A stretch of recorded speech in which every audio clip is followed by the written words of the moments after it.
Good morning to everyone. Thank you very much.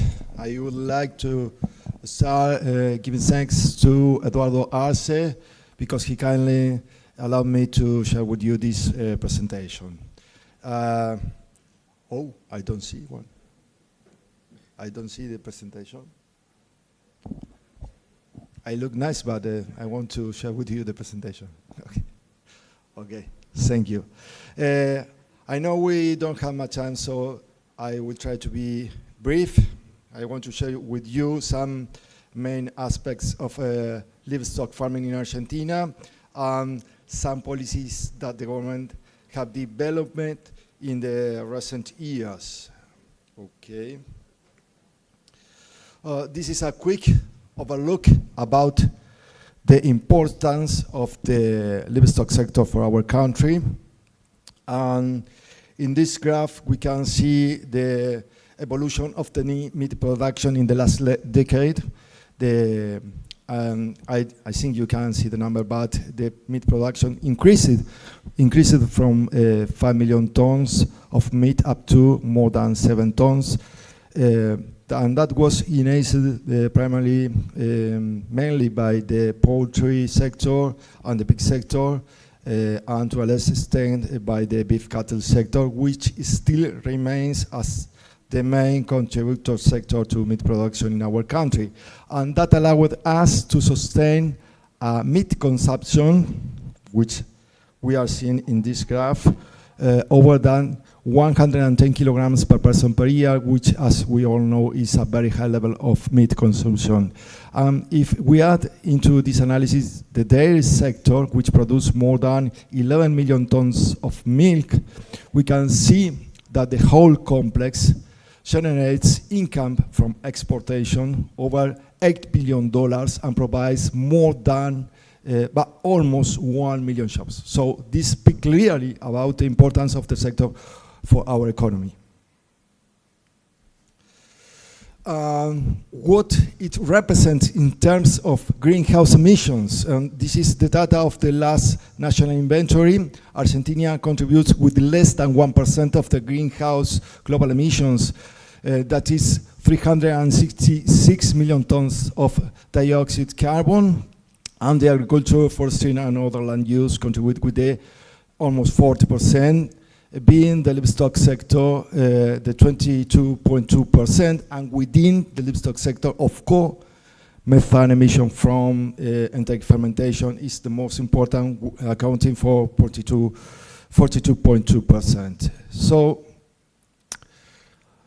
Argentina updated its NDC commitment in the Climate Ambition Summit, and we committed not to exceed 349 million tons of emission by the year 2030. This is a 27% more ambitious goal.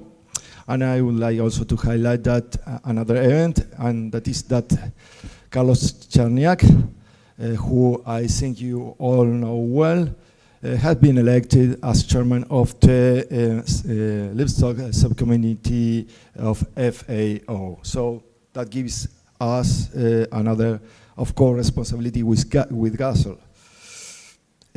Keeping that in mind, and in order to achieve those goals, Argentina government launched the Sustainable Argentinian Livestock Program as a national policy.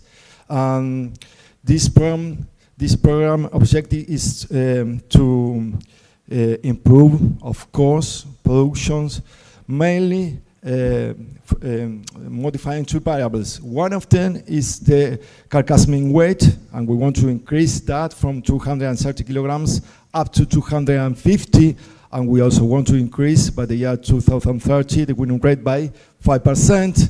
And this program gives farmers access to financial support with subsidized interest rates and favorable amortization periods. And this is complementary to other provincial and local policies. We also have a program that focuses on forming collaborative group of farmers, facilitating the access to technical advice. These groups share knowledge, advice in technology, and develop joint work plans. Currently, we have more than 100 groups in Argentina, and it can seem like very few groups, but these joint also local and province initiatives and private initiatives, and if you put all together, we have more than 500 groups of livestock farmers in our country. And other programs put more focus on the smallholder sector, because as we all know, they are more sensible to extreme events like drought, intense snowfall. So these programs like sheep law, goat law, which focus more on sheep and goat farmers, promote the adoption of technologies that enhance resilience, such as water harvest, storage, distributions, the use of electrical fences to improve grazing, the incorporation of technology wildlife friendly to prevent predation, like pasture dogs, and the use of supplements in a specific point of the production cycles, and of course the organization of farmers to commercialize, to sell their wool, mohair, lambs, and kids. Kids is a small goat. We also developed some national support service. One of them is a remote sensing platform which integrates information from satellite image to estimate the growth rate of pastures and grassland, and it operates at farm level as well as regional level. Another one is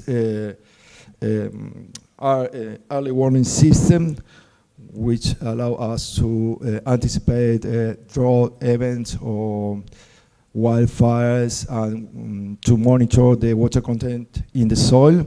And we also have a national network of arid and semi-arid environmental monitoring, which allow us to evaluate the evolution of indicators as vegetal cover, carbon soil content, biodiversity in a wide range of environmental in Argentina with an international recognized methodology. We have been speaking this day about the potential of genomic selections, so I also would like to share with you this slide. We established in the recent year 5 phenotyping stations to record residual feed intake, conversion efficiency, as well as methane emission. These facilitations have not only smart feeder but also green feed equipments to measure methane emissions by the animals, and we are doing this with the main breeders association of our country, like Angus breeders, Hereford, Brangus, Brahman, and Bradford, and also with the Merino and Corriedale breeds. This is relatively new. We also spoke about this these days.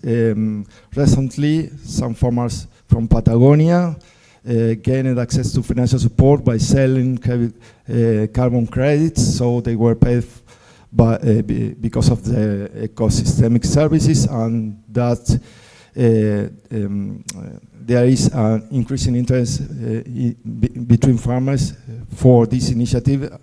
So it is acting as a powerful incentive to adopt more sustainable technology. We also have been working in identifying some mitigation options. I'm not going into the detail. This table summarizes the result of many research groups, and I grouped them in 5 categories: production, cycle, technology, pasture technology, supplement, additives, and byproduct. I just going to say that on average, we found that we can reduce greenhouse gases emission by 20%, and with the better technologies, we can reduce the methane emission by almost 40%. So these are very promising results. I'm reaching the end of the presentations, and I'm going to share with you some scientific evidence about the role of the livestock production system can play regarding climate change. This is a large-scale study conducted by Paulo Peri. I think some of you know Paulo, a very funny guy, a friend of mine. He measured the carbon balance in Patagonia, in sheep farming, and he found in most regions the systems have a positive net balance ranging from 110 kilograms up to 700 kilograms. And this is another short study in beef cattle grazing system in the humid pampas in Patagonia. Here we measure the carbon flux using an edit covariance tower. And as expected, we found alternating periods of sequestering carbon shown in green and emissions shown in red, but the result is that the net flux was positive and the system were sequestrating more than 3 carbon kilograms per hectare per day. So this prompted us to think whether it is possible to develop livestock production system that can sequestrate carbon and think of them as part of the solution to climate change and not as part of the problem. To conclude, I will share some final remarks. As we all know, livestock farming is very important for many countries. Our country implemented a series of strategic policies to promote the adoption of more sustainable and resilient technology. But livestock sustainability not only includes the environmental dimension, but also the social and economic ones. And I think that it's important for international effort like GASL to put some focus on the development of novel economic incentive that can act at a farm level to promote the adoption of technologies, but also at a national scale level, because we had to couple the two perspectives, the one that allows or incentivizes the farmers to adopt technology at the farm level, but the ones who encourage the government to implement specific policies. So I think it is very important to connect these two scales. Well, this is my final slide. Thank you for your attention, and I kindly will respond to any question.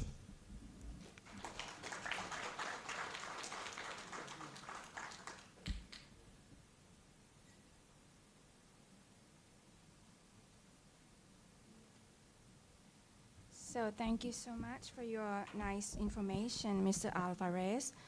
About the next session, may I invite our moderator, Ms. Cynthia Mungo, Policy Engagement Stakeholder Advisor, International Livestock Research Institute of Kenya. Please give her a big hand.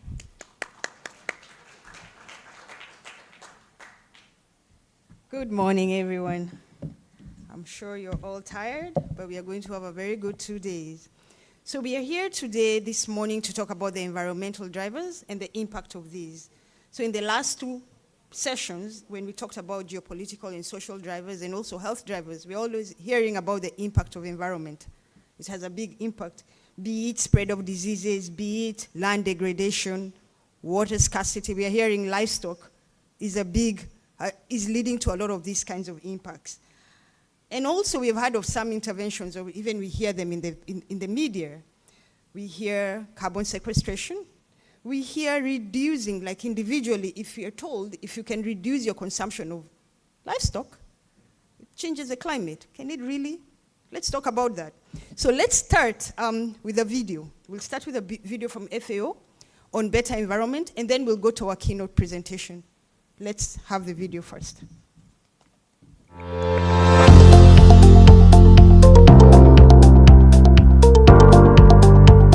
A better environment and sustainable livestock transformation go hand in hand.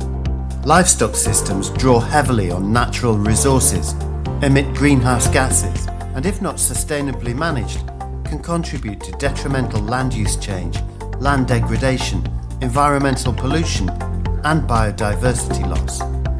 Yet, through well-managed and responsible husbandry practices, we can actively nurture a healthier environment, reduce greenhouse gas emissions, conserve natural resources, and protect biodiversity.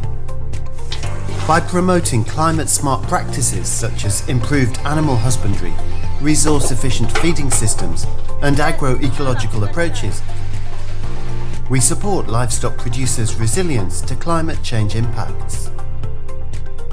Livestock systems must play a role in conserving biodiversity and vital ecosystem services. From nutrient cycling to soil organic carbon sequestration, livestock systems have multiple responsibilities, including the maintenance of landscapes. Using strategies like rotational grazing improves soil health, prevents overgrazing, and protects grasslands, reducing erosion and improving water quality. Sharing knowledge data and best practices empowers countries, livestock producers, and industry stakeholders to make informed decisions that benefit the environment.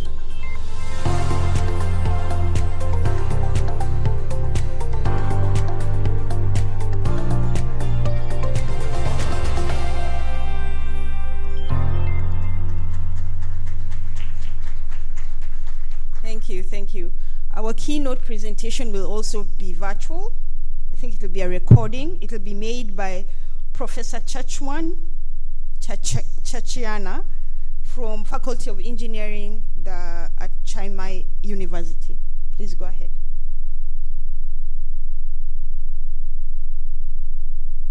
Good morning, everyone. This is Chachiana from the Faculty of Engineering, Chiang Mai University. Today, I would like to share my view on the environmental drivers of change affecting livestock system. You may wonder why an engineer like me talking on this topic. I'll show you in the next few slides. So in my view, the livestock system composed of something like this. We have all the guys in the middle, chicken, pig, goat, cow, things like that, and we need feeds all the foods for them to in order to grow from the small one to bigger ones, and we need places for them to grow, and we need land for them to grow the feed stocks for these animals. And during the process, this animal produce waste, all kinds of forms. It can be very smelly, and it can be a lot, depending on the size and the number of these livestock. And after that, at the end of the process, we'll have products. Would be meat or milk or eggs, things like that. So they will come in variety of quality and quantity. So this is the livestock system in my point of view.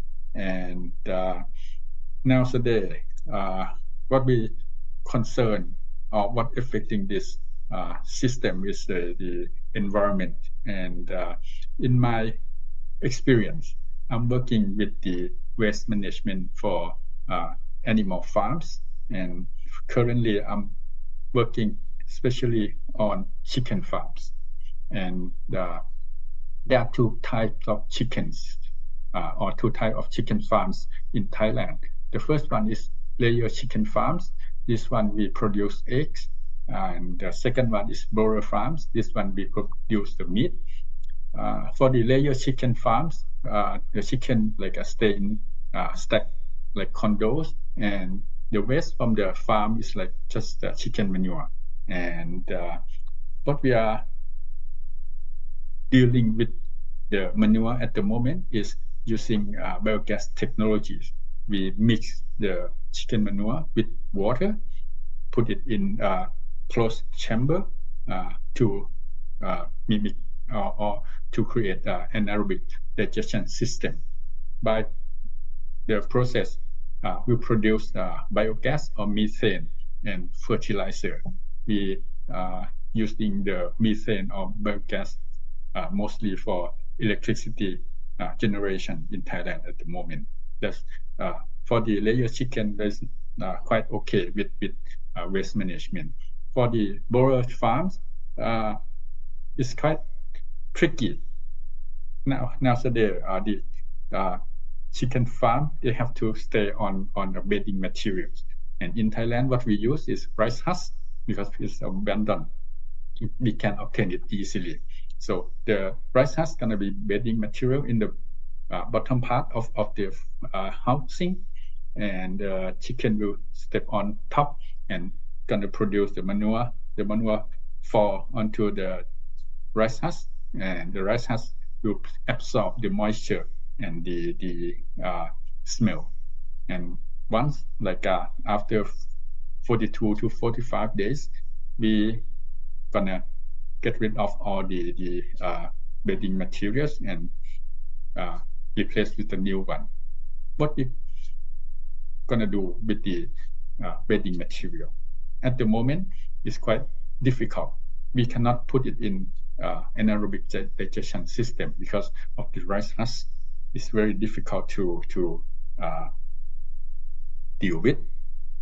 And how big is this issue? So this picture will show you how many chicken farms or the broiler farms in Thailand.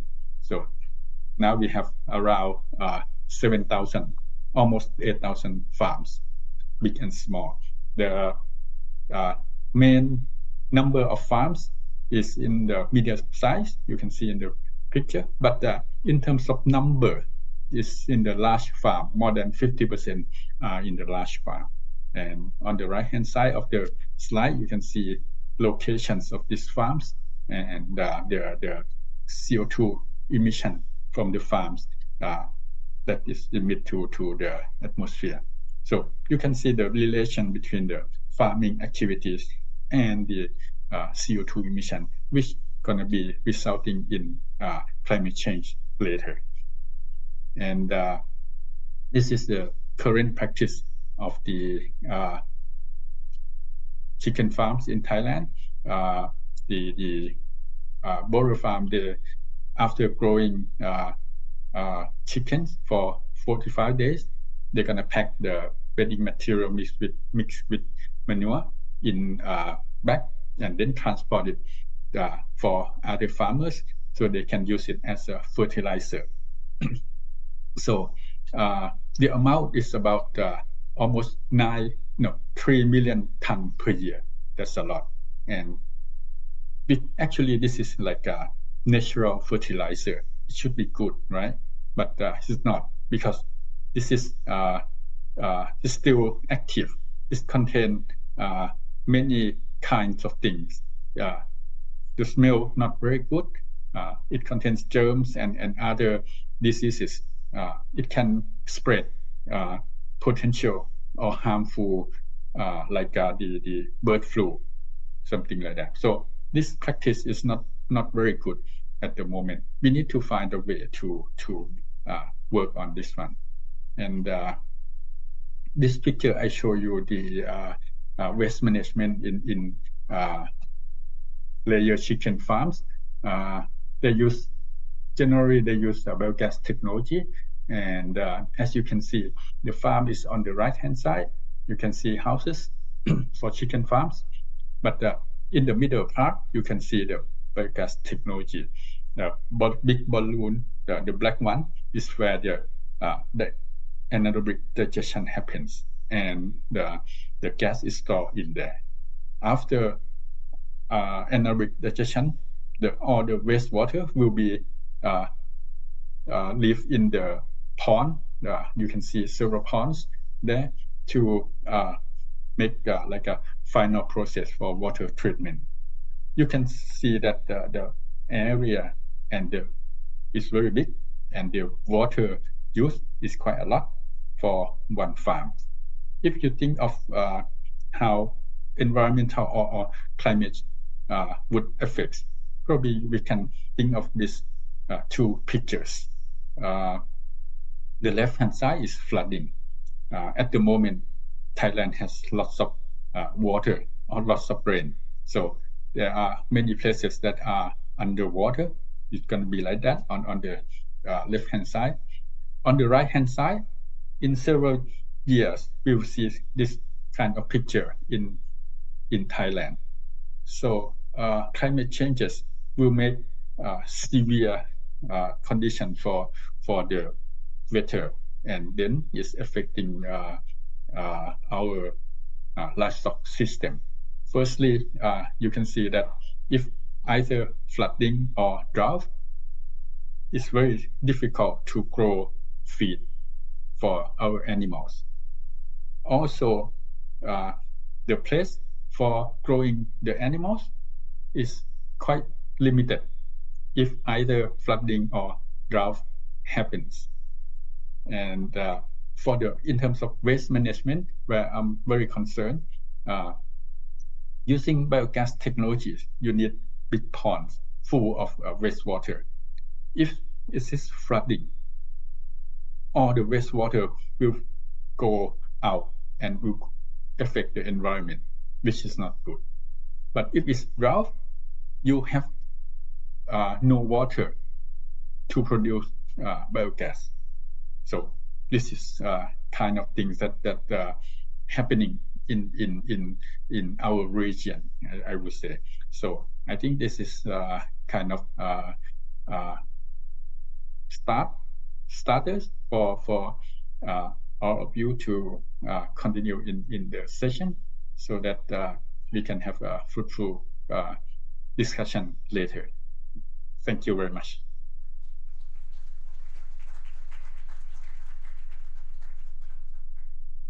Thank you for that presentation. So we've seen how chicken rearing, as an example of how waste management from chicken rearing is leading to increased emissions, or and that is affecting the environment. But let's have this discussion, and I'm very happy to moderate a very eminent panel, and I'll ask him to come forward, and I'll start with Mr. Lloyd Day, who is the Deputy Director of the ICAR, which is the Inter-American Institute for Cooperation in Agriculture.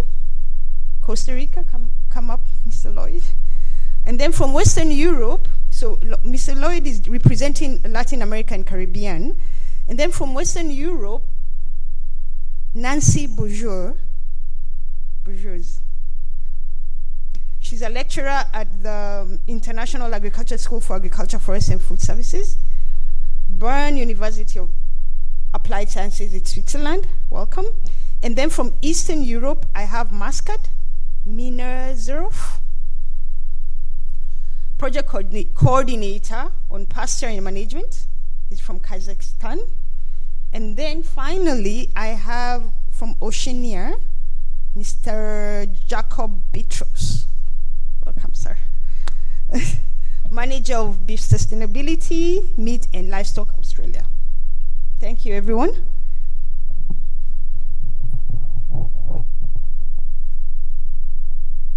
I'm going to join you. Sorry. Let me get my clock.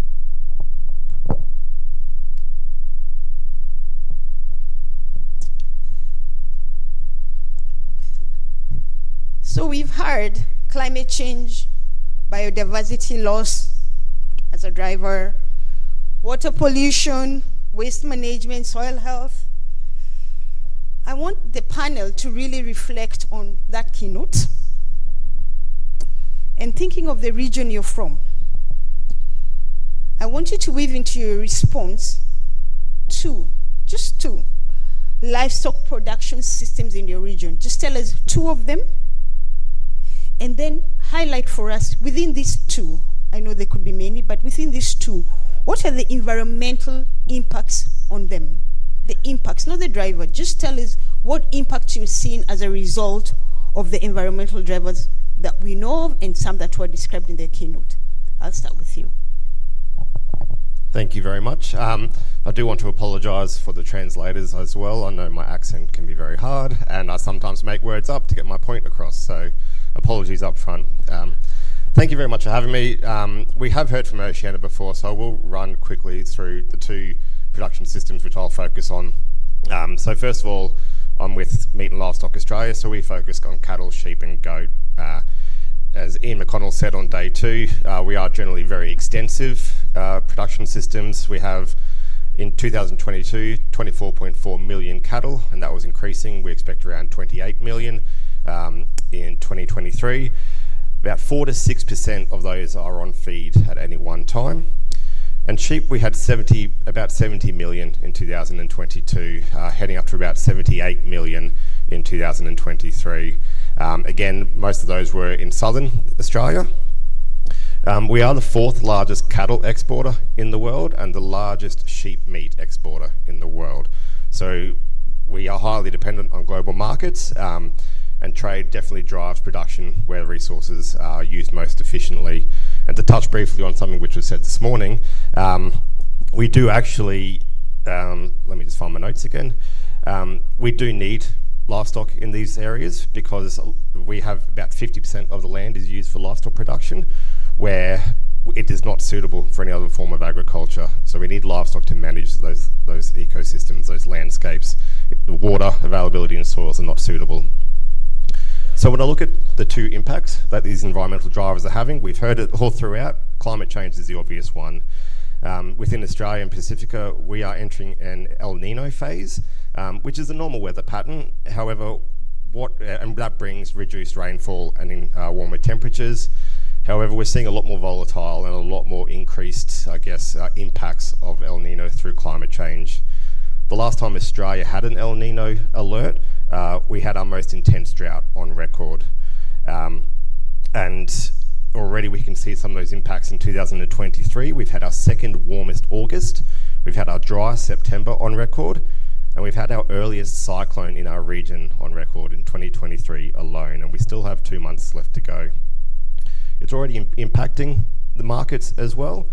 Just within 2 weeks after El Nino was announced, we had a 15% drop in our cattle prices as people look to turn off their cattle earlier to prepare for the most likely drought that we're entering into. Long-range forecast we see in 2050, potentially we'll have in the north more heat-stress days than not heat-stress days. So that makes it very difficult to get weight on our livestock. The second one, very much linked to climate change, is water scarcity. We think we'll have increased variability, increased volatility, and as we look to intensify some systems to produce more, we could create feed sourcing issues as well within those intense systems. The pricing volatility will increase due to the competition with the growing population. And I think that's my two impacts. Thank you very much. Nancy, let me give it to you. So in Western Europe, we do have quite a number of livestock systems, but I would say the two main ones are crop livestock integrated systems, and the other ones are grassland-based systems, which also include pastoralist or transhumant systems, for example, with sheep, goats, cattle, of course, but also reindeers in the northern countries. So these systems so far, most of them, they were rain-fed or managed under rain-fed conditions. But now with climate change, the two main effects or impacts, I would say, on these systems, and that concerns both, is water scarcity, which means that increasingly in both systems irrigation is used, including in grassland in some areas. And the other main impact is a season shift. So before we used to have 4 seasons, and now increasingly the summer season, which is the lush season in Western Europe, is becoming a lean season. So we end up in the last few years having 2 lean seasons, the winter one, the cold one, and then the summer one, although it's for short periods, but they are very intensive with droughts heat spells, and the vegetation can just be destroyed within a few days, including in countries like Switzerland, where you have the grass dying within a few days, or drying, not dying, let's say. So that means that we have early springs and late autumns, and now the farmers, they kind of use, or they have to make the fodder conservation in grassland-based systems earlier, and then sometimes they have to use it already in summer, which was hardly ever the case before, or maybe every 10 or 15 years when there was a abnormal drought. So these are the effects that we observe in quite a variety of countries across Western Europe. Thank you, Nancy. Let's hear from Lloyd, and then we'll come back again. Well, thank you. I think the environmental impacts are pretty similar around the world. It's climate and it's water. You wanted us to tell a story, and just about every night pre-COVID, I had dinner with this couple, Jim and Katya's a livestock producer in the Caribbean region of Costa Rica. And the last time I had dinner with her, she was desperate because she had no water for her cows. And so she had to go in search of water in the tropics in Central America during the rainy season when it rains like crazy. So it's a similar thing for all of us. What I wanted to talk about more is kind of the political and regulatory environment that's affecting us all. And so I'll go back to 2019 when a bunch of things happened that really led to my being here today. The first is that the UN One Planet Network of the UN Environmental Program came to Costa Rica. The whole world gathered to talk about food systems transformation. And a keynote yesterday talked a lot about that. Well, there was one problem. They're talking about food systems transformation, and we had a crowd like this, maybe about double the size, and guess what? There wasn't a single farmer. There wasn't a single food company. How can we talk about food systems transformation globally without having those key actors? Well, then another thing happened, and you all have heard about this too, is they launched the Eat Lancet report, which said that we need to reduce our consumption of animal protein by 50% to save the world. Well, there wasn't a lot of science behind that. They said there was, but there really wasn't. And around all this was also the EU Farm to Fork initiative, which talked about reducing a lot of agricultural practices and the utilization of technologies, which were kind of nice broad numbers like 50% here, 50% there, and 25% there. Again, not based on science. And then, thanks to Shirley and Eduardo and a guy named Donald Moore, who I'm really surprised isn't here today, the head of the Global Dairy Platform, I was invited to Kansas State to GASL. And I was in a room full of people like all of you who are actually farmers, actually involved in agriculture, and talking about agriculture and livestock as part of a solution. And I was really thrilled. And I said then, and I'll say it again now, that I was so impressed by the caliber of the discussion, but I had one major concern, and that's that we were just talking to ourselves. And we need to broaden this discussion of livestock as part of the solution, as Juan Mauricio just said, and help people to understand that, not to necessarily to fight against these political tendencies, but to educate it.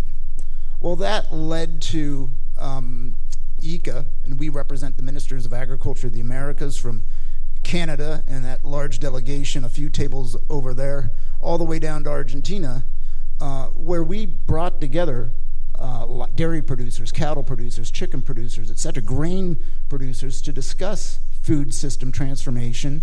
And then we gave 16 concrete messages to the UN Food System Summit based on 3 fundamental premises. First, that farmers must be a part of this discussion. Second, that science, not ideology, not political science, but real science, needs to be the foundation of public policy. And third, that, as Juan Mauricio just said, agriculture is part of the solution. We saw it in Argentina. They can reduce methane emissions by 40%.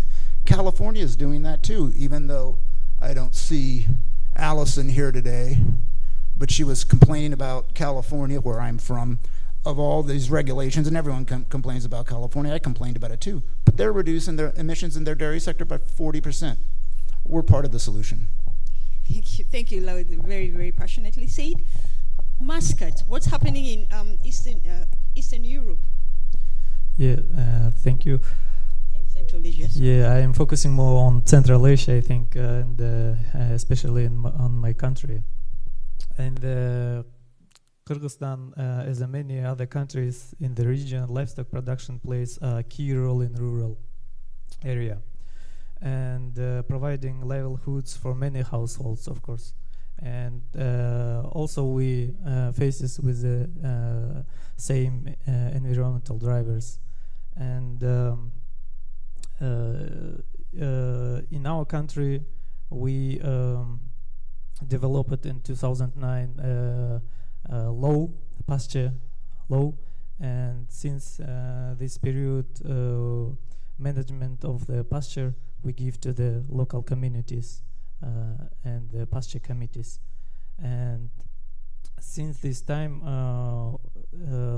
doing a lot of jobs by local communities to improve pasture infrastructure, and our organization to help to improve pasture management plans and the monitoring of pasture assessment. But good solution, it's digitalizing of all of these methods. And last year we developed of electronic of pasture committee, which included pasture development plan, budget, and etc. And this has helped to pasture committees developed a very good management plans. Also, we digitalized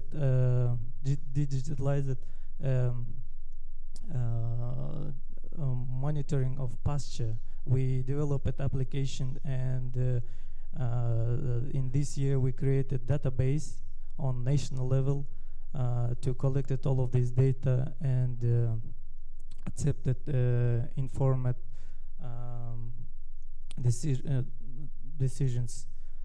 Yeah. Thank you, Masca. And I'm glad you're taking us to our next session that we'll be looking at interventions and solutions. But I want to come back and ask you, and I'll start with you again, because from my region, one of the impacts I have seen is the drought, water scarcity. We've seen a drought in the Horn of Africa like we've never seen before. But we also, because of these political movements, we are seeing livestock systems are all being, it's one big system, it's homogeneous. We're all being told, okay, all of us, let's cut the size. The politics, the media, the narrative has really taken over, and livestock is being seen as homogeneous, not different system, one system. But those are the impacts we are seeing. But one question I'm having now for all of you, if you have one message that you'd like to convey about the future of livestock systems and the uncertainties in your region, one message, what would that be?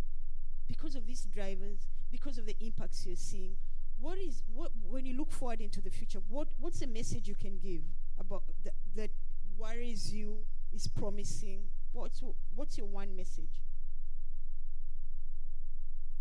I think we need to improve our pasture management because livestock numbers increased, and our herders, pasture users, it's used pastures near to the village, and if we can improve the pasture management, we started to use remote pastures, and also we need to use new technologies, and also we need to improve our livestock production and breeding. Thank you. Pasture management, new technologies, again into the next session. Yes, Lloyd, what's your one message? I'm going to quote, probably misquote, Donald Moore from the Global Dairy Platform again, and he mentions when he speaks that about 70% of all agricultural land is pasture. And for those who are attacking livestock systems that utilize pasture, what are they going to grow on that land? It's marginal land. So what the livestock system does in animal agriculture, it converts marginal land into high quality protein to feed the world in all three areas of sustainability. It takes care of the land, it raises the animals and provides the nutrition for us and the livelihoods for those who farm and the whole marketing chain around that. You're not going to convert that into other crops because the emissions from those crops would be enormous and the cost and the value of that nutrition would be minimal as well. Okay. So I think that's the key message that I want to say about livestock farming. It's not just pasture-based farming. It's the whole gamut and the integration of crop and livestock systems, which is really important. The circular economy, which we had a great tour of that yesterday at Chiang Mai University to show what they're doing here to reduce, well, to take waste and use it for something valuable. That's happening on farms today. And how do we communicate that to urban dwellers, these millennials or Gen Z or others that seem to think that meat is a bad thing? How many of you have had eggs or meat while you're here in Thailand? Raise your hand. Everyone. Well, come on. Maybe they're not listening. Thank you, Lloyd. Nancy? I can only agree with you. I think when we talk about livestock in Western Europe, for example, it's not only eggs, meat, or milk. In all systems, livestock, they provide much more than that. In the grassland-based systems, they provide ecosystem services. They are very important for biodiversity. They are important for cultural reasons, for economic reasons. They maintain people in areas where they would not stay if there were not livestock. They are important for tourism. So they sustain a whole economy, and this should never be forgotten. And in the crop livestock integrated systems, livestock provides manure for crop production. This is also a very important aspect. And for Western Europe, this is mostly manure. In other countries, they also provide draft. So they are, in many countries, crop production is not mechanized. And I think these services, they are at least equal to the products. And I think that using a systems approach should just be mainstreamed, be it at farm level, regional level, or landscape level. System approach, okay. Thank you, Jacob. As a youth representative, I will say not all millennials believe that, so I just have to go into defence for the millennials there. Look, I agree with everything that's being said, and I like to see our challenges as opportunities. We operate extensively, so we have the opportunity to produce food, but we have a responsibility to do it sustainably, and we can be more effective, we can be more productive, we can be more profitable in doing that. Extensive systems can sequester the carbon. We heard that in the Argentinian example this morning, and we can also support biodiversity, increase water retention through carbon sequestration in our soils. As an example, the Australian red meat sector has a target to be carbon neutral by 2030. And since 2005, we've already achieved a 65% reduction. So the opportunities are there. We are making way, but to your point, Lloyd, we are in an echo chamber sometimes. We need to get that story beyond this room to those people who are sometimes making decisions about us instead of for us. So I think we need to kind of reverse some thinking, not be a bit scared of it, but really see the opportunities that come from some times of trouble. It makes us rethink, it makes us innovate, and that makes us better. Thank you very much. And I come back to you now, to the plenary, and ask ourselves, are we asking the right questions? Are we sugarcoating it? Are we really dealing with this issue? And I'm now bringing it back to you. I want to hear some feedback, some comments.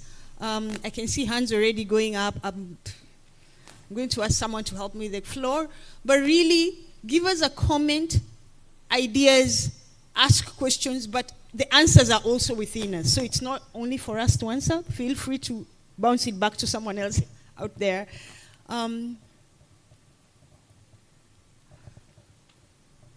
don't know where the mics are.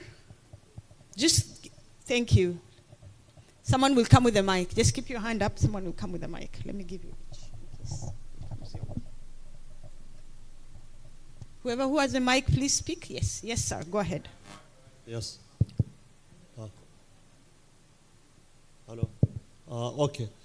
Good morning. And I have Give us your one name and the question region, about- please. My name is Dr. Razak. I am from Pakistan. So I am basically from the very pastoral community, and I love camels. So my question or my suggestion for Australia is they have more than 1 million camels. Why these camels should not be used as a food security animal under the climate change challenge? Because camel is like, I have been working, I am still working with the camels. The camel can produce up to 30 liter milk. There is no doubt. Meat, I mean, 600, from 600 to 1,000 kilo, one camel have the weight. I mean, the big camel. And Australian camels are actually gone from my area. They are very big and beautiful camel, and we produce 10 liter by average. Okay. So this is the very great opportunity to be used, but they are killing. I mean, it is very sad state of situation. So Jacob will tell us why they can't use camels. Give us a minute. He'll come back for food security. Who else has a mic? Yes, I sir. have a mic. Go ahead. Hello. So my name is Ivan Ivanov. I'm from the International Finance Corporation. And I agree with everything that Lloyd Day said there. Unfortunately, we live in a very different world.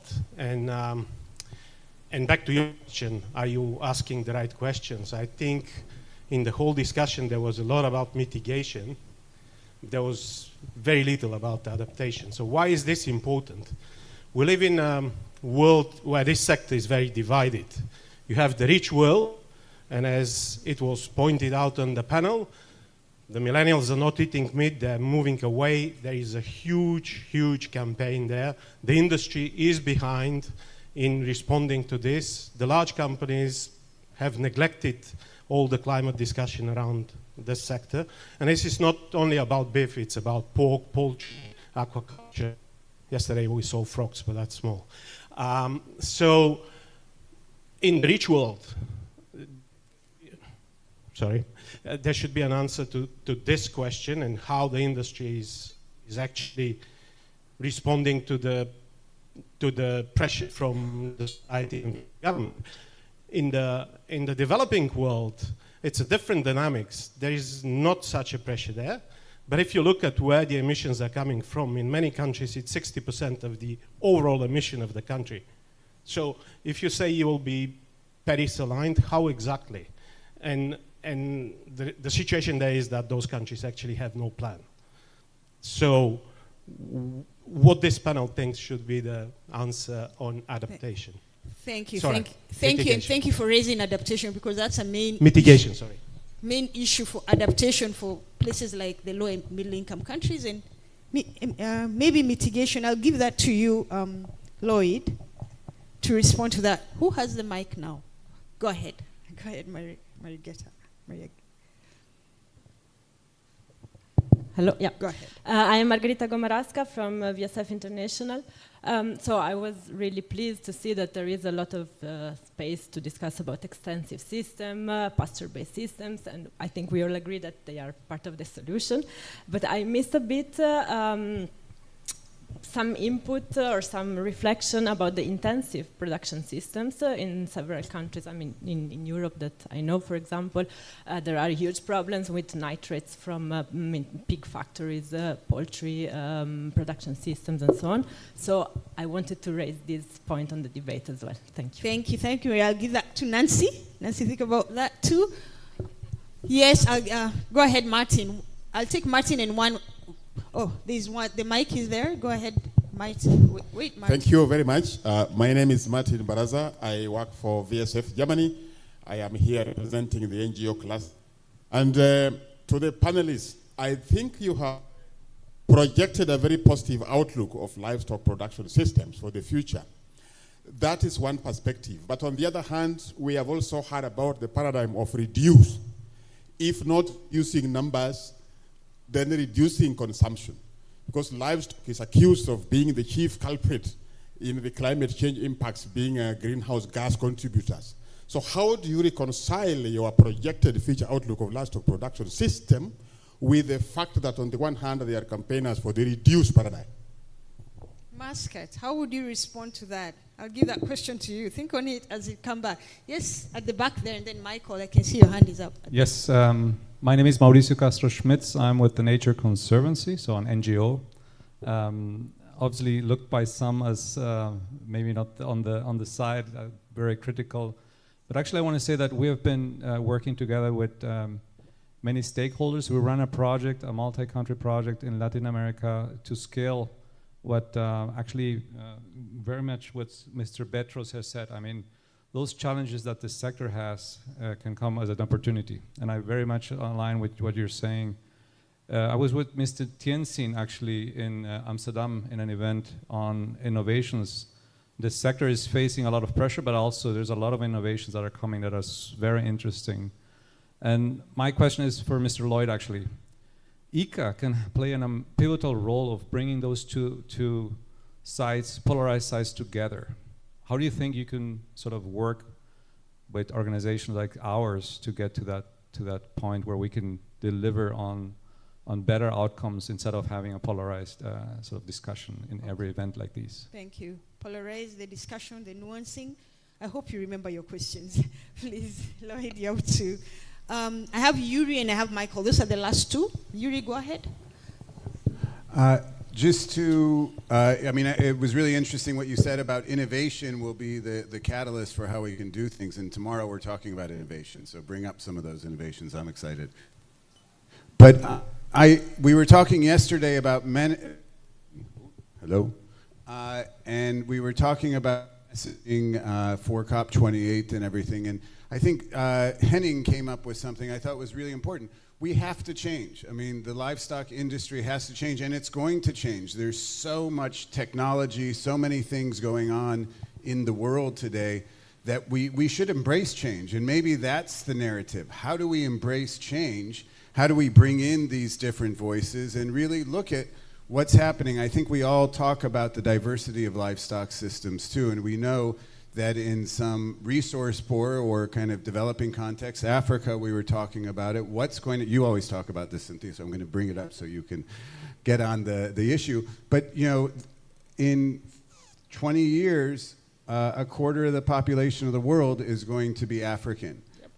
They have very little meat. It's very unproductive there as well. So how are we going to deal with that? In other areas, yes, some millennials will want to decrease meat. Great. There's no problems with that. You know, rather than trying to defend it or say millennials are wrong, how do we, embrace that change and embrace these differences? And I think that's the thing that we have to do is rather than be defensive, embrace the change and see how we do that, because there are some great things going on in the livestock sector that we've seen. So just very well said, Michael. Yuri, I'll have to stop at some point. Yuri, go ahead. Hello everyone, Yuri Nestoruk from Central Asia FAO office. Obviously, to respond to the environmental drivers of change, it is important to have data, and data should be science-based and should be developed without consideration of any political influences. And the data should be precise, science-based, and it should be very, very comprehensive, because the systems are so complicated. And at the same time, the data should be regularly updated, because systems are evolving and in many cases quite fast. So my question is to the panel, who in your opinion should take lead globally in generating science-based data which would serve for policy-making purposes? Who will take lead in terms of clusters, in terms of maybe if you know specific players, but at least in terms of clusters, it should be mostly private sector, it should be governments who should initiate and take the lead, or maybe civil society. What's your opinion about this? How are we going to generate reliable, trustworthy, and also up-to-date data? Thank you, Yuri. It's true, we are making decisions with data that is very scarce and sparse. from one region and then sweeping the solution to other places. So, yes, data is a big issue. Who should house it? Where should it be housed? Who should generate it? I'm going to let the panel speak, but think about this. Respond to your question, make it short and sweet, and you can engage later. But also respond as your closing remark. Huh? Also responding to this whole nuancing of the narrative. But give us your response as your closing remark. Thank you. Go ahead, Jacob. Okay, that was full on for about 10 minutes there. So just really quickly, because we have copped it a bit, can the Gen Z and millennials raise your hand, please? And keep them raised if you eat livestock products. Yeah, okay, so just putting it out there, it may be a bit of a misconception. I think millennials are good at talking. The loud minority will talk a lot that they're reducing, but I don't think they is representative of the entire group. We will hear from them this afternoon. There was a lot of questions I want to touch on in regards to the camels. I don't know a lot about them, to be honest. I have an environmental background, and in Australia, obviously, they're seen as quite a pest due to the damage they can do when not utilised correctly. I think it goes back to a cultural shift, looking at, okay, it's a challenge, how can we turn this into an opportunity? And I think it could very well be a possibility there. I'm not the person to comment on that. I don't have any expertise in camels, but we'll happily have a chat to see what I can take back to Australia. Just really quickly on a few other questions while my closing remark. It's not that we're being told to reduce consumption, it's about balancing our consumption correctly. There are areas where, yes, people do overconsume meat, but there are areas where people really are undernourished and do not consume enough meat. So we aren't being told to reduce production. We will need to increase production, because if we get that balance right and an increase of billions in the population towards 2050, we need to increase our production, and we need to do that sustainably.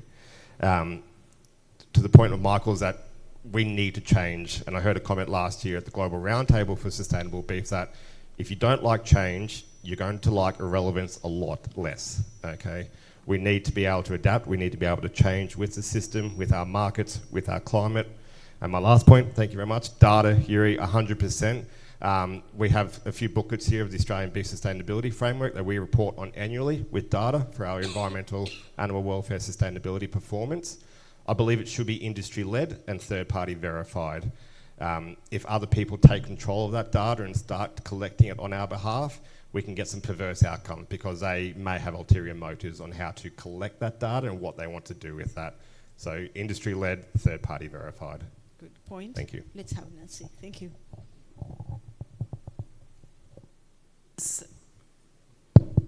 About the industrial systems, actually, I think I can maybe sense a kind of judgment in this question that industrial systems are per se bad compared to other systems. And I think there we need to be a bit more cautious, because with all systems, it's a question of how they are managed, not about the nature of the systems themselves. And you can have badly managed pastoral systems and well-managed ones. You can have badly managed industrial systems and well-managed ones. So I think there we need to be careful and not to oppose the systems, because in some areas and some regions one system makes sense and another one not. So, and also we should be careful in Western Europe. The industrial livestock production is also, there is another side. There are also industrial or intensive crop production system. And for example, the water scarcity in Southern Europe, in a country like Spain, for example, it's mostly agricultural, so crop production and not livestock. So there we should also extend or expand the question. But again, I think it's a question of how it's managed, and there are a lot of mechanisms to control how industrial systems are managed. You can have laws, regulations, then it's a question of respecting them or not. There are also incentives and market incentives, and for me, if poultry litter is imported from the Netherlands to France to crop production areas, it means that it's so cheap to transport these manure, because the energy is very cheap. And ultimately, we should think about these mechanisms. Does it make sense to transport poultry litter from the Netherlands to wheat productions areas in France? Yes, no, probably not, or for sure not. But at the moment, it's a way to avoid surpluses in one region and lack of nutrients in another one, because over the last 50 years, agriculture has been so disconnected, or this system approach has been so disconnected at farm level that it has been replaced by a regional connection or even a cross-country connection. So I think we cannot just say black and white industrial versus others. I agree, Nancy. And I'll say something Shirley always tells us: all systems need to change, not just some, all of them. I totally agree with that. Go ahead, Lloyd. Thank you. I just want to note for the record that I agreed with everything both of these millennials said. I'm not sure I understood the first one with everything. I don't know how the translators are doing.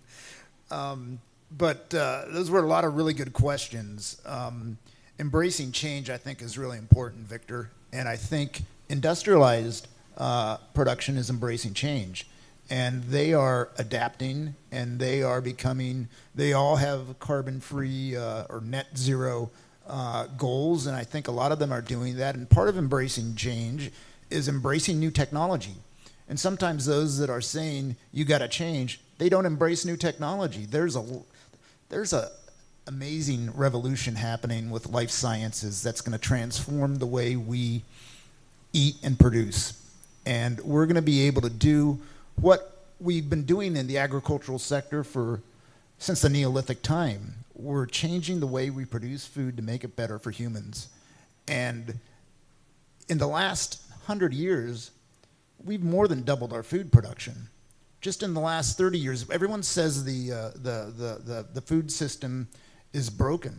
The food system is working magnificently, and we are feeding, more people with more calories on less land than ever before. It's really phenomenal, and all of you that are involved in production and in innovation and science, I applaud you, because what's happening because of science, because of transformation, because of human intervention is fantastic. The Nature Conservancy is one of the best NGOs out there, and we'd be delighted to work with you to bring together people of differing perspectives, as long as they're reasonable on both sides, in order to figure out how we can work together as a community to address our climate challenges. And getting to the first question by our frog guy from IFC, he was carrying some big frogs yesterday on our field trip. There are simple, not necessarily innovations, but maybe a return to the way people used to practice livestock with agro-silvopastoral systems.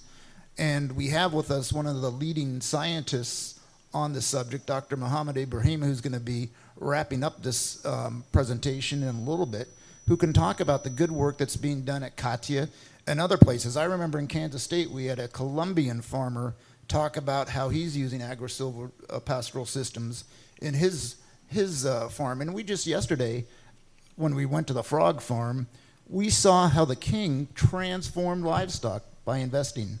And so that can be done, and we can all work together on that. Go ahead, Masco. Thank you, Lloyd. Thank you. I like this question about the number of livestock. Each ecosystem have a limit, how we know. And for doing sustainable livestock management, we need to remember about this. And of course, now we have a opportunity for example, in our country to change system from extensive to intensive, of course, and using rotational grazing system, and of course improve forage collection. But we need to remember about the limit of ecosystem, and we need to try to maybe not now, but we need to think about reducing of livestock of number. I think it's my opinion. Thank you very much. Thank you, everyone. I'm going to stop this here and really thank this panel. This is not an easy topic, but you've handled it very well. Let's give them a round of applause, and let's meet here after break to think of some solutions. We need to think, be practical. What interventions work? So let's meet at our tea break in 30 minutes, maybe 25, because we ate 5 minutes into it. So in 25 minutes, let's meet here to talk about some solutions and interventions. Thank you so much.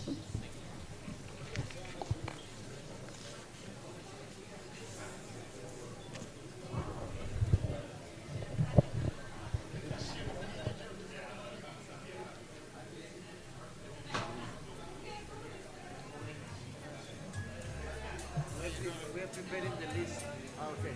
Yeah, I got the link.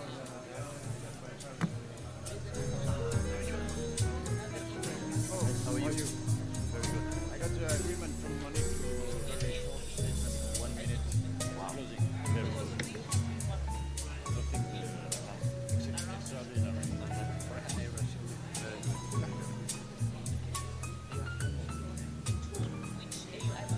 What?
We have a really short session because we have changed the program. So I'll ask you to take your seats, please. Thank you very much.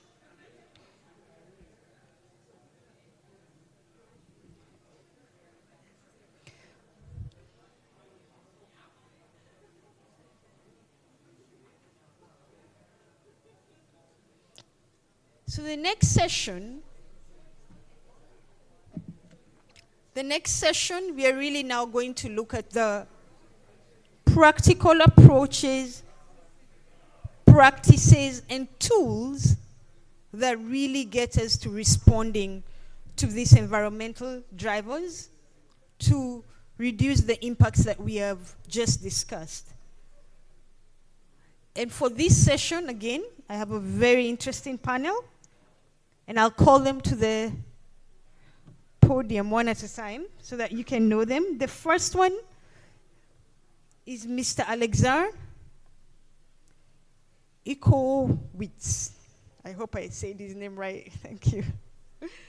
From the Restoring Value of Grasslands. Mr. Alexander is the chair of the Action Network and a livestock researcher. Come up. Thank you so much, Mr. Alexander. The second one is Mr. Rogerio Mauricio. Oh my God. I'm going to learn all this today. From the Closing the Efficiency Gap, Mr. Rogerio. Also a lecturer at the university. Yes, just that. That's enough? Okay, it's in Brazil. I think that's good. And then Pablo. Pablo, please come up as well. From the Global Network of Salvo-Pastoral Systems. And finally, from Dairy Asia, we have Mr. Bhatter. He's the CEO of the Dairy Asia Secretariat. Thank you. So let's get into it.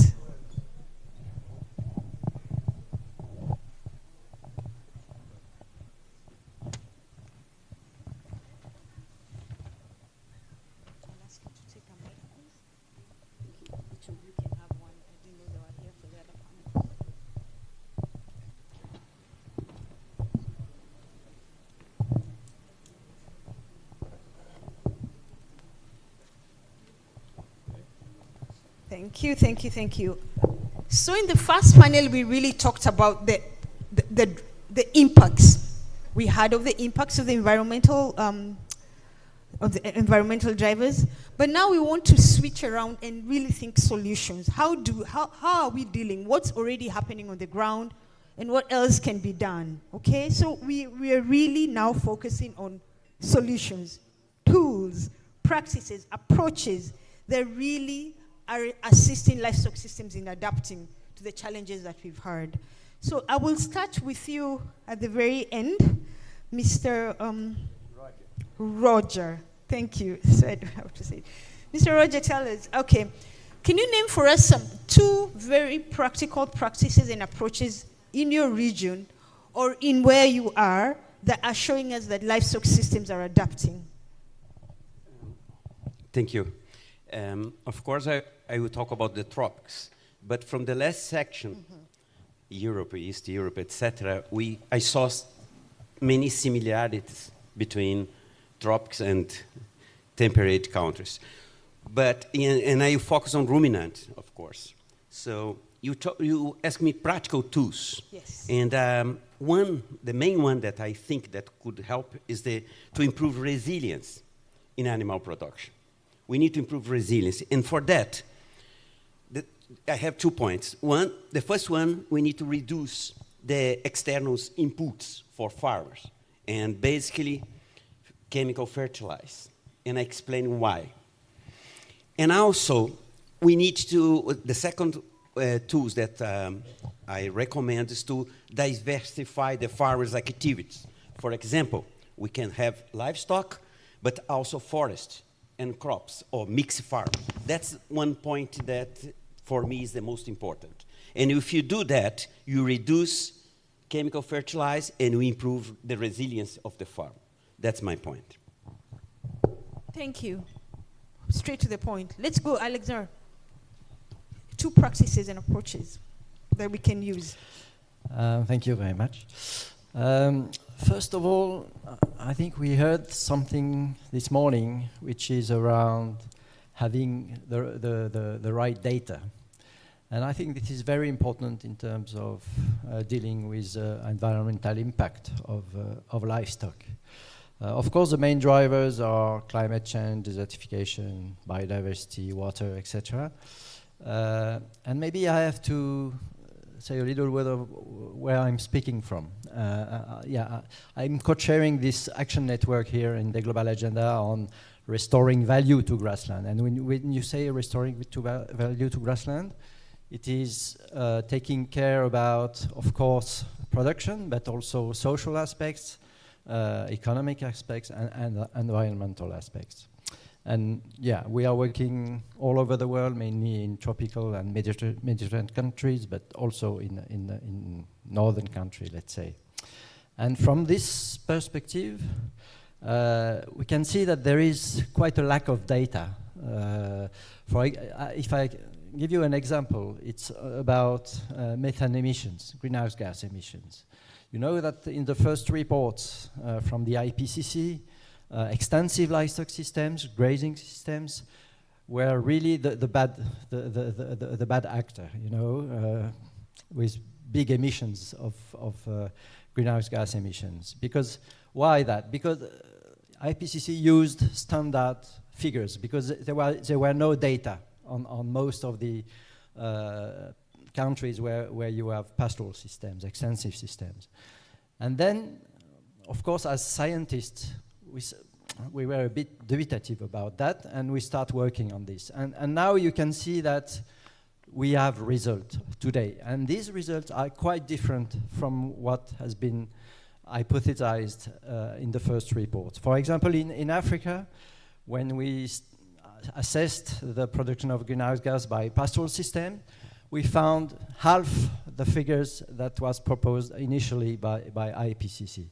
Why? It's because these pastoral livestock have very low intake. They graze a lot during the rainy season, but during the dry season, they intake much less, and they live on their fat that they have been accumulating during the rainy season. So they are very well adapted to the environment, and they can live this way, and they live quite well.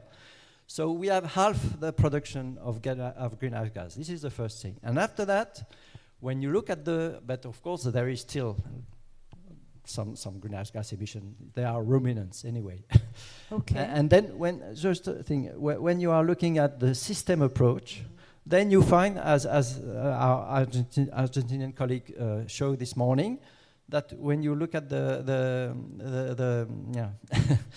full system, then pastoral system are sequestrated carbon. You know, they are positive carbon sink, low level, but still they are carbon sink. So there is really a lack of data, and we must really put effort on collecting the right data in each of the context of livestock activities. Thank you. An emphasis on collecting the right data to inform our interventions. Okay, go on, Pablo.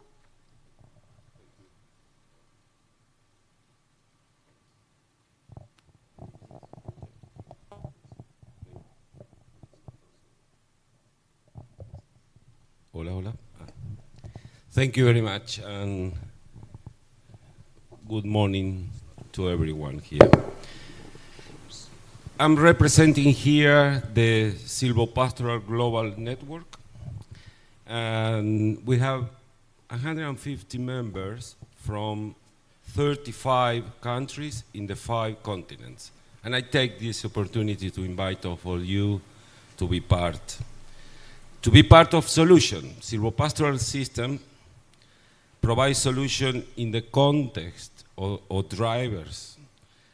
Climate change, mainly talking about the frequency and the severity of droughts, number one. The loss of forests in the world. According to the Global Forest Watch, we lost 23 million of forests in the world in 2022. In the average, we are losing 25 million every year, which is one of the drivers of climate change. Another thing we are losing in the planet is biodiversity. The wildlife population declined by the average of 69% since 1970.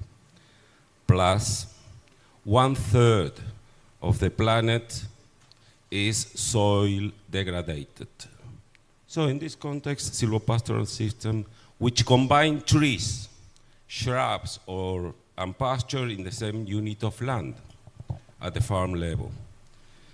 And we have experience at the global level from sites of very dry areas, 200 millimeters per year, up to tropical areas, more than 3,000 millimeters per year, and also from sea level up to 3,000 meters above sea level. And we have silvopastoral system in native forests with natural grasslands, and also plantation of trees with incorporation and pasture. And the solution for this is we need to incorporate trees and shrubs, more diverse productive system for livestock production, because first, talking about the environment, we improve the forest quality and quantity in sometimes that may reduce the methane emission per animal, but also we provide solution by contributing to the mitigation of climate change by fixing carbon. And this is an important point. Silvopastoral system fix more carbon. There are scientific evidence that this system fix more carbon than pure grassland or pure pastures. Plus, also, there are evidence are more resilient to drought compared with open pastures. Also, we recover nutrients from deeper soil layers up to the system.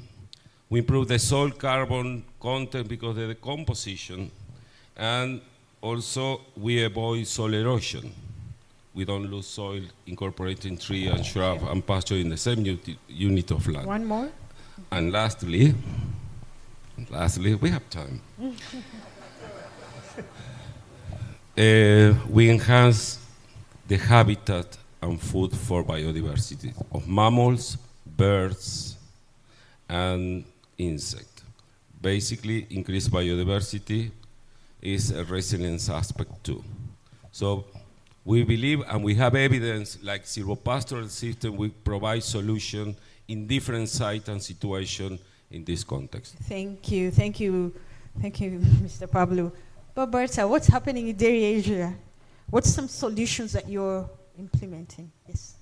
Thank you very much. Very good morning to all of you. It's the great pleasure to attend the GASL meeting as well as involving in the panel session. So I am representing the Dairy Asia. Dairy Asia is the multi-stakeholder partnership. It's based in Ulaanbaatar, Mongolia. Of course, it's the initiative of the FAO through the Africa, of course. Also one of the action networks of the GASL. So it's very happy to be here. And as Dairy Asia side, in last 2 years, we jointly organized several events trying to get all of our member countries in the region. And we found out that the very common facing challenges in our member countries, it was the land degradation, the biodiversity loss, the water scarcity, or the young farmers, herders are migrating to urbans and so on. It's exactly the same as we are discussing today, right? So as the solution, we have several initiatives. I gladly to say you that. But because of this time limitation, I would like to focus on the several initiatives here.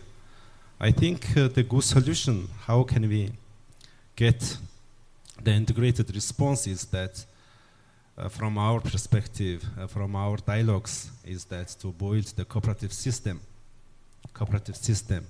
or the cluster system in the local level. That would be the good responses, I would think that. when we talk about the sustainability, we need to think of that economic and social as well as the cultural things, right? So when we see the cooperative system, it's the very good tool or the approach to addressing the sustainability. You see, the cooperative system, it's not like the economic thing. Just yesterday we have visited the cooperative system in Thailand that's supported by the government of Thailand with the assistance of the Denmark, right?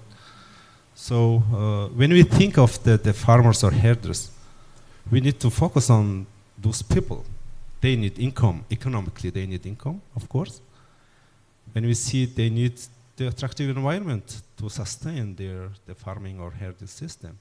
Of course, most of the pastoralists are the indigenous people. They need to keep the cultural, the heritage, the tradition, right? And socially, of course, they need to improve their livelihood. So that's why we are dealing with the cooperative system. And in Mongolia, why we are based in that, and we have several activities. We are building the camel herders cooperative in the south province of Mongolia. At the same time, we are talking about, we are dealing with the cluster system.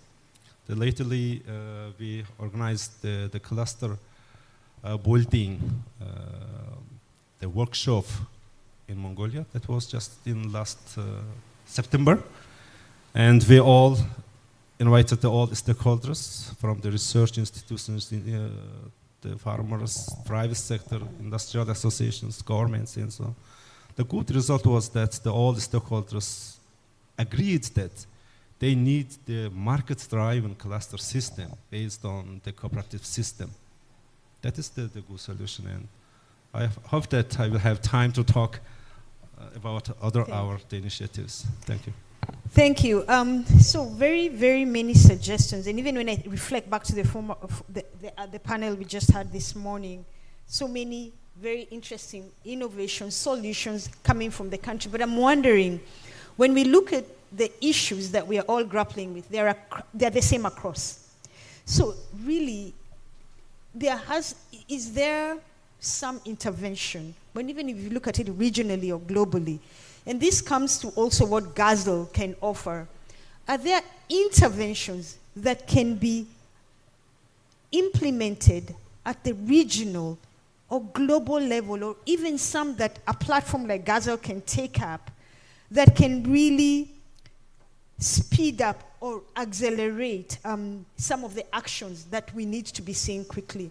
Can you name at least one, either can be implemented regionally or even something that GASL can pick up to help us accelerate the actions we want to see? And I'll start with you, Roger. What would you say?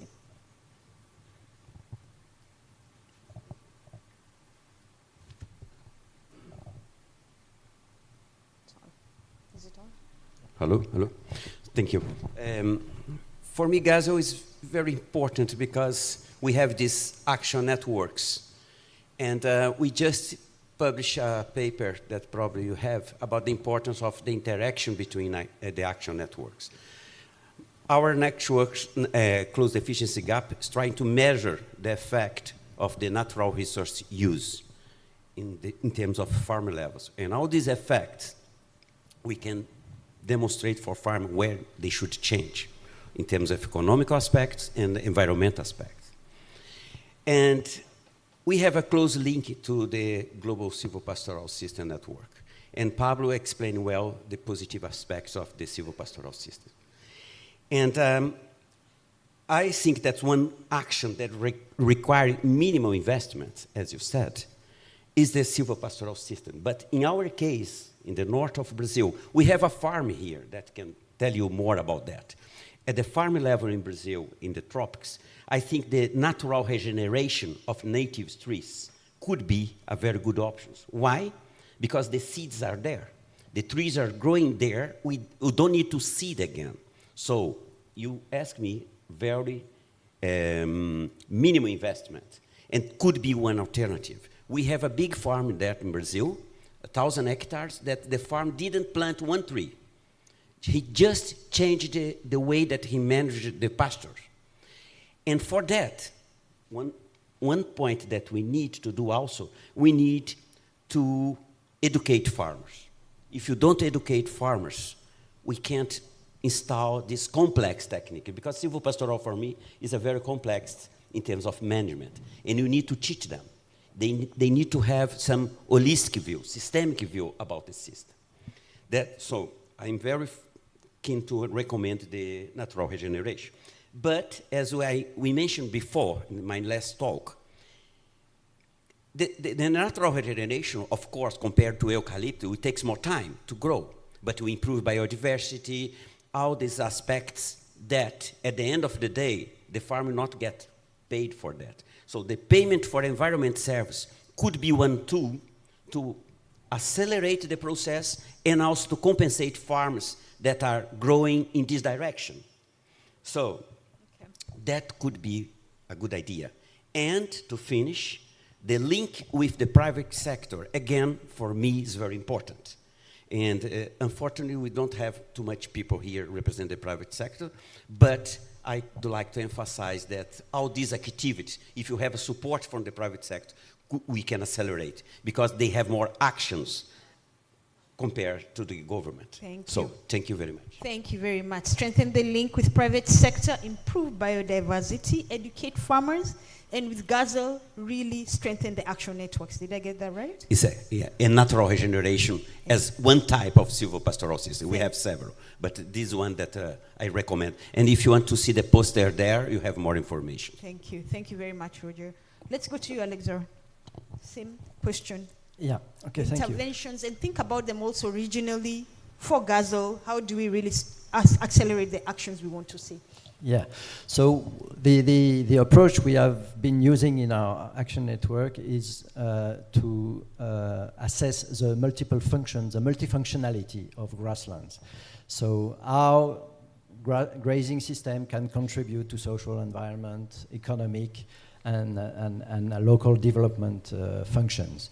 And so we propose this approach in different case studies all over the world, and using multi-stakeholder platform. So the idea was really to share this concept of multifunctionality between all the stakeholders in each of the situation we were working in very diverse contexts, arid context, humid context, intensive system, not intensive system, but northern systems, southern systems, etc., etc. And the result we had using that was that all stakeholders were able to share the vision of each of the other stakeholders that were working in this area, decision makers, farmers, researchers, etc., etc. And doing that, we were able to find some solutions like sharing resources between different actors in the same territories. We had the example in Senegal in a dairy, small dairy factory who was collecting milk among pastoralists. And doing this process, this approach, agro-industry were able to share some resources with pastoralists and then to increase the production. This is one of the examples. And then improve the milk production in the area, increasing job and revenue, nutrition for child, etc., etc. We had other sites, like in Brazil with the silvopastoral system, but you already speak a lot about this, so I will maybe speak about other examples, like, for example, in Tibet, where this approach of multifunctionality of grazing system were able to identify that you can develop grazing system activities together with preserving habitat for avian population, bird population, I'm sorry. And we have many other examples like that. So this idea of having this multifunctionality approach of grazing system help a lot to, and this is really the global agenda objective, I think, it's to bring all the stakeholders in one territory to work together to build a future vision of livestock together and then to find solution together. And for us, it's really a positive result about this approach. Thank you, Alexander. Multifunctionality approach of grasslands sounds very good. Thank you. Pablo. Oh, 2 points. Now, the silvopastoral global network we have, when we say 150 members, it's not just to say a number. There are 150 farmers, real situation, real evidence. So the main thing to don't invest a lot of money to be real, the application. For us is important the land use planning for each farmer. That means we need to study the spatial and temporal arrangement to improve the facilitation process between tree shrubs, livestock and pasture rather than competition, because there are competition or facilitation processes. So we need to do this arrangement. Each farmers, each region, each country, maybe they have different spatial and temporal arrangement. Means some people have more money, can invest more quickly, and other people has a lack of money, so we can do a more long-term process. The second thing is, if silvopastoral system provide a solution also for mitigation of climate change, then we need to, with GASL, try to get this credit carbon to farmers. We need to think about the strategy to get, if have a system like fix more carbon than others, then we need to provide, facilitate the way like farmer can get this credit from the carbon around the world. And it's very important. Also biodiversity. We need to give evidence, real numbers of carbon fixation, and also if we keep more the biodiversity, the farmer need to, in some way, get some return because they are getting a better production system than compared with other systems. Thank you. Thank you very much. Mr. Barbater. Thank you. And I support also our colleagues, the perspectives, especially the private sector participation has to be increased, example, right? I think the private sector, the reaction from the private sector, it's forwarding. When we organize some dialogues, example, for instance, I would say that when we organize the dialogue yak milk production, and then we are proposing the initiative, the World Yak Association example, we are trying to strengthen the cooperation between yak husbandry countries from the local to the regional levels, right? And then I have seen that the reaction from the private sector, it's wonderful. That some private sector, the companies, they are investing. Example, in Mongolia, they already started to invest in yak cheese factory in the local level, right? It means that the private sector, they are seeing that what is the strategy, what is the perspective, what is the future from the livestock in the policy level, right? So the increase in the private sector participation would be a good thing.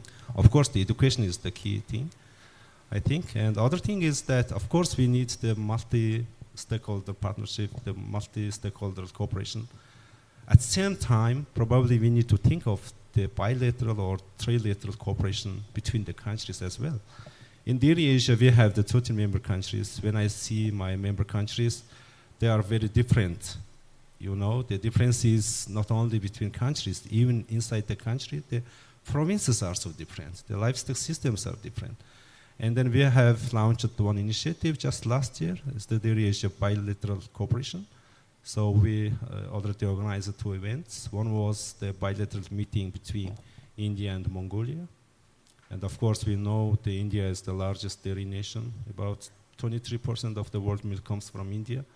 So India has the experiences, how the potential country can be from the milk importing country to milk exporting country.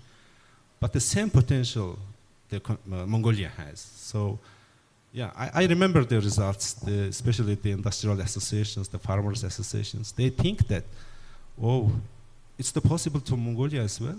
Why not? About 3.5 million people, but over 70 million livestock. So still the milk importing, especially in the winter season, right? So those kind of the bilateral cooperation is so good. And other example was that between the Sri Lanka and Thailand, we jointly organized and coordinated the field trip from the farmers from Sri Lanka to Thailand. I would like to thank here to the focal point of Thailand. So we well managed that. It's a very good thing. The herders, farmers, they really likely to learn from themselves, right? Themselves. They are all same farmers, but why the other farmers are doing something different, something in advanced way, or something more in innovative way? And that's the good thing. As action networks, probably we need to create these opportunities, create to the platforms to share the knowledge, good practices between the herders or between the institutions and so on. I think those kind of the key things need to be. Thank you. So action networks really offering those kinds of opportunities, increasing access to markets. I'm hearing land use planning, carbon credit, biodiversity. So I'm turning back to the plenary, and I'm asking us to really now think about this in our own countries, situations, regions. What are some solutions that are showing benefit? We call them solutions with legs, so let me stand up. So what solutions are we finding that are really working and that can accelerate? And then what can GASL do to really amplify our actions? And I want us to really reflect on this. I would ask us to think about it in our little tables. We are all in some tables. Maybe have a chat, and let's get at least one or two from the different perspectives from the tables.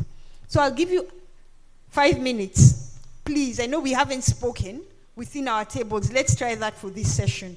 Let's try and have a discussion of solutions that really, really get us to accelerate some actions. And also think about what can GASL do differently to amplify some of our work through the action networks, for example. So I'll give you 5 minutes. I can see a hand up. I'm coming to you during the answer. I'll start with you. I promise to start with you. You really want to say it now? Okay, then give her the mic. Thank you. Can you hear me? So my name is Alexandra Diathedi. I represent the private sector cluster of GASL. And I was waiting. I will be speaking tomorrow, but I think maybe now is the time because the past days I have been hearing a lot about public-private partnerships. What I wanted to say, and in the context of what we're going to discuss now, the GASL structure, so we're part of GASL, and the GASL structure, the private sector cluster, you have within the guiding group, you have the International Feed Industry Federation, which I represent.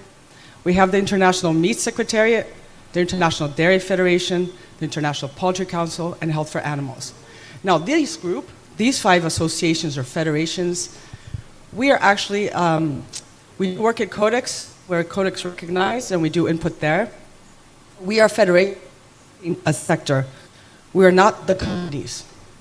So I want you to keep that in mind. Within GASL, when you look at the different action networks we've discussed and have been going on, we as private sector want to contribute. Our sector wants to contribute, but we need to understand better how we can bring that. So saying we are here as private sector to try representing the livestock, feed and livestock, and be able to support better the initiatives that you're thinking about in your countries, what is needed.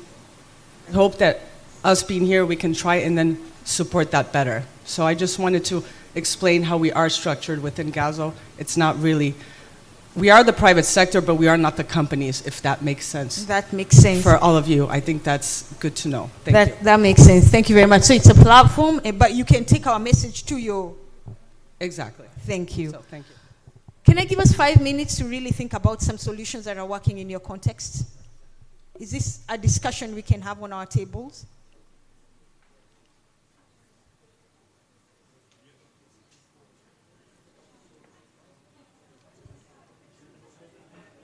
Sorry. Yeah, you cannot.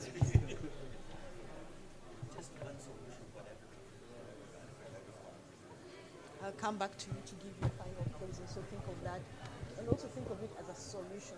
And really, what can GASL do? I'm not hearing like what else is possible.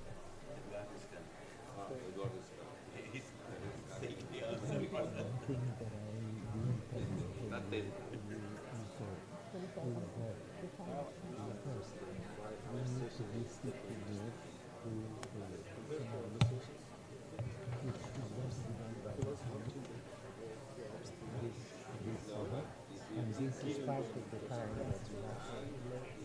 11:30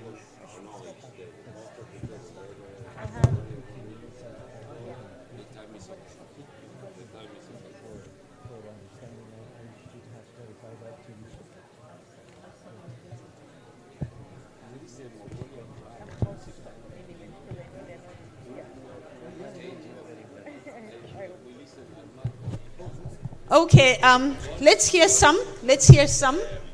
Anyone who wants to say something now? Hand here.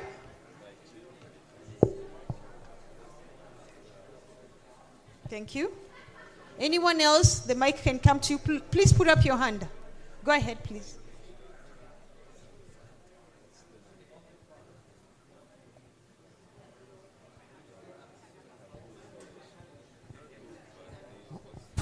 Okay, now we are listening to some solutions from the table. Let's hear her. Please tell us your name and the region, please. Go ahead. Yeah. Hello, Anna. I'm from Ukraine, so representing Eastern Europe.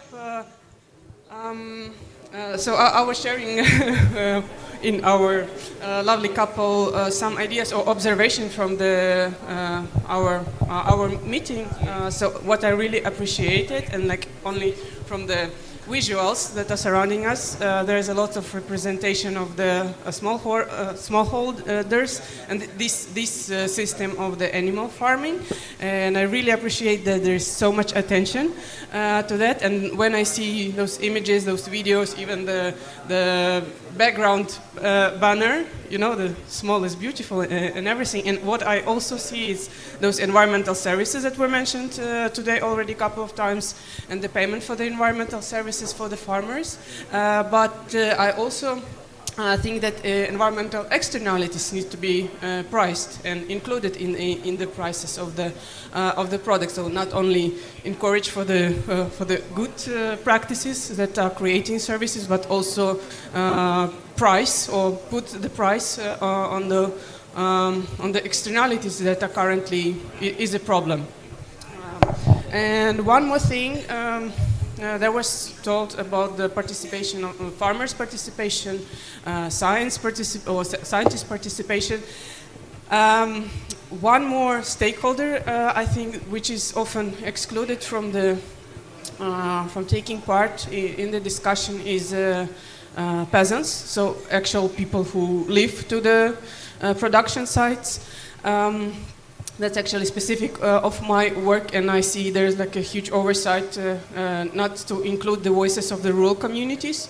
So not only producers, not only consumers, not only economists, but also people who are actually living to those sites, who are actually smelling those odors, who are drinking that water that quite often is dangerous. Well, say the least, it's dangerous to drink.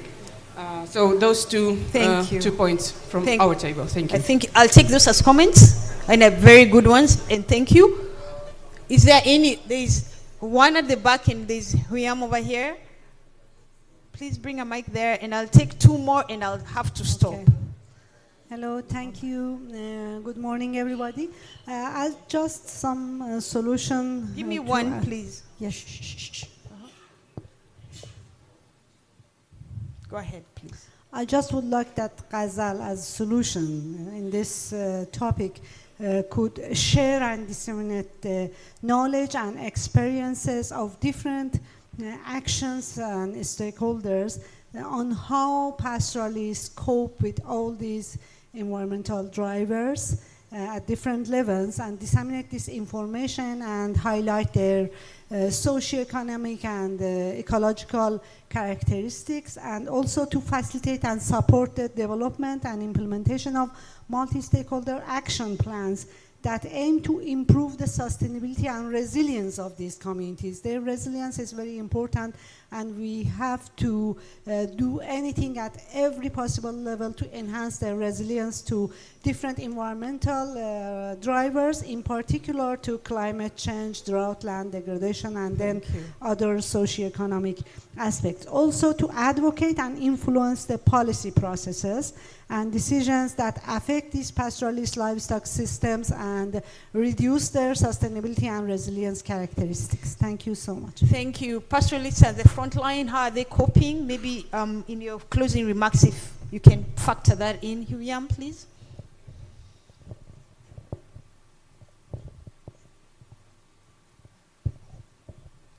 Okay, can you hear me? Yes, thank you. We have a very short discussion, me and Scott here at the table, thinking about what GASL can do for bringing up solutions. I think one of the ideas can be GASL can create in its website a library on the main themes for the solutions to be gathered and to be like shared with all the participants. On the other hand, also I'm focusing more on these environmental drivers for livestock production.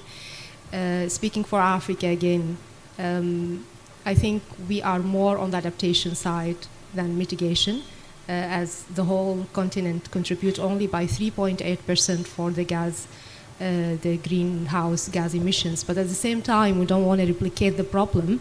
We want to be sustainable in our production so that we are not contributing more, because we are requested to increase our productivity to cover the needs of the African populations.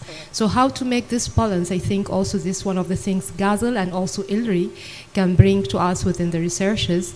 If we want to conduct or perform what we call it sustainable intensification of animal production, how can we do that? By building the resilience for our pastoral systems and at the same time link them to, let us say, sustainable value chains or supply chains that can achieve their resilience. So how to bring the balance to the continent, this will be one of the things GASL can help with. Thank you. Okay, a knowledge hub of solutions, a place where we can all go and get these solutions. I'll take right here. Go ahead.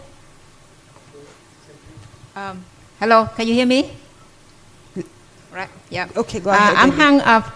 I'm Hang from Vietnam. This is the first time I joined GASL meeting, and I don't see any perspective from the Asia yet. So I hope that it's one of the action points for GASL is continue to more have activities in Asia, involve more stakeholders, especially the government, so they can understand, they can know more about the challenges. Because the livestock industry in Vietnam, in Asia is so big. For example, pig production, poultry production, and we need to have a more action in Asia. Thank you. Asia, inclusion of Asia. Go ahead, sir. Yes. Okay, thank you. As we have seen, there are a lot of technology solutions available. We think at the end, as I said today in this morning, we need to find the correct economic incentives that can accelerate the technology adoptions at a farm level. Because at the end of the day, everybody wants to live better from their work. So I think that GASL can help us to find novel economic incentives to promote a faster adoption of sustainable technologies. Economic incentives, very good point. Go ahead, sir. And I'll take you and the lady behind at the last two. I'm sorry if I can't get to you. You and the lady just back there. Ernesto Reyes, Livestock for Social Development Action Network. I have had the opportunity to work with some of the panelists in those solutions, and we have two comments here at the table. The first one is the key question: why we are not being able to scale up those solutions, and taking the message from Alexander from the private sector cluster. If we make the other way around, what we have seen as successful cases for scaling up those solutions has been public-private alliances. This is something really important to mention here, because it's the way that we can accelerate, we can incorporate those solutions. And the second element, I'm going to give you the floor to my colleague regarding the role of GASL. Yeah, regarding the role of GASL, I think we have two aspects we need to tackle in future and quite fast. One is about communication. We are not free to communicate as we wish to. We are not present on social media, for example, because we are not a legal entity as such. So we depend on others for the communication. First point. The second point is, I think we reached a stage at GASL where we need to move towards regional chapters of GASL, keeping the main one, the overall one, of course, but we need to move to these regional chapters. They are already kind of initiated with these regional consultation, but these regional chapters, they will be able to involve more actors, including farmers, and they will also be or allow us to be closer to the ground and to address the specific problems of the regions. Thank you very much, Nancy. There's a lady behind there. Go ahead. The lady. Thank you. We've got the Brazilian Roundtable here, the Australian Sustainability Framework, and youth from Europe and America. We were really seeing the importance for change, about the importance of government and industry guidelines and how these set the standards. And we're so varied across our regions, the environment we're working in, but we can learn a lot from each other. But I think the industry and the government needs to step up and say what is acceptable from an animal welfare point of view and an environmental point of view. And regulation is actually important. We then need investment in research so that we can actually get the facts about how we do it, what's possible. We've had some fantastic examples here. We then need to model the way in our regions as to how we do it, and then educate and support at that farmer level. So we saw a fantastic example from the university, I thought, yesterday with the biogas example, which is really terrific. So I think GASL's playing a really important role with sharing and networking, but I guess one of the challenges, you talked about the Eat Lancet and the IPAC report not representing what's happening in Africa. I'd love it if, and could GASL do that if we collect the data from what's happening and then provide it to those global organisations, because we struggle at the national or the regional level, but provide the correct information and challenge them, and it'd be lovely if they could update their information to be more accurate. Thank you. So GASL to be the face of that interaction. Let's have, we have this gentleman ahead of you. Go ahead, yes. One sentence, make it very brief, please. We've run out of time. Yeah, the mic is not working for him.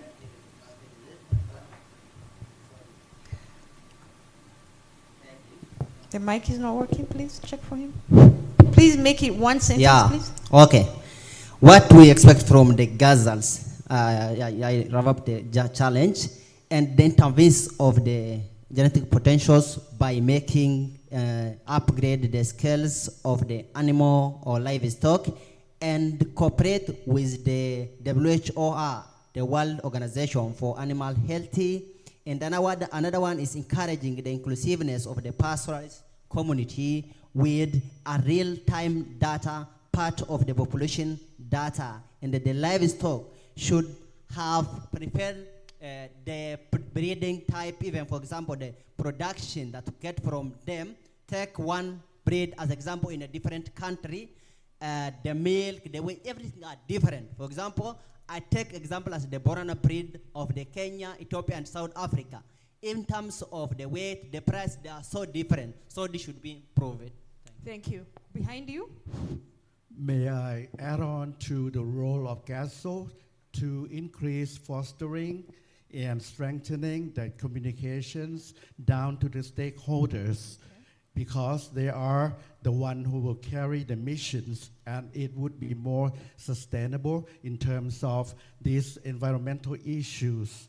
Secondly is the interventions that should be implemented should be based on the local resources.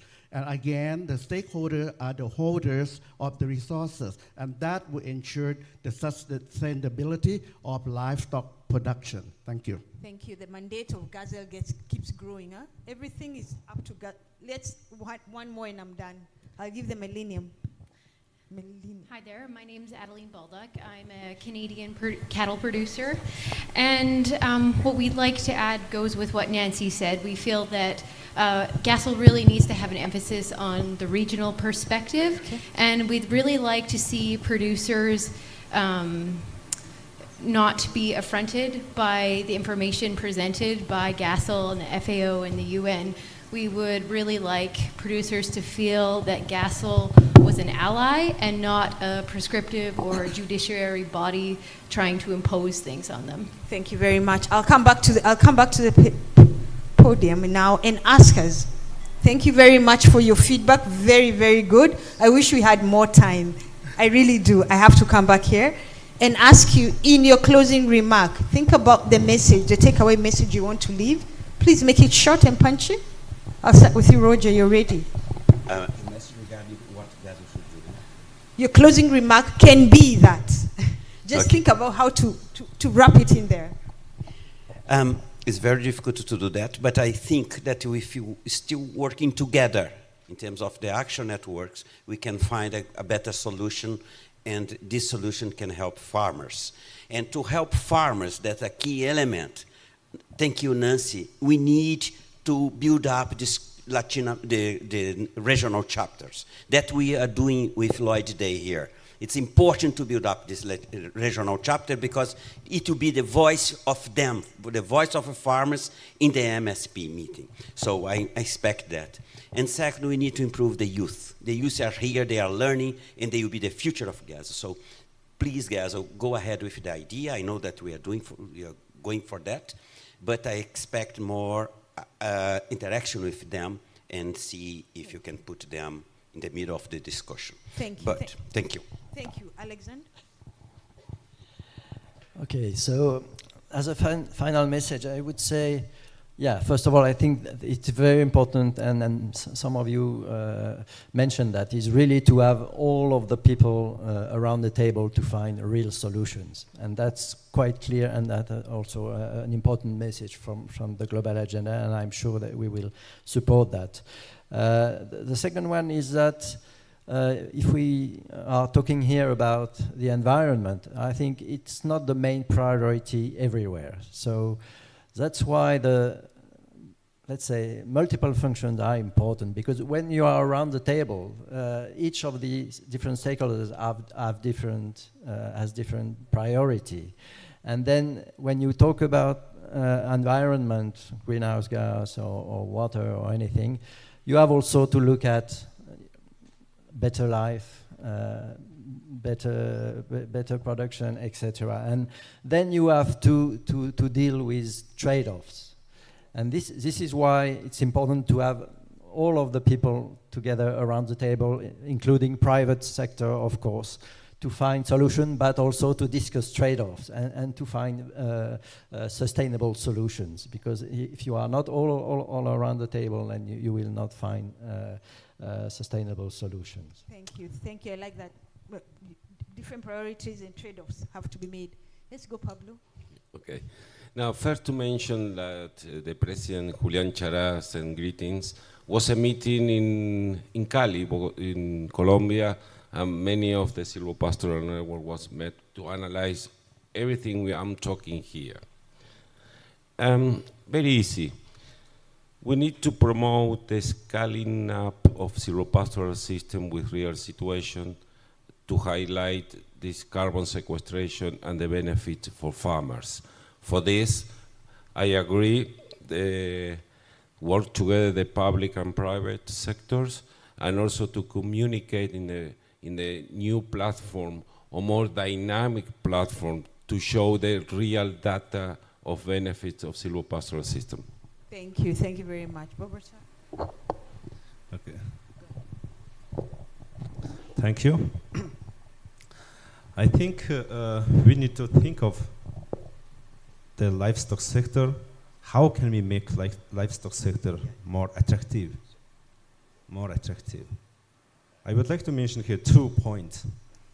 One is that we all experience it, we all have facing the COVID-19 pandemic, right? We all remained at home.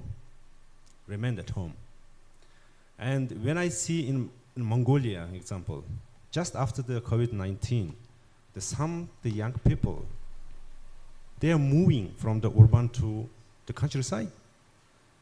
And then I was asking to them, why are you doing this great decision? And they were saying that, whoa, they understood what is the life is that because of the COVID-19.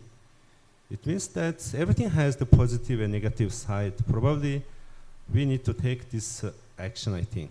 And other thing is that in COVID-19, it made us how the food and agriculture and livestock so important. It's so essential, right? Especially to the decision makers in the country level. So probably GASL need to take this as action to approach to the decision makers at the country level, to the governments, especially to the Ministry of Livestock or Agriculture. I think that's the action that would be. The other thing is that, of course, the communication. How can we communicate? We all know the social media is so emerging, so probably we need to use this opportunity to communicate. The communication would be between the farmer to farmer, herders to herders. We need to find the common interest or common understanding of the stakeholders. So the communication would be more specific, more in detailed, I think. So we need to take those kind of... Thank you. So GASL, actions. government engagement, and increase our communication. Okay, let's bring the politics in here. Roger has something to say. Just one point about communication. Of course, the social media, etc., is one way. But another way, I'm chairing the editorial committee of GASL. And another way is to publish results, to publish papers in GASL. So we are expecting to receive further publications because that's a good way to spread the ideas and to make that more public. So that's my idea. Thank you very much. I really like this panel. It has given us solutions. You've given us solutions. I'm really grateful. Let's give them a hand. As we've closed the panel session, thank you so much. You've all done great. And invite Mr. Mohammed Ibrahim, Director General of CATIE, to give us our closing session, to give us our closing remark. Thank you, everyone. You can please leave the stage. And thank you, everybody.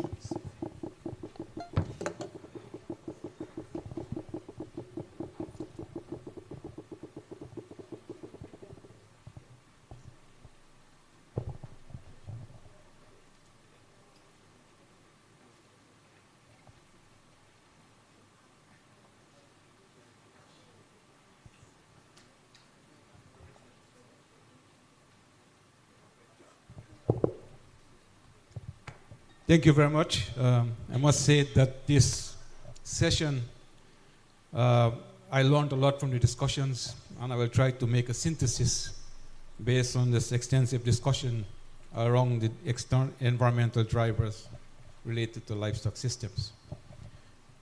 Well, starting from the discussion from the plenary and also from the presentations, we can see that the livestock systems are varied across the regions, heterogeneous systems.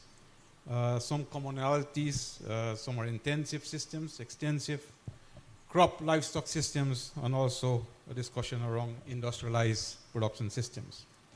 But when we look at the environmental drivers, there are some commonalities. For example, the impacts of climate change on droughts, for example, on water scarcity, but also in terms of the forage production and forage supply, but what it is impacting in terms of the length of the growing season, the productivity, but also what it means in terms of costs for supplementation in these different seasons.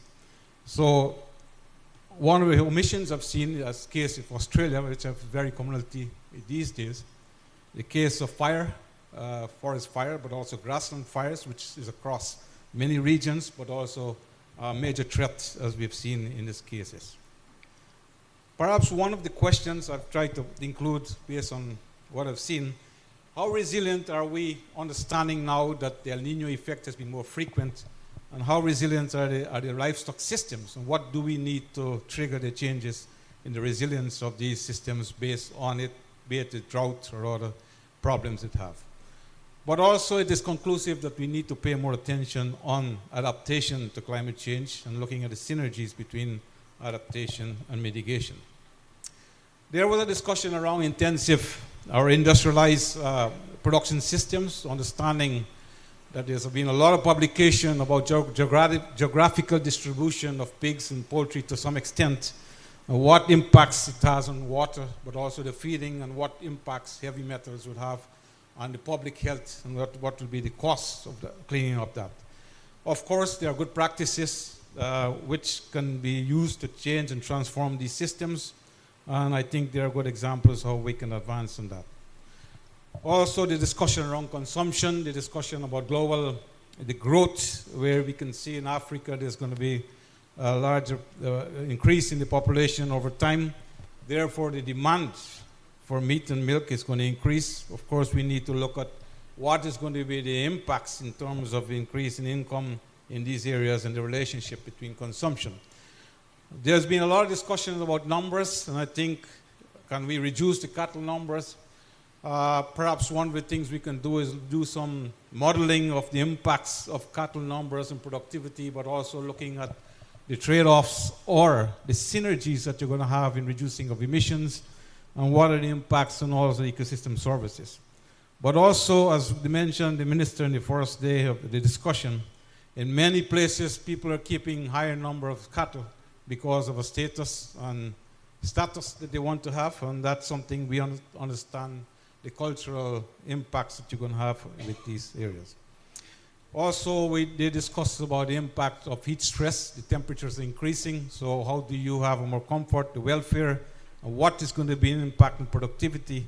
Of course, there should be a discussion about the impacts about triggering diseases and also parasites, because these conditions are also favoring more of these parasites that we have. Also, the discussion was centered on what the practical tools that are being implemented. They did discuss about using the integration of forestry silvopastoral systems as a way of mixing forestry crop and livestock systems for a way of advancing in towards a more sustainable system, looking at the carbon neutrality. Of course, silvopastoral systems has been one of the areas that has been discussed as one of the tools that can be used. Of course, these practices, we need to understand about the land tenure, but also the scale that these systems can be implemented. Understanding that many of the livestock farmers are small-scale farmers, so we need to have technologies that are more scalable, and understanding these, where they can be adapted in these conditions that we're working on. Lack of data has been mentioned in terms of looking for quantification, the need for having data, better data, and providing examples how data is being used to adjust the metrics being used by the IPCC for estimation of emissions, providing examples of overestimation and how you can make corrective measures so that we have better estimates of what are the emission values used under different agroecological conditions and tropical conditions that we're working on. A similar example which was shown on the nitrous oxide, which Claudia Arndt reported 2 years ago on the emissions on overestimation. So in synthesis, I think we need to advance more on understanding these estimates and the tools that we're working. There's also a discussion about, also the silvopastoral systems, the role these perennial trees play, especially if we're going to have more the impacts of droughts and dry conditions, and they play in the resilience of the systems, especially in the arid and semi-arid regions where these perennial trees are going to maintain more forages, but also improving these systems that they work on. And I think, though we have positive benefits of silvopastoral systems, which has been demonstrated for the biological and also the socioeconomic impacts, I think a better understanding of the barriers for adoption and scaling up of these systems will be needed to be addressed as a way to having this to scale. The discussion about multifunctionality of grasslands in terms of the services they provide, in terms of ecosystem services, biodiversity, water, carbon, etc., in addition to goods and services that we have from these systems were also discussed. In terms of the transformation, there was an example of the case in Argentina where the policies are moving in the right direction towards the transformation in sustainable systems. towards better capacity development, providing tools to the farmers and the communities to make decisions on early warning systems and making decisions of estimation of growth and also the pasture distribution.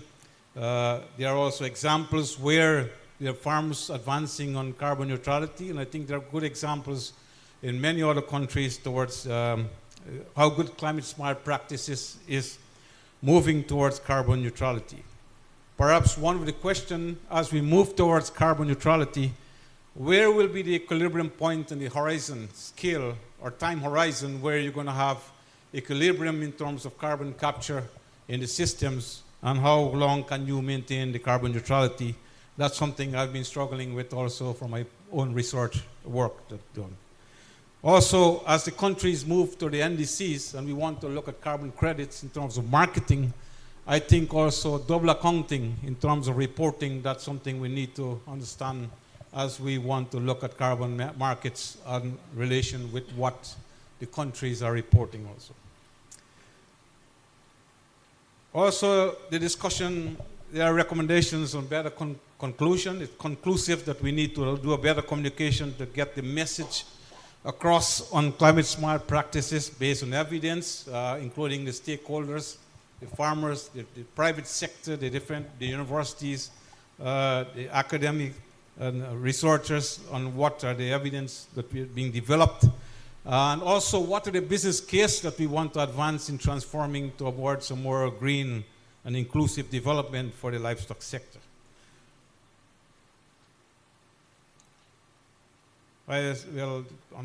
Also, the discussion about unlocking climate finance for providing ecosystem services. Here again, the alliances with the public-private sector is very important to look at the alliances of the public-private sector to have this engagement. But I would like to flag to say that many of the small farmers are in informal markets and not generally represented by the private sector. So we need to look at differentiated strategies that we're working on, and this is something that can also be addressed in terms of the strategies that we're working. And finally, I think there are good learning curve in many of the countries in terms of the policies that have been developed and being implemented, and GASL can play an important role in terms of working towards the policymakers and the private sector to see how these policies being implemented can be adapted towards different conditions that they're working on. This is something that I think will be very useful in terms of how we move forward. I don't know if someone from the audience would like to add something. We can open the space for 5 minutes where you can make your addition to the conclusive work that we have here.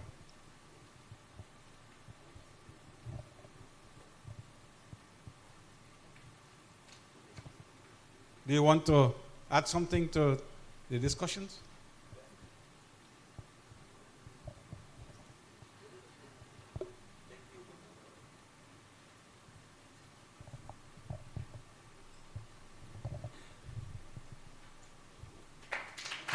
Thank you.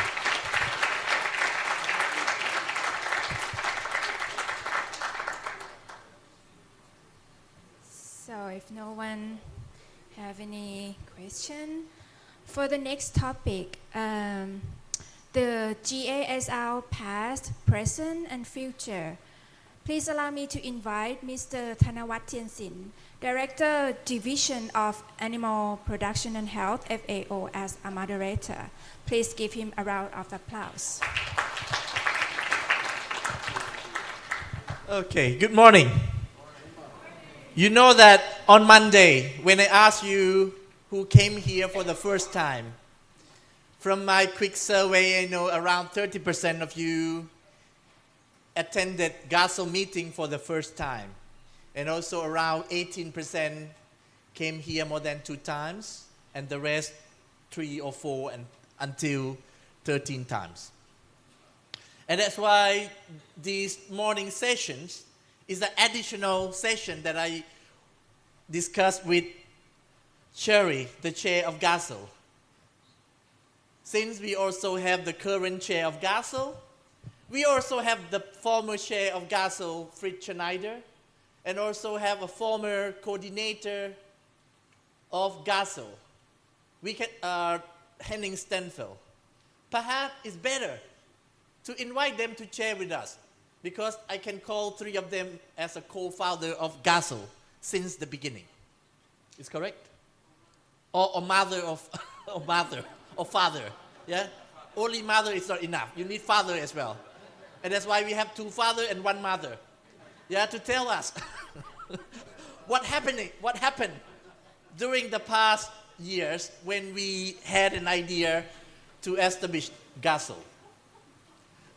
But I would like, I'm so curious.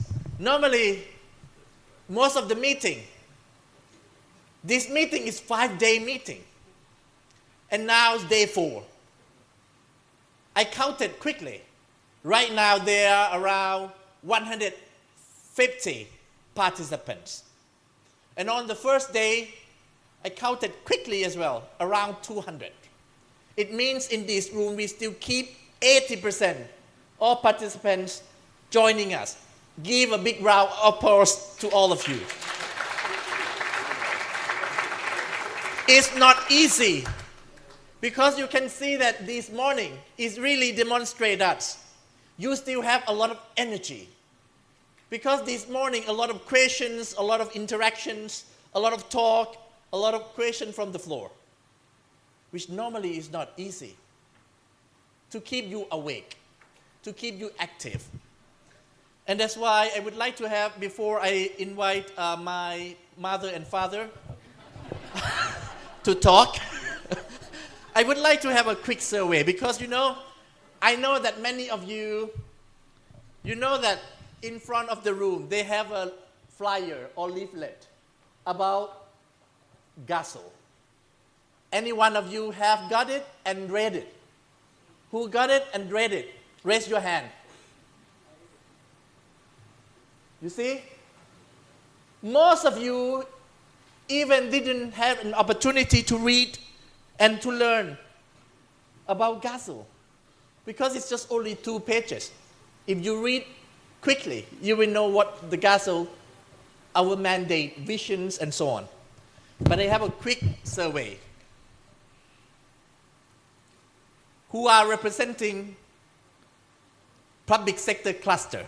Raise your hand. Public sector cluster.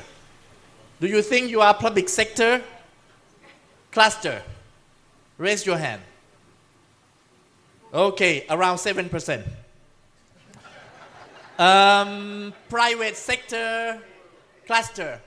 Private sector cluster, can you stand up?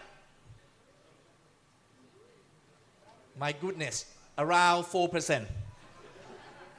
La la. Multilateral and intergovernmental organization. Stand up, please. Stand up, please. International, wow, around 8% as well. My goodness. Academia and research. Stand up, please. Academia and research. Wow, big team. Very good, very good. Around 20%. Next one is social movement.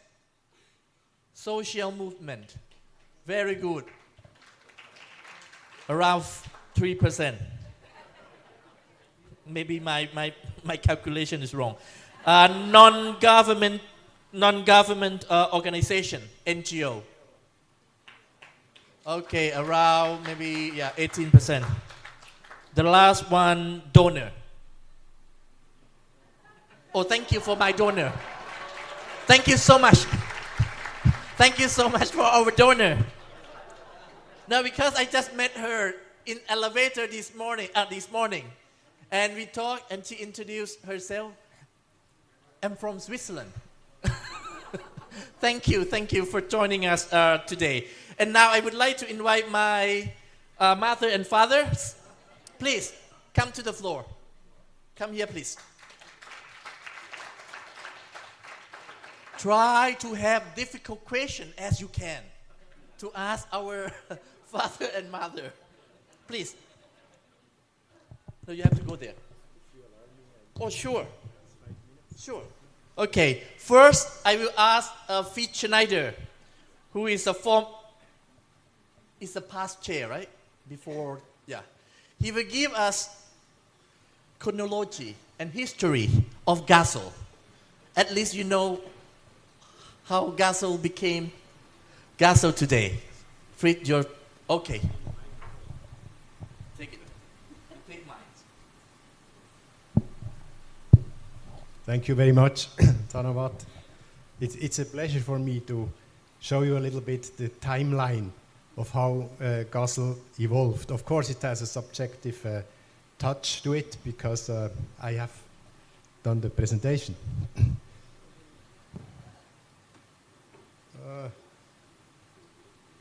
It doesn't move.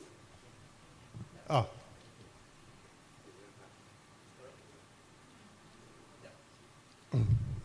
In 1997, I was asked by the Swiss government to represent Switzerland in a meeting in Wageningen, where a group was working on livestock and environment.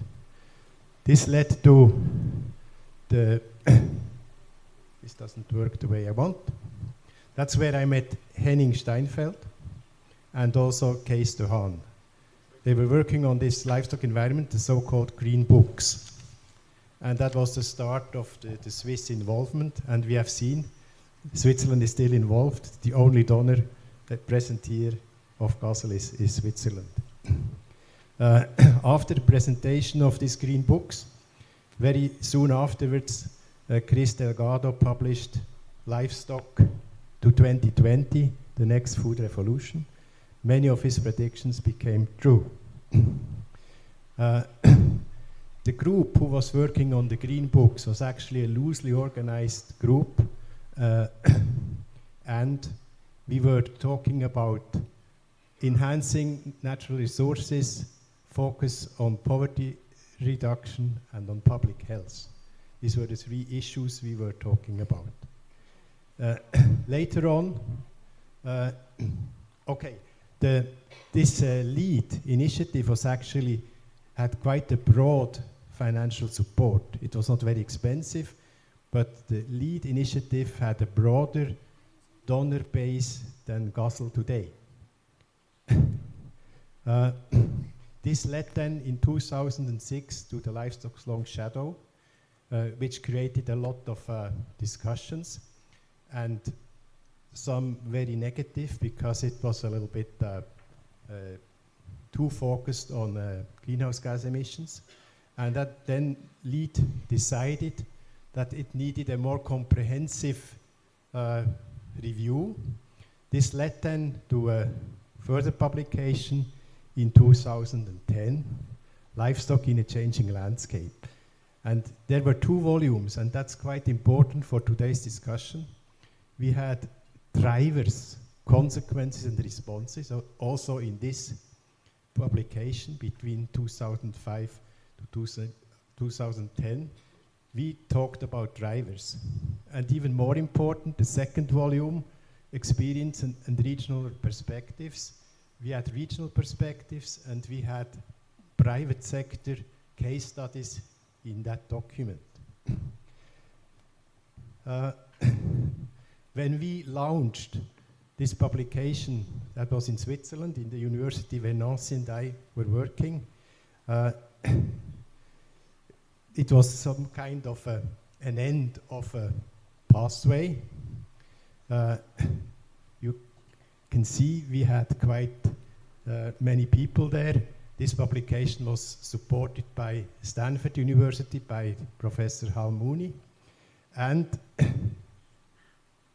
Jimmy Smith, Shirley was there already, and the predecessor of Tanawat, Samuel Yutzi, came to us and said, look, this cannot be the end of it, that must be the start. And in the evening after the apéro, we had a meeting, and that's where the idea of the global agenda evolved. Later on, it was actually the Dutch Perm Rep in Rome who presented to COAG the request to FAO to develop a multi-stakeholder partnership agenda, which was hosted by FAO, but independent financing.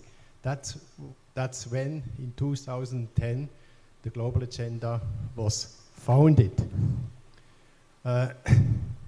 In all this time, we had only 3 managers. Sharon Dykman, Alejandra Costa for a short time, and for a very long time, Eduardo. You see here the timeline. I will not go into details, but it was a very busy 13 years of the Global Agenda, and developed in multiple ways. The Global Agenda facilitated dialogue, assembled and communicates evidence, and also advocates for change. That was 3 main objectives which lasted for a very long time. We developed a quite robust governance structure, a governance structure which is still in place, and I think it has been working quite well. And we linked the activities of the Global Agenda to the SDGs in 2016 in Panama. Later on, in Berlin, we defined the 4 GASL sustainability domains. They are still valid, and we're still working on them. And in the present action plan, we work according a theory of change strategy. So that was very in brief how it was developed, and I think today's discussion shows that we are not at the end of the road. We have to probably better focus the agenda. We still have to make sure that we can maintain the win-win situation of being hosted within FAO, but resting independent. And I think the request for regional action is very pertinent, that we can be more context specific. I will stop here. Thank you. Thank you very much, Fritz, for your introductions.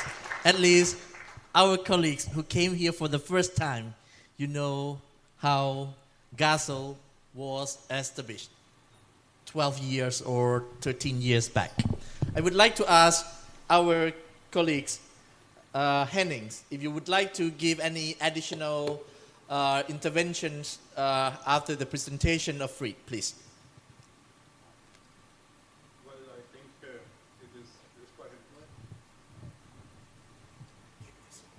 Hello? Okay, yeah, I think the idea of the multi-stakeholder initiative or platform you need to really came up because of the nature of the problem. And I think Alejandro has mentioned it the other day.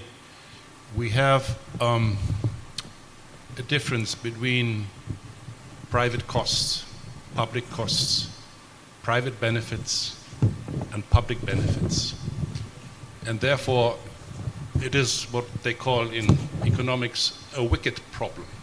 So the action of an individual, for example, in the area of AMR or climate change, may be beneficial for the individual, but it may be at the same time detrimental to society. So there is the need to come to a consensus as to how to proceed when there's such a discrepancy between private interest and public society's interest. And in an area that is so diverse and so varied, the idea of bringing in stakeholders where then you can look for where is it actually that we agree, where is it where we disagree, and how do we bridge those disagreements in a way that we can move forward. So it was also at the time when there was no subcommittee on livestock, and actually no one wanted it because they thought it was just adding bureaucracy and there was no point. At the same time, it was already a highly contested area. So we started off with the environmental angle very much, because that's where we had the biggest difference between public and private gains and costs. In a way that you try to bring action in an area where it's not always clear what the solution is. So I think the nature of the problem is, in a way, what got us going. I also looked at it as a model. So people ask me, where's the action? Where's the action?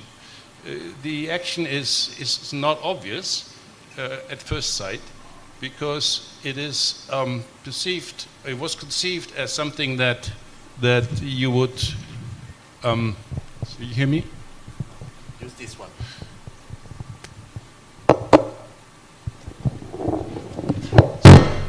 This was it's actually working, huh? It's working. But you have to bring it close to you.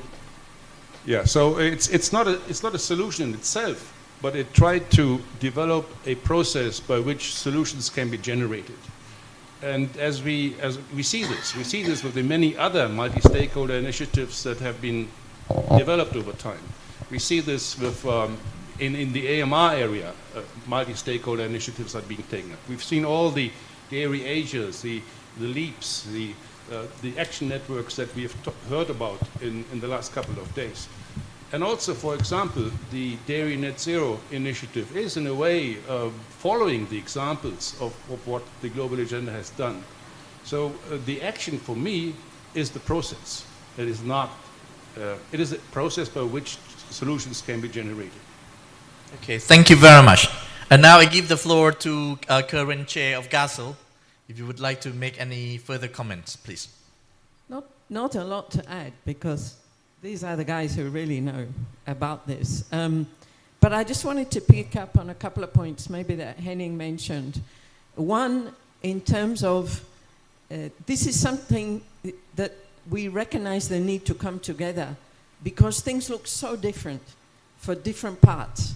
Whether you're sitting as a farmer or a pastoralist, or you're an academic, or you're a policymaker, or whoever you might be, and in whichever part of the world you may be sitting, livestock looks very different. Even if I say livestock, the image you get in your head is extremely different. So when we say now, well, livestock needs to do better in the environment space or whatever it might be, how do we do that when we're all starting from such incredibly different places and viewpoints and skill sets and whatever it might be? And that's where the power of the multi-stakeholder partnership really comes in. And I often reflect on, as Henning said, that starting point around environment.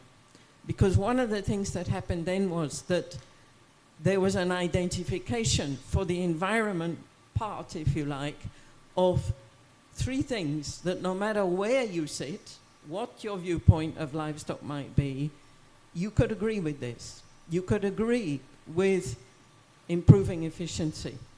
Whether you're a small farmer, you want to improve efficiency of your livestock production, or you're on the other end of the scale or anything in between. You want to improve the value of grasslands. And we did have a third one, which has slipped a little bit off the agenda, which was called waste to worth. Making sure that manure, we've talked about it here now, this circular economy, the role of manure in a circular economy. No matter where you are in the livestock sector, you could identify with that. The way you got there, the way you improve that in your respective environments or through your research or through your public policies or whatever they might be, could look very, very, very different. As that transition went on from environment, we added economic and social dimensions. I think that was at the Cali meeting. And then in Panama, we said, actually, the SDGs really give us a basis to look at that bigger space. We've got to go beyond environment. And then we coalesce that down to the 4 sustainability domains. Maybe what we haven't done so well is that smart articulation for each of those other domains of where is it we want to get to? What is it that we all agree about we're heading towards? And how can we use multi-stakeholder processes to help us get there? As Henning said, that's what really the action networks are doing, as I said the other day. So it is about this combination of providing a space for dialogue, for learning, that then spurs action and practice change in many different spaces, let's say. Let me stop there for now. Thank you very much, Sherry, Hennings, and also Fred, for your introductions. Now I would like to give opportunities for the audience and our participants. If you would like to ask any question to our colleagues or panelists, or father and mother, please. And here today, during the past 4 days, anyone here in this room didn't have any chance to talk or ask any question or give any comments? Because from my observation, many of you still don't have opportunity to talk. But I will give you opportunity to talk as well. Please, Alejandro. Hello? No, one comment and one precision. So, Fritz, I think that there have been only 2 managers in GASL, Jeron and Eduardo. I was supporting the process as requested by Henning in the reform process. So I think that there are 2 very interesting narratives, and it's how the vision of GASL has evolved, but I believe that's something that is perhaps even equally or perhaps even more interesting is the process of the internal evolution of GASL. I remember that perhaps 6 years ago we present an idea on how to reform GASL, very controversial. You know, when I suggested to eliminate the action networks and to have a less heavy kind of mechanism.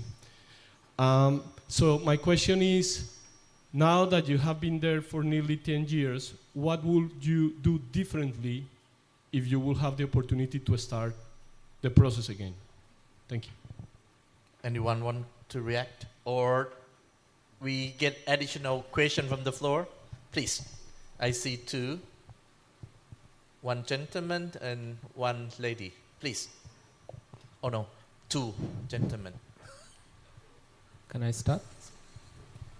Okay. Please. Thank you very much for giving me the opportunity. My name is Mohammed Abubakar from Nigeria. I would like to use this opportunity to thank GASL for their work. We have seen how they started and where we are today.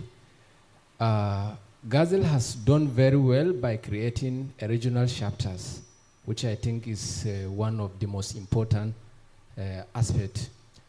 I would like to ask what kind of support GASL will offer to regional chapters apart from the dialogue facilitation. Thank you. Thank you. Next, please.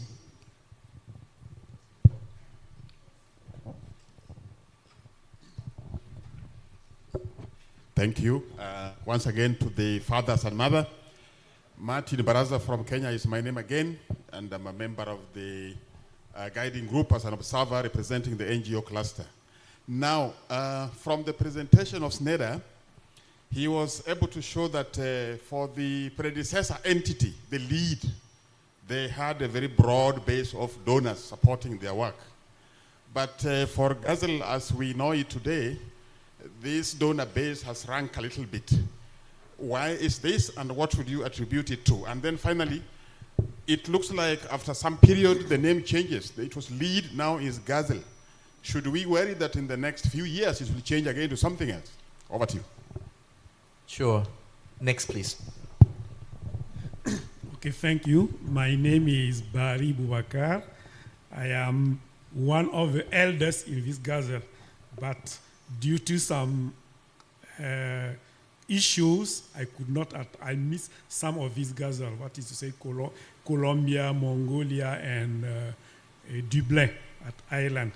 What I would like to add is to witness something, because at the very beginning, we enjoyed one way of working of the GASL, because people were working on technical topics. And me, I belong to the topics of restoring pastures. And we actually enjoyed it because it helped at the regional level to strengthen, to build capacities for some stakeholders on this topic. As an example, I would like to take Alexander here, Ecovix, as a witness. We organized a workshop at Garoua in Cameroon about restoring pastures. And during this workshop, we really draw an important experience for the gazelles. So I think that this division of works at this time was really successful. So I would like really to thank gazelles for this opportunity. But now I have got expectations, because now things are evolving critically, mostly in some Africa region, that is to say the Sahelian region, where people or population are ravaged by terrorist issues. So pastoralism is really threatened. It's threatened, and now we need to focus on conflict and crises in order to strengthen resilience for pastoralists in these areas, mostly Burkina Faso, Mali, and Niger. So this is my expectation. Thanks. Thank you very much. Now I give the floor back to, thank you very much. Maybe who's going to start first? Please, Frit. Yep. Okay. First to Alejandro. It's an interesting question. What would I have done differently? I think there are two issues. I think in the governance, at the beginning, when I was chair, I proposed that we have an executive committee. And the guiding group did not like that idea. But when I see how we organize, for instance, this meeting with a task force, which is working or not working, and many strategic issues, the guiding group doesn't meet often enough. So a small executive committee, which takes a lot of ownership. My proposal at that time was one person per cluster. That is definitely something I think we should maybe reconsider. The other issue is the financing of the action networks. The action networks, as the name says, that's actually the action is. And we have not been able to finance them sufficiently, to support them that they really can show action. Sometimes they also have to look for their own funds. So these are definitely two elements I think we should improve. And the third issue is communication. We are still very weak on communication. I've not been able during my time to improve communication, and I think also Shirley is struggling as a chair with communication issues. While I have the microphone, the donor issue, the lead group who was financing lead, it's a little bit misleading. That was peanuts. You know, I think most of us, we were paying our own travel, and there was very little money in lead, but it was from various sources. Now, for GASL, it is also a bit misleading. Of course, right now we have only one representative of the donor cluster, but we were able to convince Bill and Melinda Gates Foundation a few years back to contribute, and they are now the biggest funder. And we have signals, if we are continuing and doing good work, that they will remain. I think that's the same with traditional funders like Switzerland and Netherlands, the CNE from France, and the Global Dairy Platform. What was not possible so far was to convince the private sector to also invest into GASL. Thank you. Anyone of you would like to add anything else, please? Yeah, I just endorse what Fritz said about doing different and the communication part, and that is one of the things I've been scribbling all over my pieces of paper as we've been talking here. That role of internal communication, facilitating knowledge exchange that is happening here kind of organically, but how can we make it continue when we're not all sitting in a room in Chiang Mai, for example, and to spread well beyond the people that are sitting in the room, but also externally, and communicating science, evidence, so coming from the research teams among us, with the broader constituency of non-livestock people, but evidence. And that means being honest about sustainability, change within the sector as well. There was, the question on donors. You know something, I think every single person sitting in this room is in a sense a donor, because you have contributed time and energy in many, many different ways, and that's hugely appreciated. Because as I said, GASL is about adding together the pieces, and adding together pieces is what the money that GASL gets is really being used for, not necessarily funding what you as an organization would perhaps be doing anyway, but it's adding value by adding pieces together. And as Fritz said, we do have a good donor base. We've been talking to them in the past few months and have been assured of their interest and commitment to continue as well. And the regional chapters, yes, that's something we're looking at. We're discussing how do we formulate those going forward, how do we make them work? Again, basing on a multi-stakeholder approach. We don't want to replace, but we want to work with regional organizations, whether that's FAO regional offices, it's organizations like ICA or AU IBAR or whatever it might be.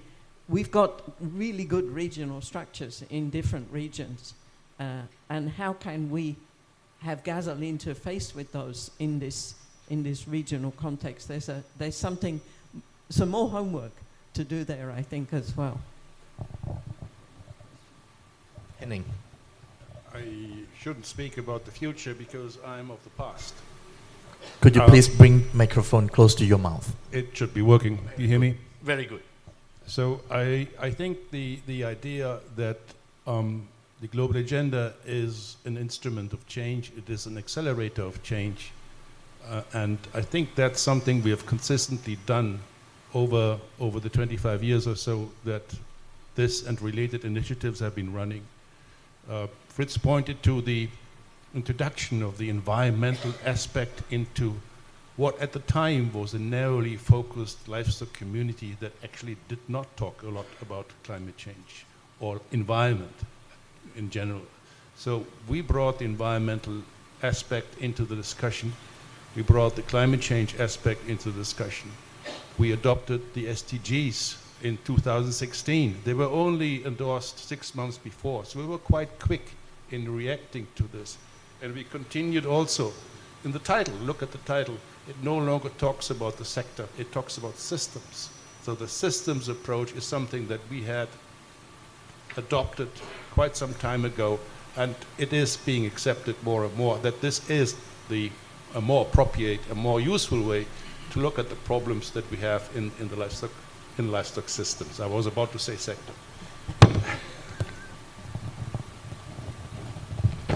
Thank you very much. I think okay, please, the ladies on the back side.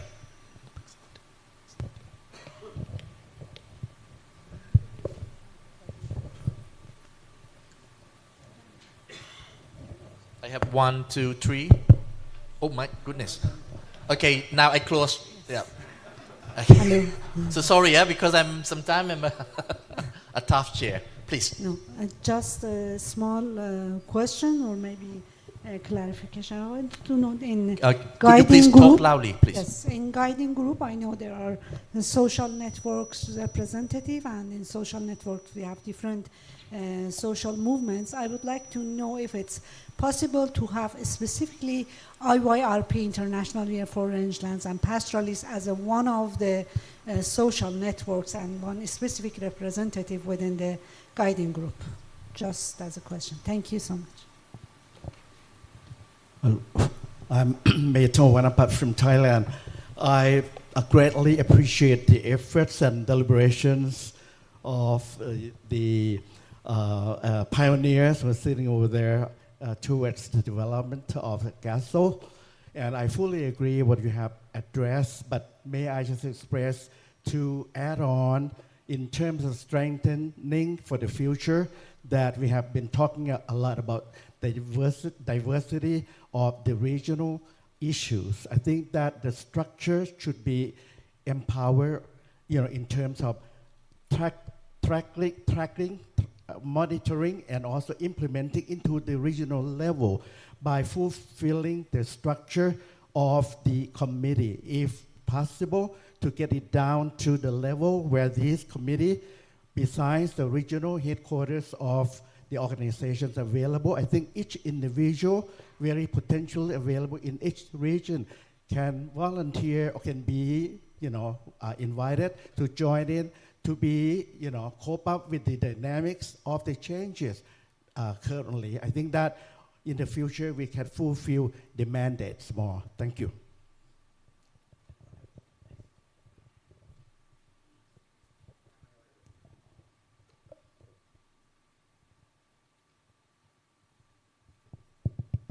Thank you. I am from Pakistan. I just want to add or propose something pertaining to the pastoralists. No one can deny the significance of availability of real-time data for well-informed policy decision. And also, we must recognize the contributing role of pastoralists community in any country. They are contributing and they are playing a balancing role in our ecosystem. So how it would be if an e-portal or if an pastoralist portal may be created in the website of GASL, just on the lines of a WISE portal. So one country can get information pertaining to the patterns, moving patterns, and their animal holding capacities of the pastoralists and their preferences in any country. So I felt to share this with the parents of GASL. So how it would be. Thank you. Thank you. Scott, please. And then after that, if Scott, and then I give maybe 3 more. And then I want to hear someone from new generation as well. Scott, please. Okay, thanks for the overview and background. It's helpful for us who aren't familiar with the whole history. I think 2 or 3 points just to mention that I think should be considered as guiding us in the way forward. One in particular is the need to translate a lot of the information and science and approaches that are being applied on the ground, in the field, at farms, but to make that information very much available to the broader group of stakeholders. And I think that the success of the application of these modalities is really at the heart of what we're trying to accomplish. I really think that should be prioritized as part of the way forward. The other point that has come clear in my mind, at least listening, is that we continue to say we want livestock to be part of the solution. Right? We want it to be seen in a positive light, not in a negative light as causing environmental issues. And from that standpoint, I think there needs to be a bit more effort made to figure out how we reach out to the multilateral environmental agreements, how we reach out to the UNEPs of the world, and how we really start to work on developing closer partnerships with those people that we, in many ways, have some challenges with because we have very different perspectives on how livestock is placed in the broader context. And I don't know how the management can move that forward, but I think it's important that we try to find new ways of working with some of these partners that will change the perspective of livestock. The last point, Global Environmental Fund. This is a huge resource that I think we at least as FAO and many of the other partners in the room are going to them and using their resources for country level implementation to do a climate smart agriculture. And I think that this is maybe a resource that can help us further our mission and mandate and activities on the ground in the countries. Thanks. Okay.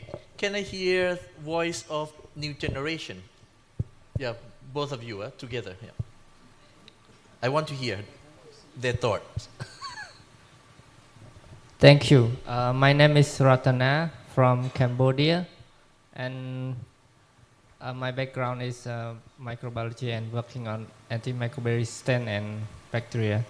I have learned a lot from all the colleagues and already mentioned all, but I did not hear about how to make the intervention more effective in all stakeholders, especially from the government stakeholder until the farmers, researchers.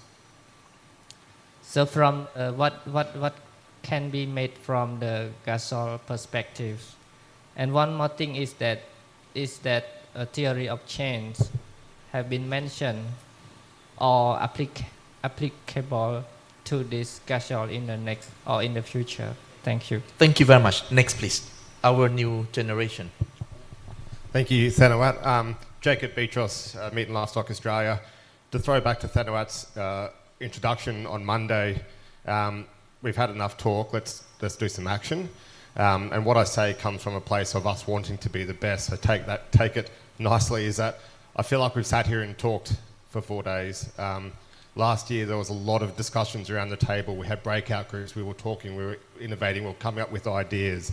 There was a Dublin communique last year that had 7 commitments agreed to, which hasn't been mentioned. Well, I haven't heard it. There's been no follow-up on those commitments. So I am curious as to how we can really drive GASL members and GASL participants that the FAO has invested incredibly to get so many amazing minds in this room. We really need to be utilising them to get actions, to get outcomes and outputs, so that when we go back to our regions, we have something tangible that we can go with, something, a toolkit, a toolbox, anything that we're armed with to go and influence or begin change. Thank you. Thank you very much. The guy on the back side, and then I would like to hear the voice of private sector customer and also also donor. Yep, please. Okay, thank you. I was wondering if, in the history, but even looking forward, have you looked at what are some good practice? Are there any baselines that you can use in terms of multi-stakeholder platforms and what they're doing and how they're doing it, and if you could learn from others? For me, we're in the Mekong area, and there's the Mekong River Commission, which is not a multi-stakeholder platform, but it's really an intergovernmental body that works across all the countries in the Mekong. And everyone complains about that it does nothing, but everyone also says that if it wasn't there, you would have to create it. And I think that's probably true of GASL. Everyone will complain that it doesn't do too much, but people say that it's essential going forward. 2 things I think going forward. Communications is always going to be hard with a multi-stakeholder platform. We can't use the dirty word, as Henning mentioned, advocate. We don't want to do that, and communications is also very hard to get everyone to agree on things. But I think, as we've heard here, 2 things moving forward that you might want to invest in is knowledge sharing and facilitation, and being able to really manage the knowledge here. So rather than focus on communications, how we're going to do things, communicate very nicely, focus more on the knowledge management and facilitation of the group. And then the second thing is very much like Scott said, how can we kind of engage more in non-livestock spaces and really have that dialogue with others? And I think those are 2 things to invest in moving forward. Thank you. Thank you. Now I would like to hear the voice of private sectors first, and then I give you the floor, no worry. Anyone from private sectors would like to take the floor? Okay. I see more than one. Okay, please. I start with you first. So, thank you for the opportunity. No, I just have a quick one, and I've had a lot of conversations with everyone here. Not everyone, but many of you. And again, it is the point of communication. But can you hear me? It's the point of communication. But there are different aspects of communication. And for me, the problem within GASL so far, the communication, it's the communication internally. I won't say between one MSP to the other, not one guiding group meeting to the next guiding group meeting, it's what happens in between. And I think in that space, for example, the different action networks, if their projects are developing and they feel there's a gap and they need knowledge from the private sector, for example, to then reach out to us and then we can contribute. But I feel like there are these silos, these holes in between that we don't know. And then we come to the guiding group meetings, we get updates, which are great, but then it stops again. So that's the communication I would like to see moving forward, to strengthen that so we can all participate more in the different groups and build also new projects, new action networks, etc. Thank you. Any other private sectors that I can hear other voices as well from the other private sectors? Any others, private sectors here? Only one. Oh my goodness. Okay. I give the floor to the ladies and then to... Okay. Hello. I'm from Uruguay. I am from the public sector. Uruguay is a livestock country and we are a meat exporter country. And we would like to GASL include a driver that we call trade and environment. Uruguay follows with concern the marked trend towards the establishment for unilateral measures with commercial impact to achieve environmental objectives. We are concerned about that. And another driver it could be included is financial access linked to compliance with environmental objectives. Thank you. Now I give you the floor. Thank you, Tanawat, and thank you for your energy. I think we should all give him a round of applause. Keeps everyone active. A lot of people are talking about communications and saying that GASL needs to communicate. We all need to communicate. When I went to the GASL meeting 5 years ago, it motivated me to do a lot of communicating with many of you. And so I would encourage you all to sign the Dublin Declaration. I agree with you. I understood you. And to see how you can communicate about the importance of livestock in all the aspects of sustainability and to bring all the stakeholders together, because it's up to us. We can't always rely on someone else to communicate the message that we're learning here. We have to do it all, and to the degree we can do it together, all the better. But to the degree we take what we learn here and work within our regions and work in global standard-setting bodies to communicate, that's the mission, I think. Thank you.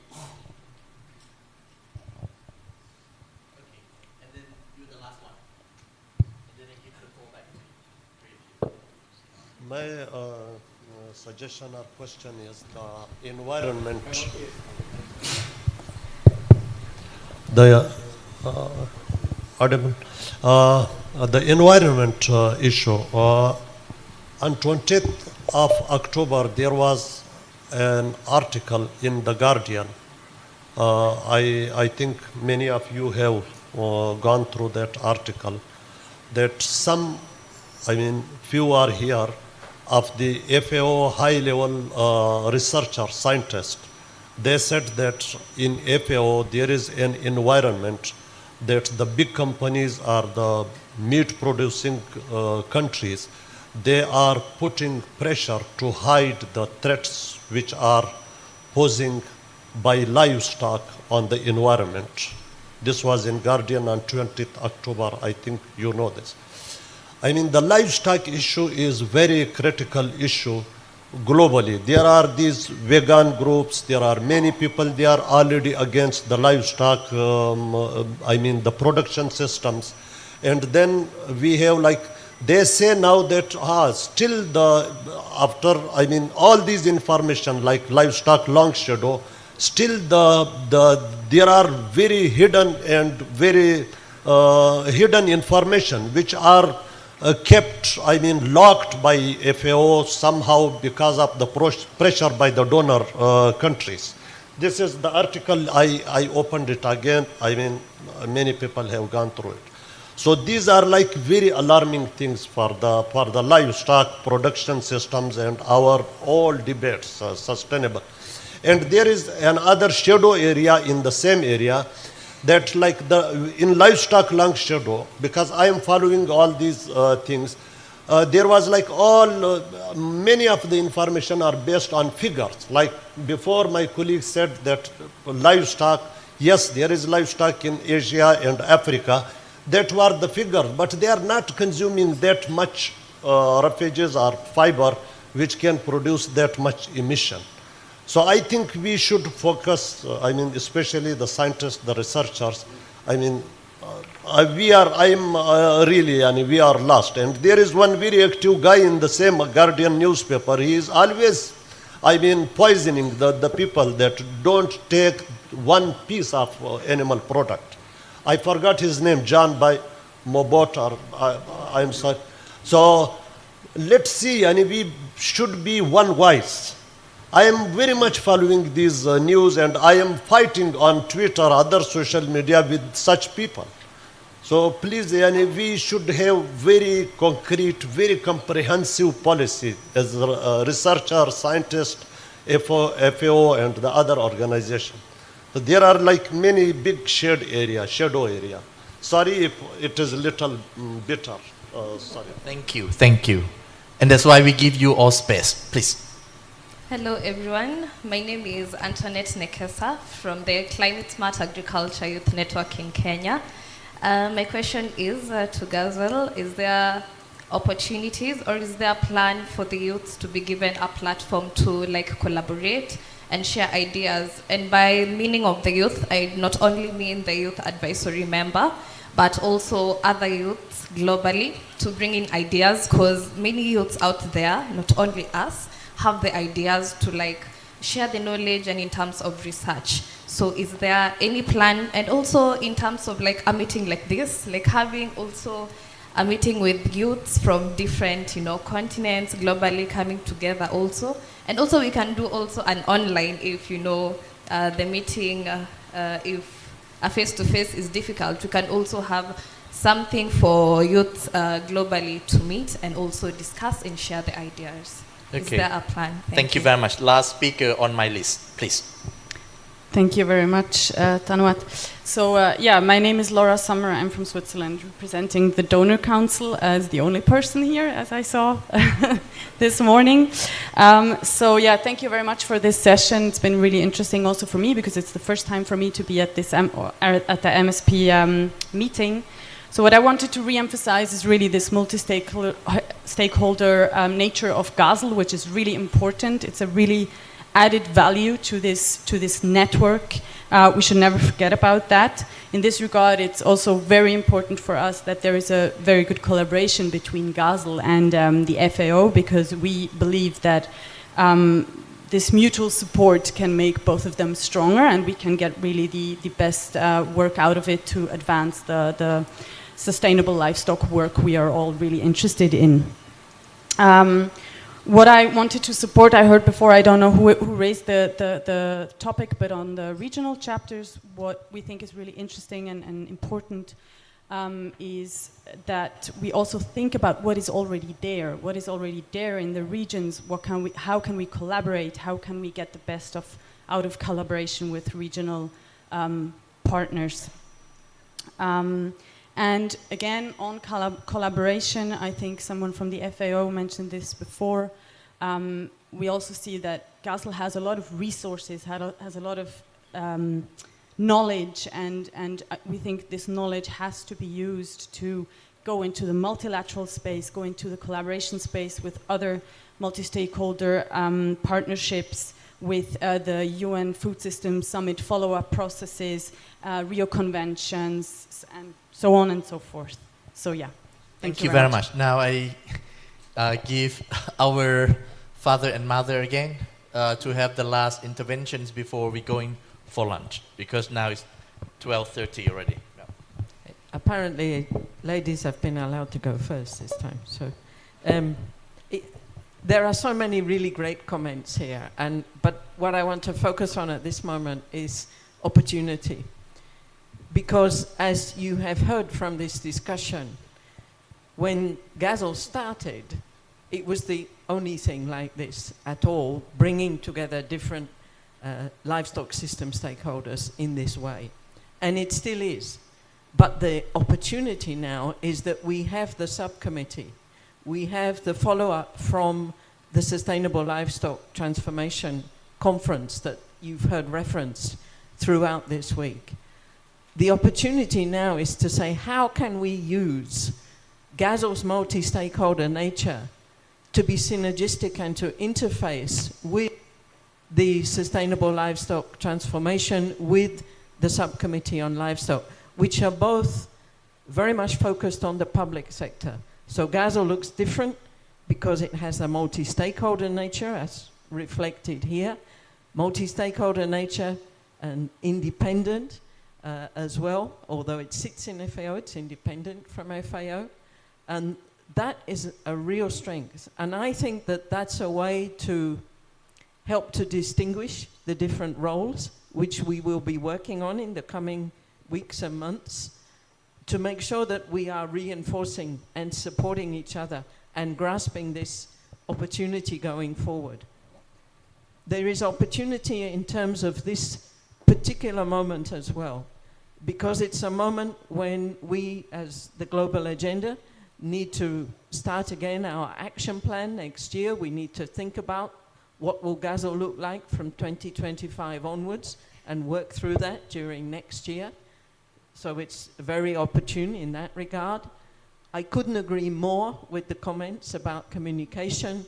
Knowledge exchange is one of the terms that I've been using here and there that I think is fundamental to get it to really work properly. And I think even the Guardian articles are an opportunity, because they're an opportunity to say how we have changed since some of the 206 and the early things that Fritz described. We are doing a huge lot in the space of livestock sustainability in all its shapes and forms and related to all the dimensions of sustainability. The challenge, of course, goes back to communication. How are we telling everybody what we're doing? So opportunity would be my focus at this point. Thank you. Henning, please. Yeah, in the same vein, and also responding to our colleague from Afghanistan, I think the best way to communicate is to embrace change, to not to defend the status quo, not say livestock is this and the other, but we are ready for change, we want change, we need change, and we also know that it is not actually an option, it is a necessity. And this forum, this initiative can drive change. And I think we've demonstrated over the past decades that we can drive change. And if you look at the progress that has been made in many areas, from a very dusty, technically oriented corner of agriculture into something that is really much more outward looking and addressing society's challenge, I think this is the way to go. And really say, look, we are not here to defend.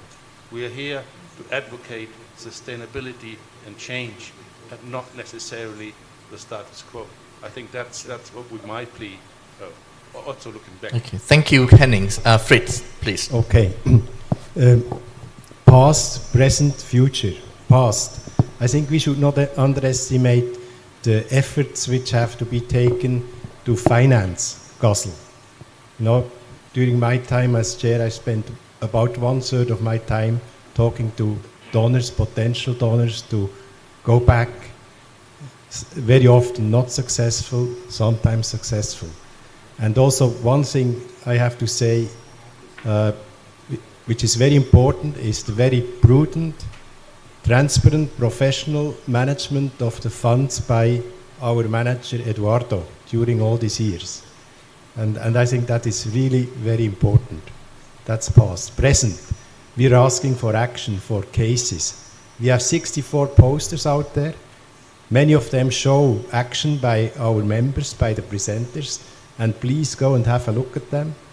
They're really very, very interesting. Many of them are actually from the region. And the future, I think, what Shirley said, we have to realign the role of GASL because livestock is still in a changing landscape. It's still changing. But we have a totally different situation also at FAO because there's more energy in livestock, the subcommittee, the conference, and we now have to make sure that GASL has the right link so that the win-win situation can continue. Thank you. Thank you very much. Please give big round of applause for our friends and colleagues of GASL. And also thank you very much for all the audience for your active engagement and also for your participations. Before we going for lunch, I also take this opportunity to thank my GASL managers, Eduardo, and also his team. Lavinia, can you raise your hands? Yeah, because during the preparation, both of them worked very hard. And also thank you all the team from Chiang Mai Universities and also from Thai Government Department of Livestock Development to support us. And that's why I keep quiet. No, actually I talk a lot as well during the during this morning session. But you can see that if you look at the agenda, I will have another talk in before dinner, which actually I know that talk before dinner is not a good time. But as you have heard from our colleagues, now livestock landscape is changing. And also in FAO as well, there are many things has been changed. Now we have this COAX subcommittee on livestock. We just organized the global conference on sustainable livestock transformation in September.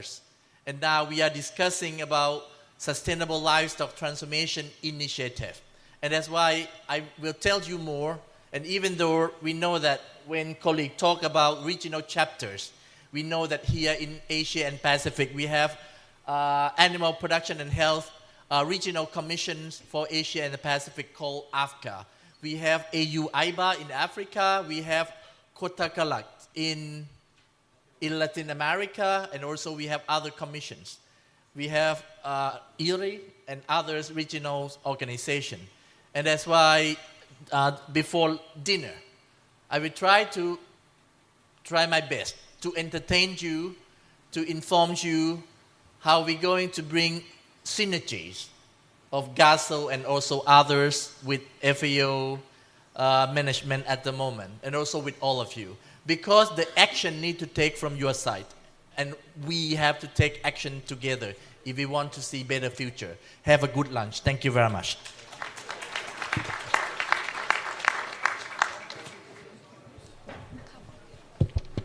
So thank you very much for a GASL family, fathers, mother, and their son. So before we go, we're going to have lunch.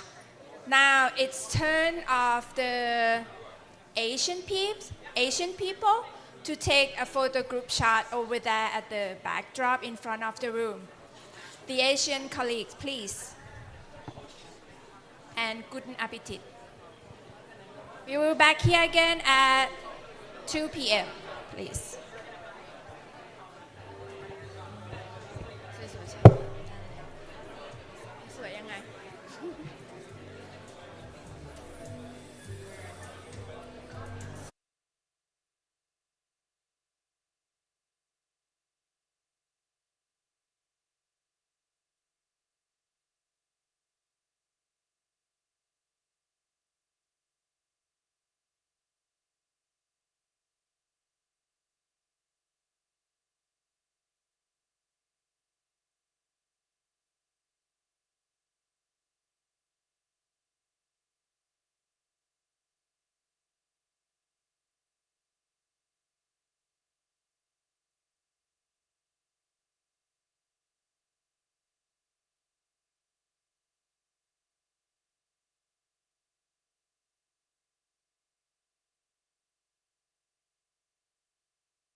Coming back to the plenary room, we are ready to start our afternoon sessions.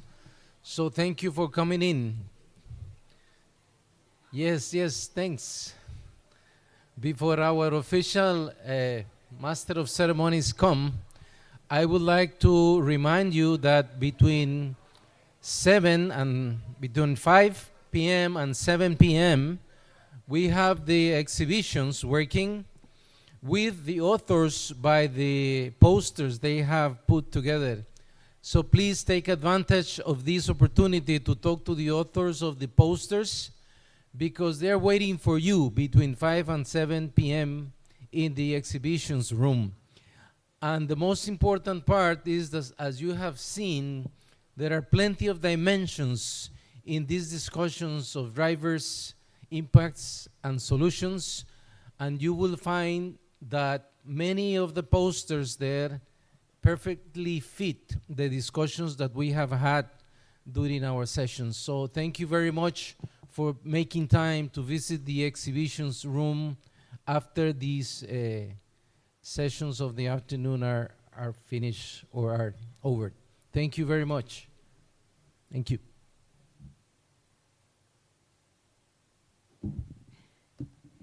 So good afternoon, people. For the plenary 2 today, how to move forward. Let me invite our moderator, Mr. Ivan Ivanov, Global Lead for Sustainable Protein Advisory Service, International Finance Corporation, or IFC. Give him a big applause.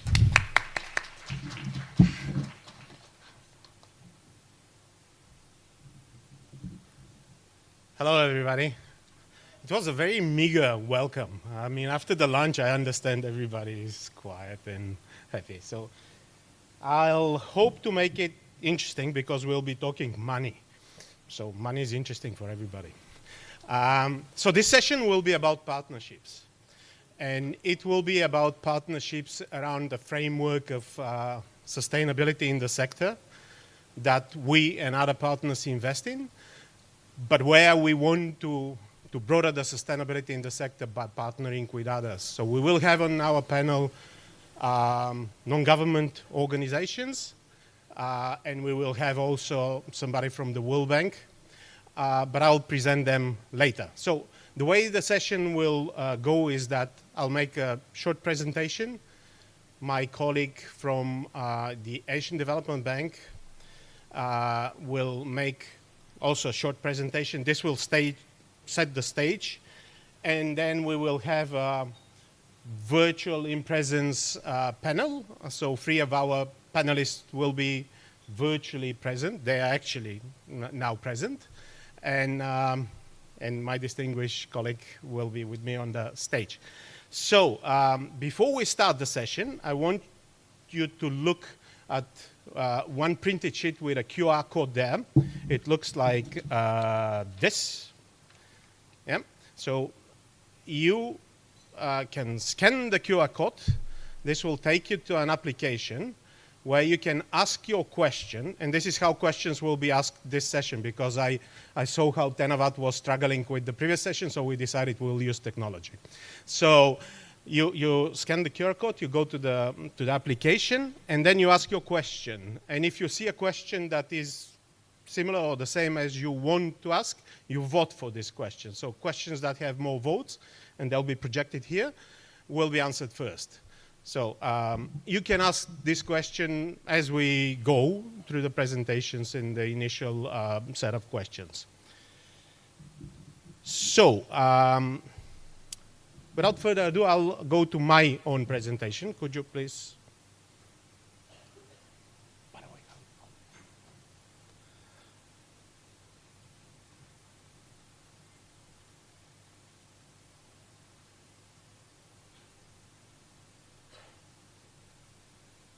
Okay, so I'm from IFC. IFC is the part of the World Bank that invests in private companies.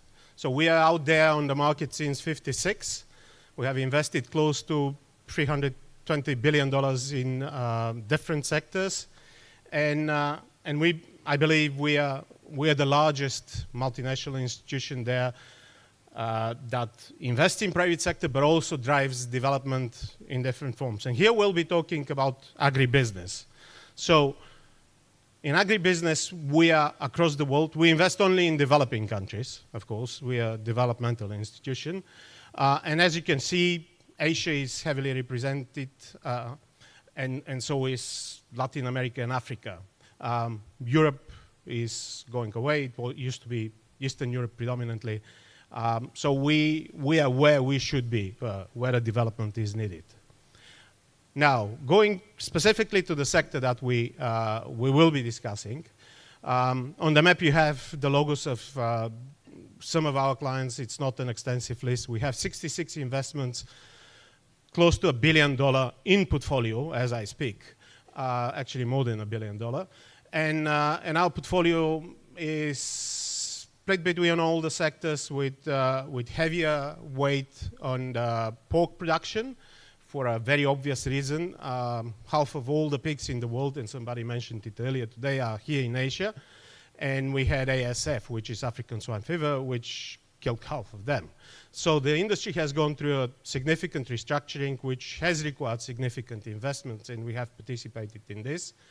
Dairy is also a big part of our portfolio, as is poultry, aquaculture. Beef is so far small, and I can talk more about beef separately with whoever's interested. Now, approximately this time last year when we were in Dublin, we had a parallel session where we presented our practices for sustainable investment in the livestock.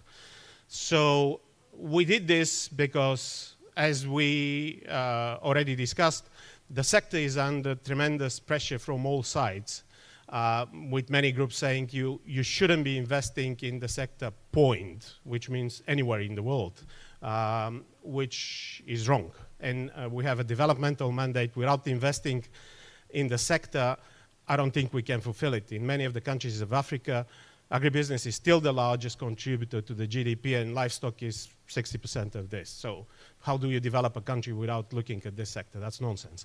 So that's why we said, look, we have a set of rules that we implement for ourselves, and where our clients actually obey to those rules, we will put them into what we call practices. And we will talk more about this so that it's clear that there is a way to invest sustainably in the sector. Sorry, I should know how to go back. Yeah, and just briefly, it's about animal health, it's about responsible use of antibiotics, it's about animal welfare, about climate impact and how you can reduce the climate impact of the sector, about biodiversity that's linked to the climate impact, but not necessarily only climate, and about food safety. So I have also put some flyers on the tables. You can. There is this nice lady on the flyer. This is one of our outgrowers from Ethiopia, and if on the back there is another QR code, you can scan it now or later. You'll go to the practices and you'll see how we spell out each of those requirements and what exactly our clients are doing on each of those areas. Now, since last year, we did a lot of promotions in those practices, so more than 2,500 participants, a lot of online downloads of the practices. Here's the QR code. Now, the most important thing is that we have created this network of like-minded institutions where we exchange knowledge. So all those are the major developmental banks in the world. The Asian Development Bank that works here, the European Development Bank, the European Bank for Reconstruction and Development that works in Europe, but also Middle East, now Africa, and further. IDB Invest is the private sector arm of IDB that works in Latin America, and FMO and BII that are bilateral, but they work globally. So they have endorsed the practices, they implement them. Today, we will have Kate from the Asian Development Bank talking about how they do this. And I will briefly talk, so this was just an introduction. I'll briefly talk about one of those practices, which is around animal welfare. And we will dip go deeper into the discussion on this. But basically, we require our clients to have a husbandry system that actually takes in consideration animal welfare. And not only this, we also want the system to be verified by a third party. And then what's not on this slide, verified against an acceptable and reputable standard. But what's not on this slide is that we also have a number of red lines, and they are listed in if you go or online on our practices. So one of the practices that we say we don't accept it is caged animals. And we'll talk a little bit with Humane Society International, that's on our panel, about this. We have taken this decision for the markets where we work. This is pretty new requirement because European Union is talking and doing things around this for the last 20, probably 25 years. But here in Asia, it's very new. So one of the things that we will be talking about is group housing of pregnant sows. So if any of you has ever seen a big producing system, it's this picture in the upper left corner. So pregnant sows are kept in stalls. And this is a very practical solution for a farmer because this way the farmers can control the weight gain, the health status, and make sure that actually the reproductive rates in the herds are met. So the expected business plan is met.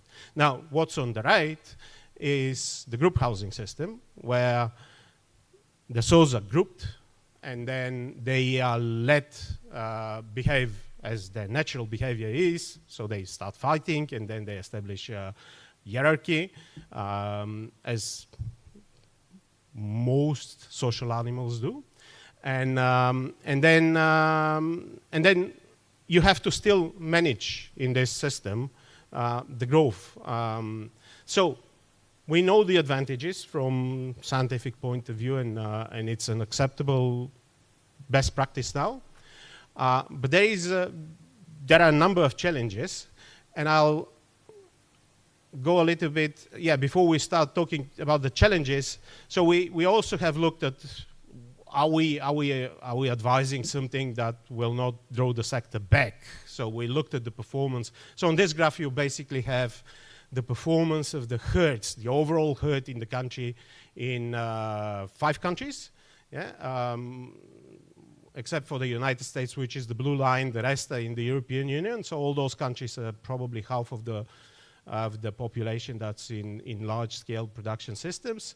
And as you can see, and we have taken this interval of years because European Union introduced the group housing legislation around those dates. And if group housing is bad, it should have been reflected in this graph. Now, the growth is not driven by group housing. The growth is driven by genetics, but there is no drop either. So this proves the case that there is no adverse effect on the performance if you do everything right. And now this is what is hard to do in developing countries and even in middle-income countries because, I mean, first of all, if you transition to group housing, there is a cost associated with this. I don't expect you to see all the figures, but what you can see in the bottom are the 5 different layouts. So the first layout is where you have all the pigs in stalls, in crates, basically. And then there are 4 systems that are different technology and management system that are group house systems.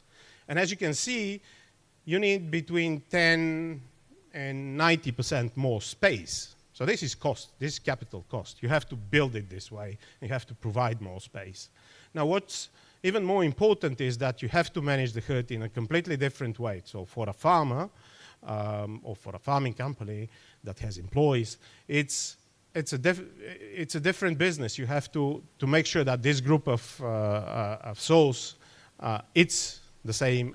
Each individual take it's what is required to it to grow, and you don't have miscarriages. So that's on one hand, it's a financial problem. On the other hand, it is a management problem. Still, And just to say the last, we're in a country where there is significant pork production, so group housing is not the common practice here. Group housing is not the common practice in neighboring countries. Vietnam is a good producer, a big producer. It's not common practice there. China is a big producer. It's not common practice there. Actually, it's non-existent. Let's put it this way. So the biggest producer in this country, CP, has made a pledge that they will transition, and they haven't yet. So one day they will. Now, it's of course a problem for us because we are pushing for something we think will be the dominant practice in this industry, and which is a good practice from an animal welfare point of view, but we are pushing our clients to go far and beyond what generally the legislator, the regulation, and everybody else requires. The clients, yeah, I forgot to say, and my colleagues from Humane Society International will talk more about this, but if in Western Europe and the United States you have consumer that's very concerned about the animal welfare of farmed animals, the concern in this part of the world is very low. And probably a month ago there was a very interesting article in Economist about how in China the ownership of pets has grown, and generally when you have a lot of people owning cats and dogs, they start caring about the pigs and chickens and so on, but not in China. So we live in a different environment here. Still, we have producers that have done this. We have tried to first see what was the benefit. So this is a case from Ukraine. Here we have some colleagues from Ukraine. They may recognize the company. It's the second largest in the country. And they did transition back in 2015, when they started working with us and EBRD.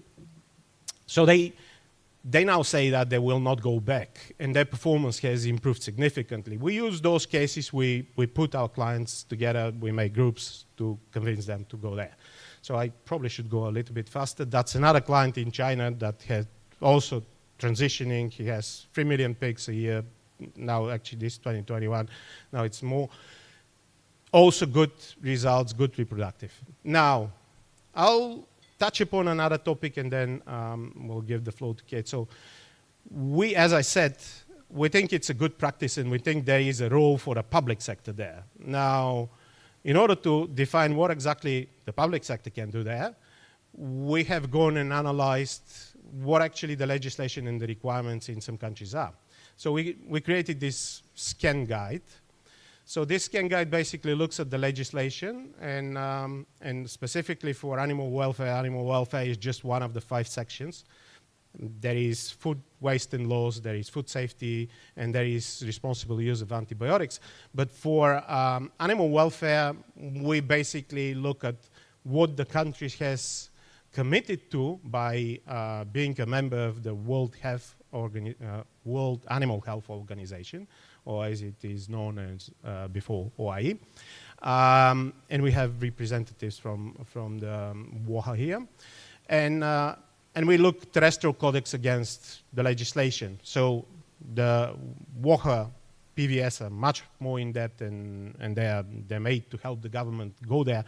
Our is a just quick scan, and this is how it works. This is the one we did in Vietnam. So a couple of months, June to August this year.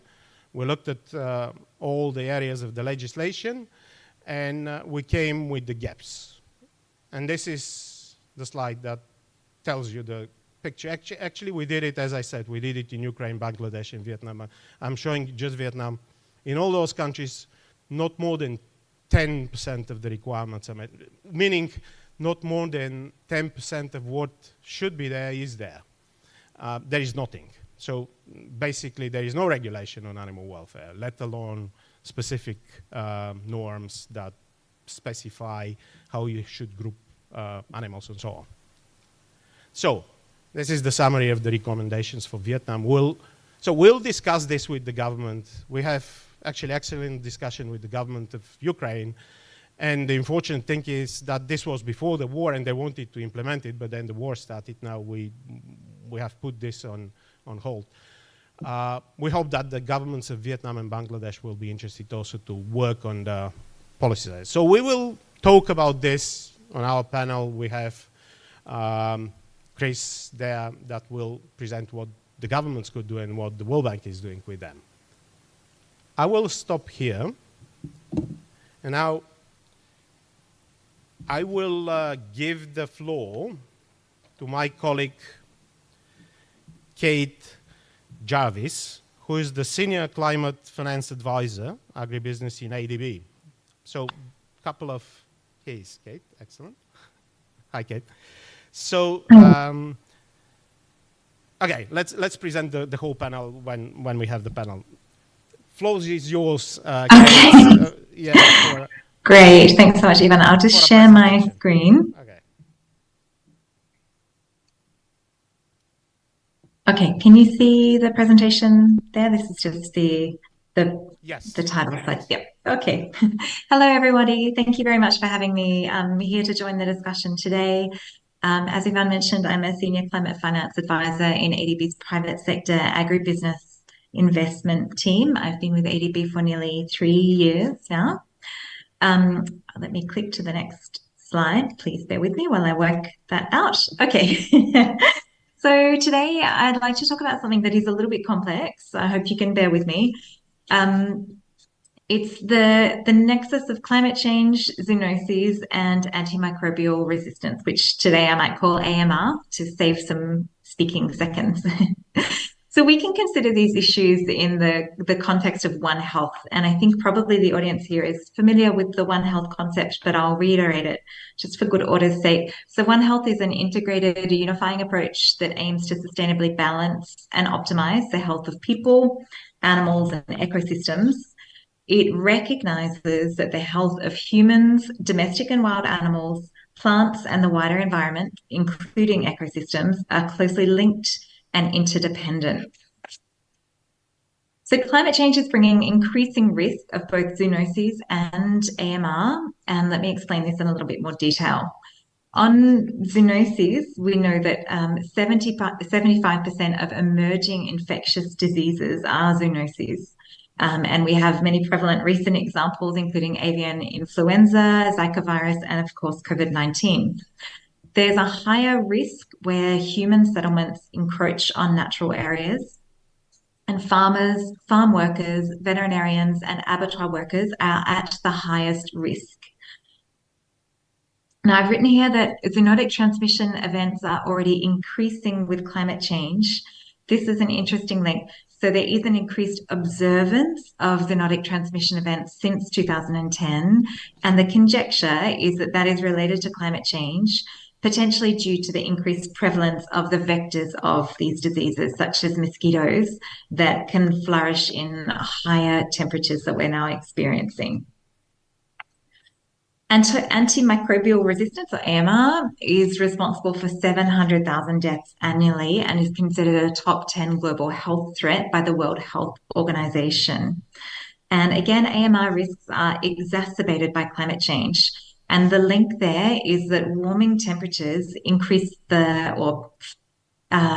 we can say increase or accelerate the life cycles of bacteria.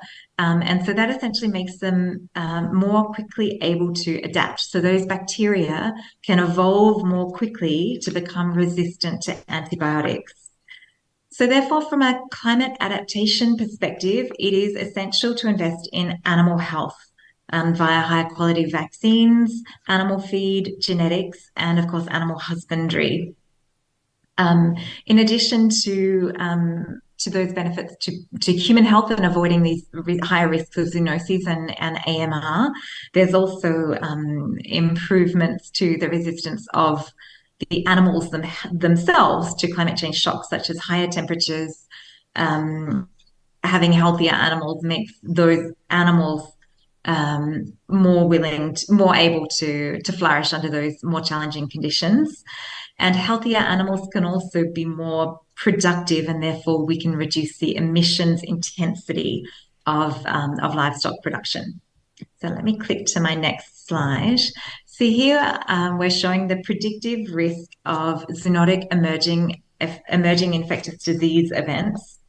we can see that the risk, you can see here in blue, the risk is highest in many Asian countries, and that's due to what we could call the wildlife, livestock, human pathway. You can give it another name, but that's kind of a quite easy way to conceptualize it. And the prevalence of the wild species that can carry these diseases, such as bats, and they're quite prevalent in the areas highlighted in blue here.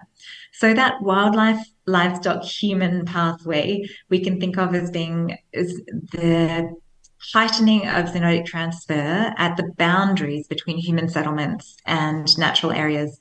And that's largely where the wildlife can come into contact with animals.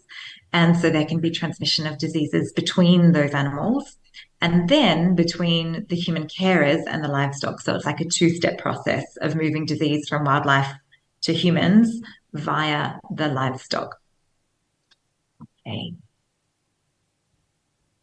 Okay, so in that context and recognizing the importance of investing in improved animal health, I'd like to share a quick case study of an investment that colleagues in my team, the private sector agribusiness investment team at ADB, have made. This investment was in 2021 in a company called Xenex. It was an equity investment and also included a technical assistance project, which I'll explain in a bit more detail in the next slide.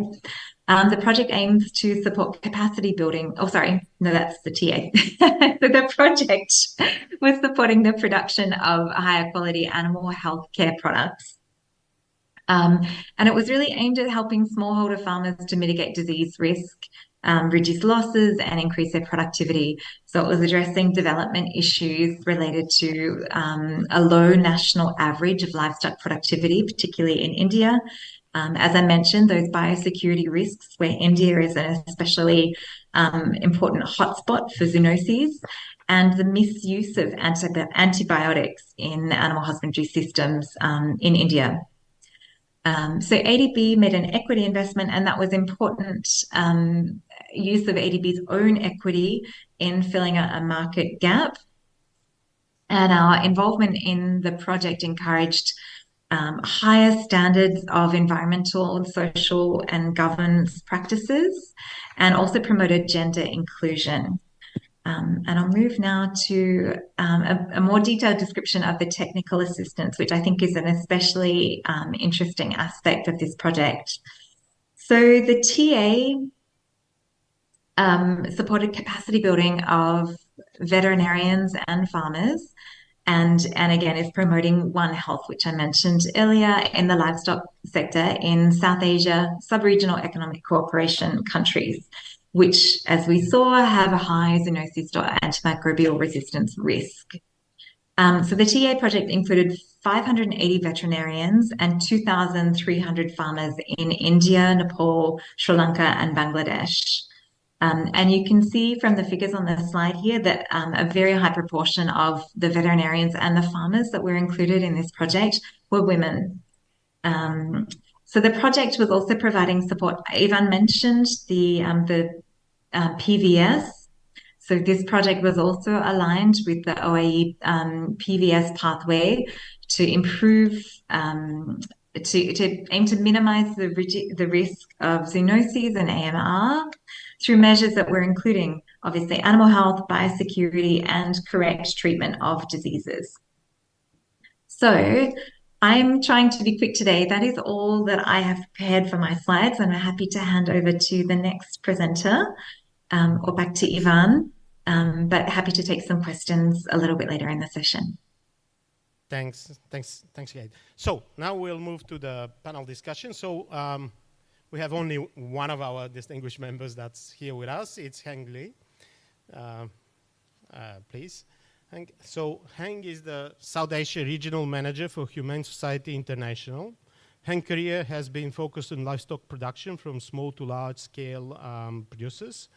At Humane Society International, Heng works with all stakeholders, including producers, food businesses, financial institutions, and more to promote farm animal welfare for laying hens and pregnant sows. So what we just discussed.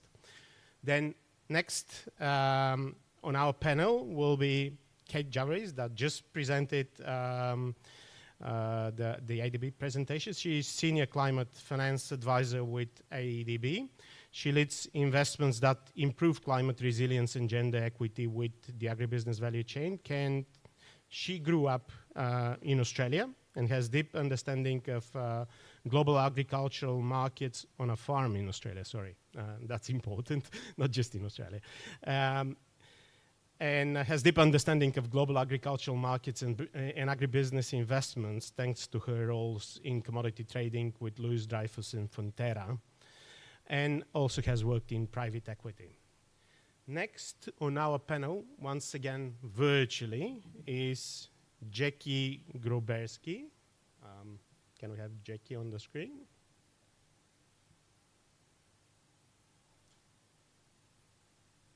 Hi, Jackie.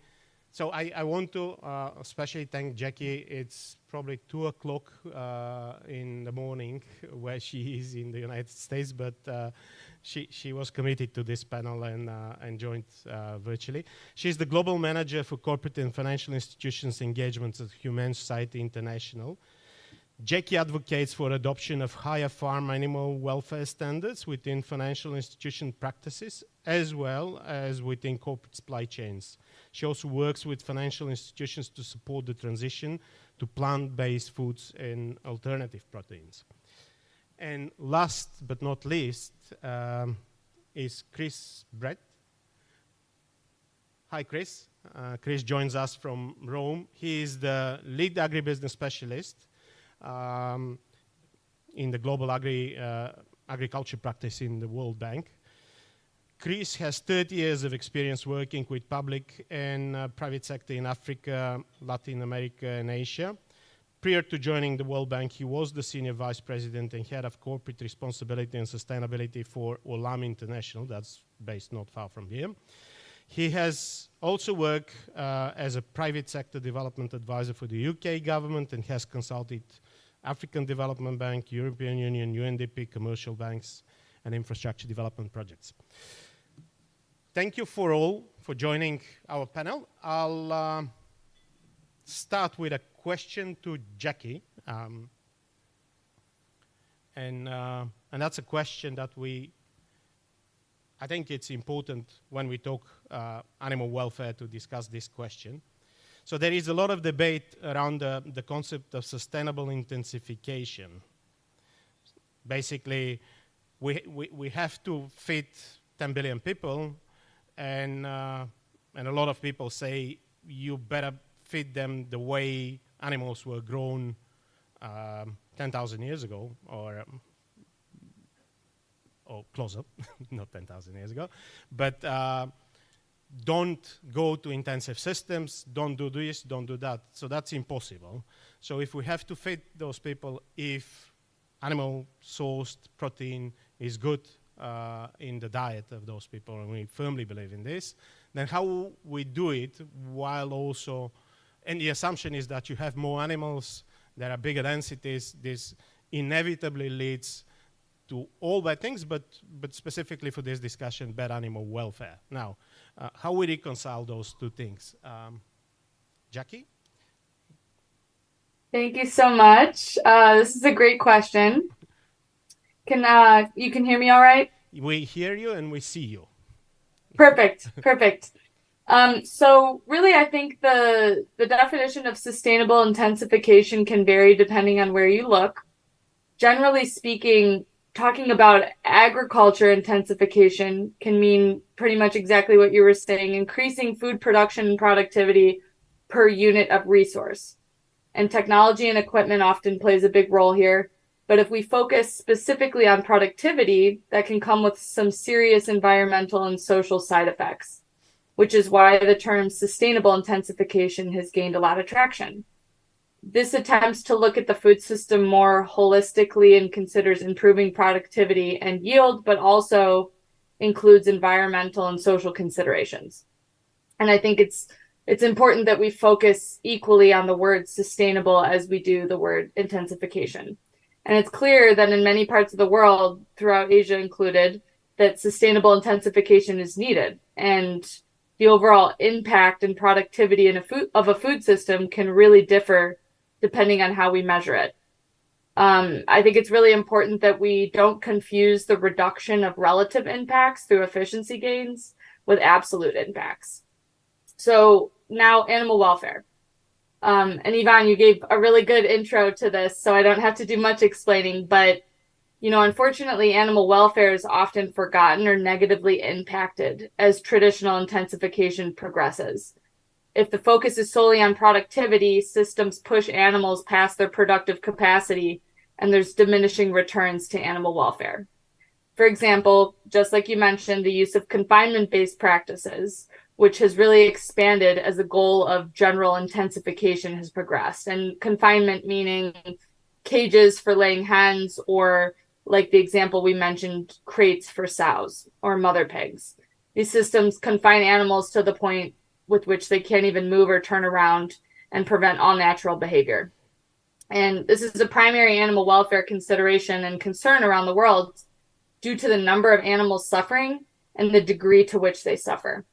The excuse for confinement has often been that productivity is enhanced because, let's face it, animals that can't move are easier to manage. The thought has also been confining animals in small spaces means that you can fit more animals into a building, ergo producing more with less space. But really, confinement and sustainability don't align at all. And it's something that's being phased out across the world. And I know Hung will talk more about this in a bit, hopefully, and she's got some great examples. But I think it's important to recognize that it's not a sustainable practice, and there's a lot of examples of this. We also have higher welfare systems that are being done at large scale, that are more intensified systems that still have benefits to animal welfare. So we know that these things can be done concurrently. The important thing is making sure that animal welfare is a cornerstone of sustainable intensification. And really, to tie this into collaboration, we might not have all the answers now, but that's why collaboration is very important. We should work together to find solutions that support farmers, support producers, support companies, don't harm the environment, and also improve animal welfare. So I think it's a balance, and I think it can be done. Thanks, JK. And this is back to the point that we discussed earlier, that only working together we can find the right setup that actually serves the purpose, because it's not one or the other. So now I'll shift a little bit the topic towards climate, and I'll ask Kate. So the case study you presented earlier is a great example of animal health and also some elements of adaptations in the sector, but could you give us an example of IDB's project in Asia that's tracking climate mitigation? Sure, thanks, Ivan. I'll give one that's maybe a little bit tangential. In March this year, my team, and I was the project lead on this one, signed an equity investment with Australis, which is an ocean-based barramundi, which some of us may know as Asian sea bass, producer in Vietnam. Australis has a subsidiary called Greener Grazing, and Greener Grazing is focusing on research and development for the ocean-based cultivation of Asparagopsis taxiformis. So Asparagopsis taxiformis, or AT, is a species of seaweed that's shown very promising results in reducing methane emissions in livestock when included in only small proportions, so even as low as 0.5% in feed rations. There's a lot more research that's required to prepare for at-scale ocean cultivation of AT, particularly given the expected eventual scale-up model, which will involve local seaweed farmers. And there's also a lot more research that's required around the format in which it should be included in animal feed. So we supported that project with a grant, and that grant was blended with our equity investment in the core aquaculture business. So I think that was a really exciting approach to climate mitigation in livestock. We know that methane emissions in cattle in particular are an important source of the total emissions that come from the agriculture and food value chain. And so this is a really exciting innovation that can help to reduce those emissions. And so we're glad to support that with this project. Thanks, Kate. And certainly this is a very interesting product. I mean, the demand for seaweed is actually enormous. Last year it was the most used ingredient in formulated foods. So it has other, so basically all the functional foods, the fancy foods that you buy, they have seaweed as well. So, but it is a proven additive that actually significantly reduces methane emissions. There are two questions: how you actually make it so that farmers apply this, and the second is how you produce it at scale, because so far there is no large production. So that's very much to the climate question. Let's go now to Hang. So sorry for leaving you alone on the stage. Now, what do you think will be the drivers for uptake of better animal welfare practices in here in Asia? And then related to this, what would be the role of NGOs, public and private sector? Thank you, Ivan, for the questions. But before my answering, if convenient for you, you can come here and sit with me so I can feel less lonely. Thank you. Thank you for that. Okay. We have a seat here for you. Yeah, Ivan already mentioned that we are working with different stakeholders along the supply chain. So within that collaboration and also prioritizing animal welfare through our food supply chain, will rival the update. So we have a different stakeholder join in the food supply chain, right? And the first is the private sector is the most important one. And when I talk about the private sector, here's the three main stakeholders. The first one is the food business. Around the world, there are more than 2,000 companies, especially focusing on high animal welfare policy. And what I talk here is about the K-Free Act for egg production system. For example, the company of this hotel called Central Hotel is one of the largest group in Thailand. And they also have a grocery store. If you went out, you may see Tops Market. And they have a 50%, they have a one commitment is 50% of their eggs sold in their own store nationally in Thailand. We must have from the K-free system. It's a higher animal welfare for egg production system. So that, and also consumers, Ivan also mentioned, it's not only in the US, but now it's also in Asia. They also care about more animal welfare. So moving to the producer, I realized before yesterday, right? We have also Betago join our talking about the AMR panel discussions. So that is a good point that we need to involve more state producers. And at the producer in Asia, they must look what our consumer want, what our client wants. So they need involved to the animal welfare session, and they need to educate the consumer too. And also moving to the financial institution, private financial institution like IFC, and also other stakeholder, other financial institutions, they can be smaller, and they will update, they will include animal welfare is one of their policy when they invest in the new clients. And also, they will provide the public financing to their client too. Take an example of some pig producer recently in Vietnam also received the loan from IFC. And also, we are working with one largest egg producer in Singapore. And Singapore is in Southeast Asia too. And they also receive the sustainability loan from DBS Bank for their egg production. And of course, animal welfare should be one of the requirements. Moving to the government, I have a couple of items that I want to talk. I think the first one is the guidelines. Not like in EU or the United States.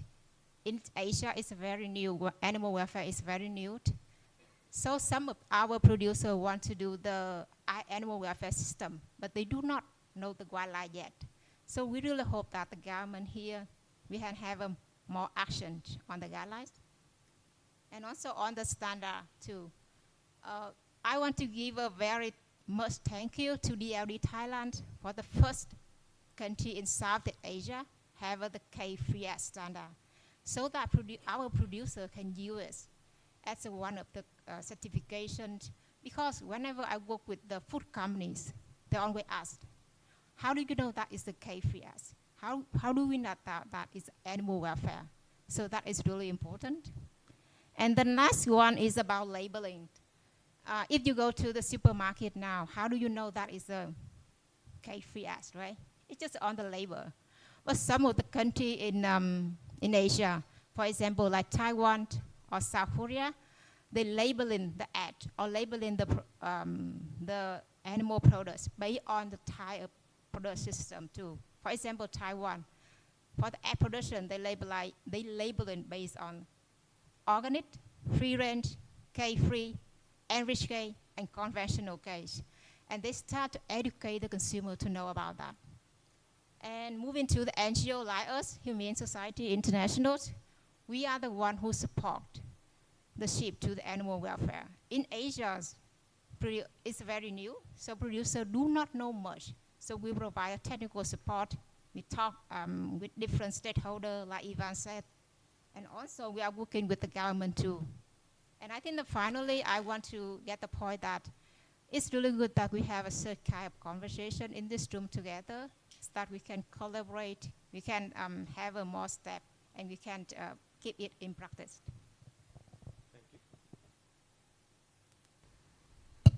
Thank you. So you talk about the government. So the last question I'll ask, and then we'll turn towards the questions that have come from the audience, is to Chris, because there is a huge role for the governments to play in setting sustainable standards, but also leveling the playing field for all the private players in the country. So what is the World Bank doing in this field, and how you're supporting the governments? Yeah, thank you very much, Ivan, and a real pleasure to have the opportunity to talk about what the World Bank is actually looking at in terms of livestock. Obviously, delighted to hear all the areas, particularly around the animal welfare. So I really appreciate that. And obviously, we have our environmental social framework that we work to. So let me focus on some other aspects of the bank. Just in terms of scale, we have a $28 billion lending portfolio with governments, that's low and middle income countries, in the agriculture and food global practice where I sit. 4.5 billion of that is directly in livestock. We also have other value chain investments as part of the portfolio in poultry, etc. But let's really talk about this $4.5 billion. This is lending to the public sector. And our objective of lending to the public sector is to really build this whole point that livestock is an asset class. It's very, very important to the smallholder. The IFC is talking about the large scale areas, but I want to stress that the World Bank's focus, our beneficiary via the government, is the smallholder. And we've released a sustainable livestock guide 2-3 years ago. And that livestock guide is very easy to find, sustainablelivestockguide.org on our website. And that's built on 3 pillars. One is about production contexts. And we look here at grazing dryland pastoralists. We look at temperate pastoralists. We look at humid, very much around 6 systems or livestock systems that we've identified as really critical to build practices around. Then we have environmental principles, which of course looks at climate. All of our investments are screened on climate in terms of climate liability and in terms of climate beneficiary. So we look a lot related to climate finance, and we obviously are investing with smallholders to intensify their system of operation to reduce climate impacts. And then we have 7 principles actually related to animal health on support to the smallholders. The other area to acknowledge, and I was grateful that when the first slide came up from Ivan to introduce the area, you would have seen FOLAR and IFC. FOLAR is a GEF7 program. It's an IP and impact program for food systems land use restoration. I lead that program. It's a $345 million program where we have a global platform and we work in 27 countries on 8 commodities. And very much focused on this is the livestock, of course, but also connected to soy as a key ingredient going into animal feed. So we do a lot of work related to the bridging of livestock production via the feed system as well. So these are all areas which are very important. looking at deforestation, we're looking at climate and so on through the FOLAW program, working very heavily on 5 countries in terms of livestock, just to say that includes Brazil, Paraguay, Mexico, and to name others as well. So the other area, just to sort of like explain when it comes to the bank, you know, we're talking about livestock here for the smallholder system, but we're also looking very strongly at input systems. And I really want to stress that through another program called the Ag Results, we're looking at how do we incentivize large-scale vaccine producers to get into smallholder markets. So we put a $25 million prize for brucellosis vaccinations for small ruminants, a very key area which affects animal productivity, and it also has an impact on human health as well, particularly, you know, in those kind of areas. And the other area we're looking at now, we've launched a $9 million prize on Ag Results for foot and mouth disease vaccine development in East Africa, 6 East African countries. So we have a lot to offer. Just to sort of close and then hand back to Ivan for some of the questions. I'm hoping I've answered some of the questions on the pigeonhole that I saw coming through about what are we doing for smallholders. Well, we're doing a lot in our space. Please look at our website and you can see our portfolio. But the other area, of course, is we're very, very focused on supporting government's policies around livestock. How do we ensure that we're getting good policy environments for really robust investments from the government, from the smallholder, which of course is private sector, SMEs, of course, to large-scale production as well. So there's a lot going on in that space. And let me hand back to Ivan. Thank you very much, Ivan. Over to you. Thank you, Chris. So now let's go to the questions, and I hope we can also project somehow the questions without the panel disappearing. So I'll go by those that got the most votes. Probably I'll skip some of those that are about IFC so that we don't talk just about IFC. But the first, to Kate, about the seaweed initiative your company has invested in. Do you know if there is any impact assessment conducted to assess the environmental impact of producing the seaweed? Could the methane mitigation on the beef side be offset by any negative impacts on the environment? So I can actually say that having more seaweed in the sea is very good for the environment, but I'll let Kate answer this question. Sure, thanks, Ivan. I mean, I think we're quite aligned on that. We, based on all of the scientific literature that we reviewed as part of the climate risk assessment that was required for this investment, we certainly saw a lot of information about the ecosystem benefits that can support climate resilience that growing seaweed in an aquaculture system can provide. So that includes potentially reducing acidity in the water, remediating excess nutrients if there are any. They can potentially provide some shelter for other marine animals and therefore increase biodiversity. There are a lot of benefits from growing seaweed. One of the elements of the projects that we asked Greener Grazing to commit to was to engage an external consultant to study the potential for blue carbon sequestration through the aquaculture, the seaweed-based aquaculture. Or the aquaculture-based seaweed cultivation, sorry.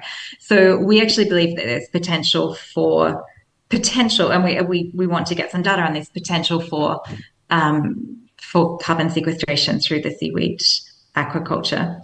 But the question about whether there was an environmental impact assessment conducted as part of ADB's investment, for that aspect, it was included in the broader environmental impact assessment of our investment in the barramundi production. But just to reiterate that what we're supporting with the grant is the research and development to be able to scale up. So a lot of that is really happening at lab level. What Greener Grazing is focusing on at the moment is developing the phenotypes and genotypes that can be scaled up. They're working on the best methods for seeding the seaweed. So what we're supporting with our grant is not actually yet large-scale cultivation of the seaweed. We're supporting the R&D so that large-scale cultivation can eventually happen, but there will be a lot of work that needs to be done, including, you know, those more thorough environmental impact assessments when all of the core scientific work is ready. I hope that addresses the question. I think so. So there are two questions that, okay, I'll address them because they got a lot of votes. So the first is, how does IFC support clients to meet best practice in animal welfare? The second was, okay, it got overvoted, but the second, and it's related, is sustainability policies of the World Bank Group, how their appliance is insured by the World Bank and IFC. I'll let Chris talk about the World Bank and how compliance monitoring on the project work is done. Are there any challenges? So for the IFC, it's very simple. We do an appraisal of any client. We go there physically. When we talk animal welfare, we have our engineer or our industry specialist, as we call it, look at what exactly the company is doing in their sheds with their animals, and he assesses this, and then we, of course, ask for a third-party verification or certification, but we assess it. We have an opinion on everything, on climate, on animal welfare, on use of antibiotics. We actually look at all their policies and what they have as data on the use of antibiotics. So this is the same for all our peer companies, for our peer developmental banks, ADB, EBRD, and the rest. And then we have a portfolio review, and we also go from time to time to check what the performance of the clients is. Some of those practices, like for instance, one thing I didn't say is that we don't expect companies, because they work with us, to jump on something they don't understand and they don't manage right away. So we give them a transition period, up to 3 years, to transition to this practice. They have to pilot it, they have to train their staff, they have to. So we will put this in our legal agreement, and if they fail to comply, they won't be our client. So as simple as that. So it's simple with IFC. I give the floor to Chris to respond about the way the World Bank is monitoring the projects on their sustainability policies. Yeah, I mean, obviously there is alignment in our approaches, and there's also differences as well, because obviously we work with the public sector. We have what we call the Environment and Social Framework, which was established within the bank about 5 years ago. Before that, there was another mechanism. And the Environment and Social Framework is actually, the core of it is actually building the capacity of the government to actually take on the role of environmental and social compliance. We really believe that the government needed to be strengthening. It's not just about what the World Bank does, it's about getting the government to have the right policies and also having the right structures to enforce those policies.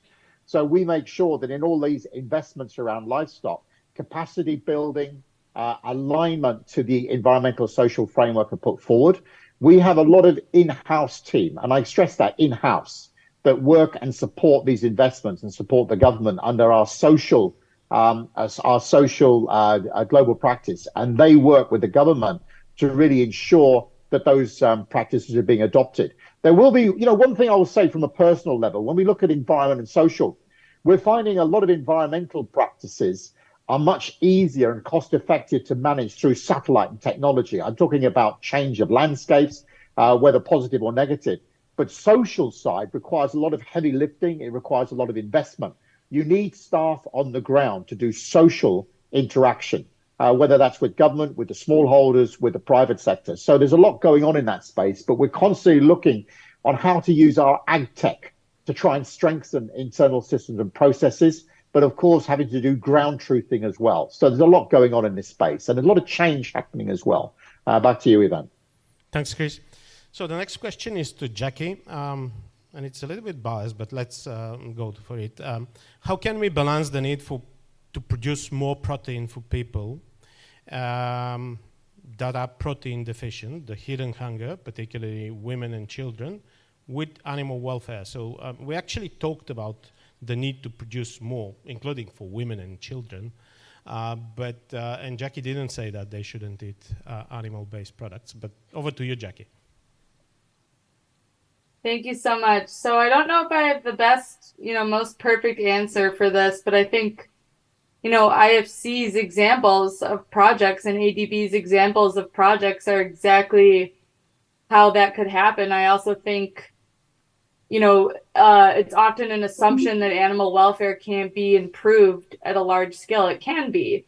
and animal welfare is an issue on small farms and large farms. It needs to be looked at as one of the key pillars of things that are important. Also, I noted in the question that it wasn't just about animal protein, it was about protein in general. So I also think if we're looking on the environmental side, we need to be talking more about plant-based protein, and we need to be talking more about how that could potentially meet demand. And also, thinking about demand is not really a separate entity of food supply. Demand will shift and change based on, what's going on in the market. So I think it's a complex answer, and there's, I probably don't have the right answer, but I think that's why we need to work together to think through these things and ensure that animal welfare is given just as much weight as some of the other sustainability considerations. And we know it can be done at scale. Thanks, Jackie. Now, because we have people that work a lot with smallholders, let's go to this question. What is the mechanism for smallholders to be supported financially by IFC World Bank? What size system of animal farming typically is supported? So I'll answer for IFC. So we don't have any prescription on what should be the size. We look for successful businesses, and actually in certain conditions, having those heavy on technology, heavy on knowledge system actually is not a very good thing. They don't work. They underperform significantly. So we end up with companies that invest in something they cannot manage properly. And they probably should be looking for less intensive systems that work in those environments. And they may move with the time to move. We also work with smallholders. For instance, in probably, you saw our exposure to dairy, but probably 2/3 of our exposure in dairy relies on smallholders for the production of milk. Now what we do is we work through our companies, the companies we have invested in, and through them we channel the knowledge through their extension services and also some financing. And there is a limit how much a dairy company will put on their balance sheet in a smallholder environment because of the side selling, and everybody here in this room probably knows what side selling is if you have worked with smallholders. So there is a need to use, technology also is there. There is a need to come to business models that actually use this technology, which is the know your customer type of technology that will help you manage the exposure to those farmers. Probably some more innovative ways of delivering the financing to rural areas, because you have to also acknowledge that we work a lot with banks. Half of our balance sheets are banks. We cannot push all the banks to go to rural areas because they have to see the business there. Yeah? And to the extent we can, we have a lot of lines that are agribusiness lines, but the need in those areas is even bigger, and we know it on the other side of the business, on the agribusiness side. So when, just to sum it up, when there is a working business model that actually can be profitable, we have the tools to mitigate any risk on earth. We have different types of tools to mitigate risks that we will not put on our balance sheet, but we're very willing to work. If it is something that cannot be organized, then it's very hard to work. Yeah? That's my answer.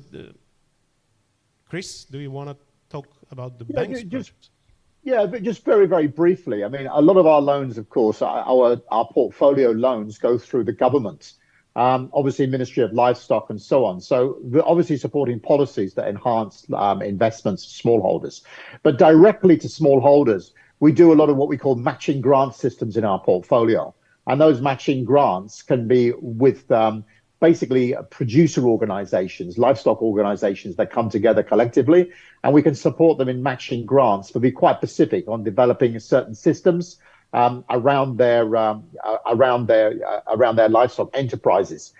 This could lead to linking or integrating to the markets, integrating to proper food safety standards via slaughterhouses and so on. So there's a lot going on in that space. But But just to stress that a lot of it is about technical assistance, and a lot of it is also support on the access to vaccines, the access to artificial insemination, and also the increasing access now to supported nutrition, where we've been helping farmers and organizations to produce better quality nutrition to feed the animals in the dry season as well. So there's a lot going on in that area. Back to you, Ivan.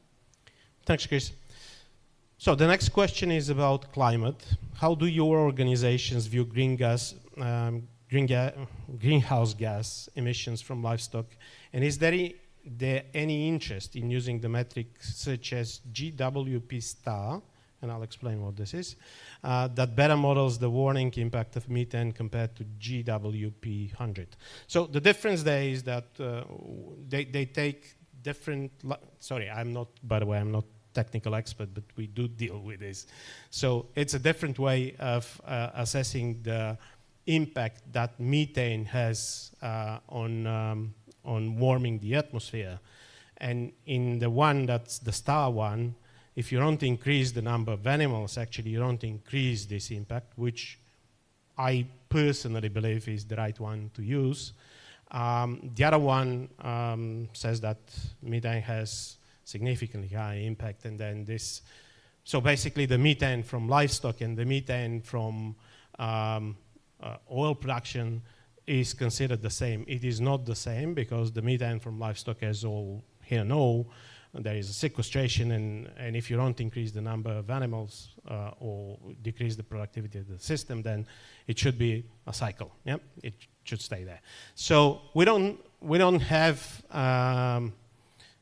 an opinion as such on this, because we are taker on all this. We are not a standard setter. So there are a lot of environmental bodies, including UN bodies. They have actually embraced this. FAO has embraced this indicator. I think it has to be used. The story has to be spelled out, why you use this versus the other.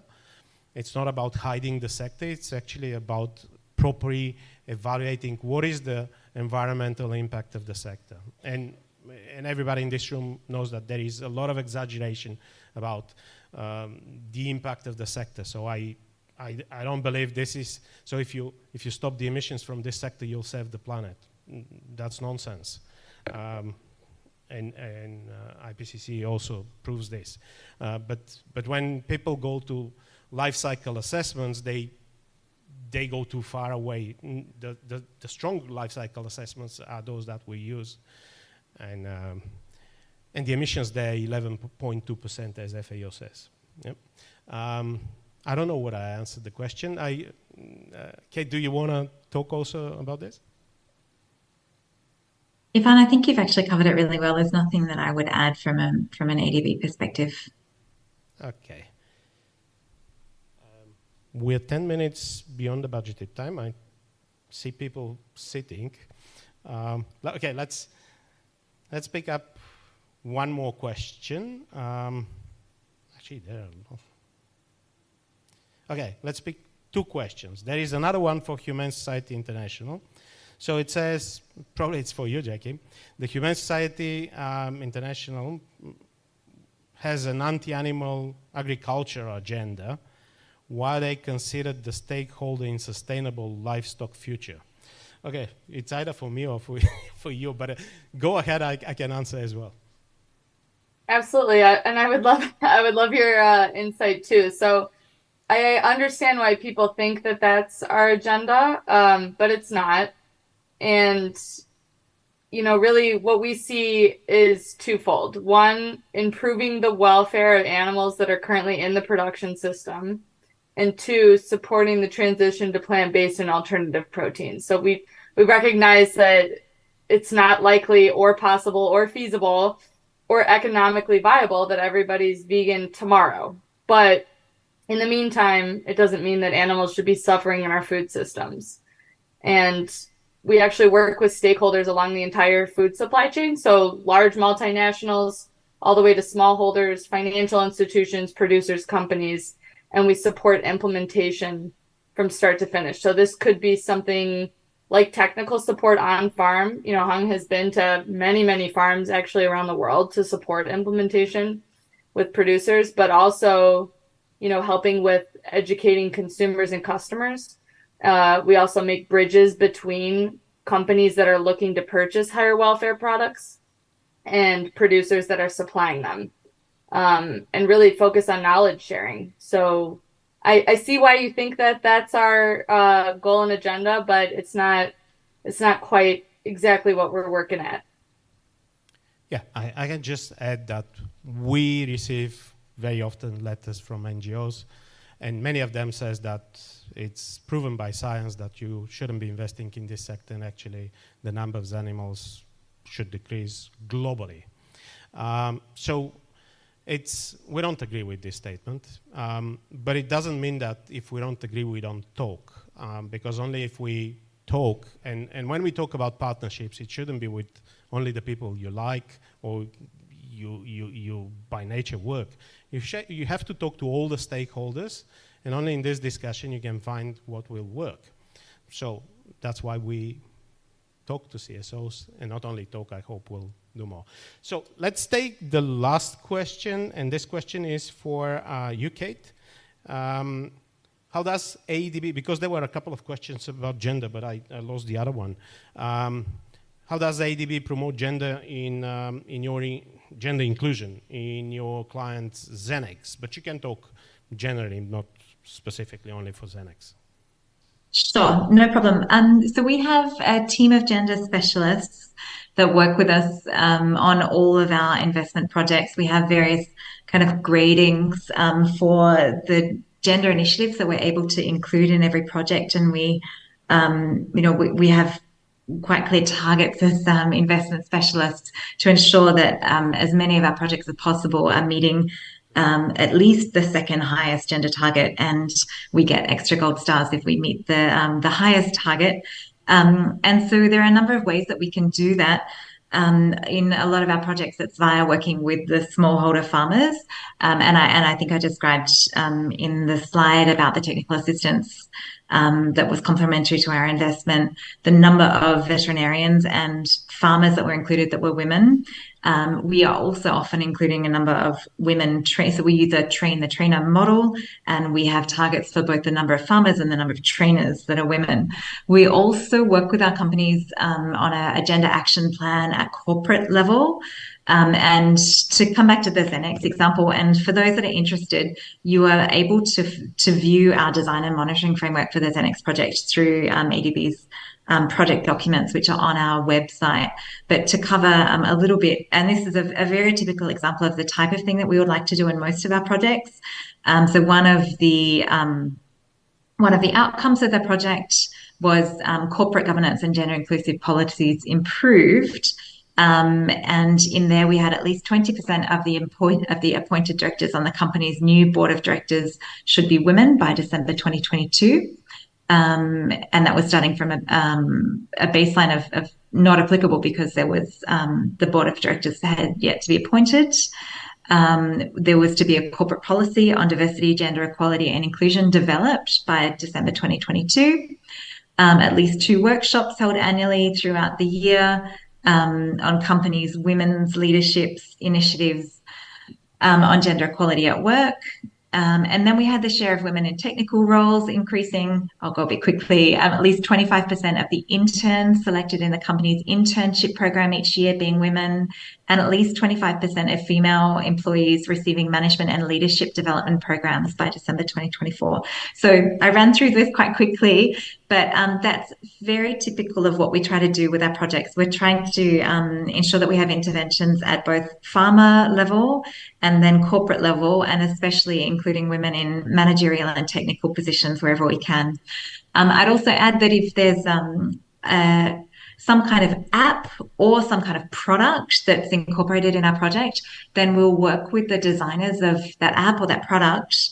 And it might be like a supermarket, for instance. If we're financing a supermarket, we're working with our clients to say, how are you reaching out to women specifically? If it's women that are doing a lot of the shopping for their families, how are you considering your offering so that it's women who are making healthy choices for the foods that they're purchasing for their families, as an example? Or if it's an app, how are you ensuring that women are motivated motivated to engage with this app, and it might be an app to help them improve their farming practices or have better access to information about weather services, there may need to be a specific outreach to the women farmers that might be different, depending on the context, might be different to the outreach to the male farmers. And so they're part of the discussions that we have with all of our clients.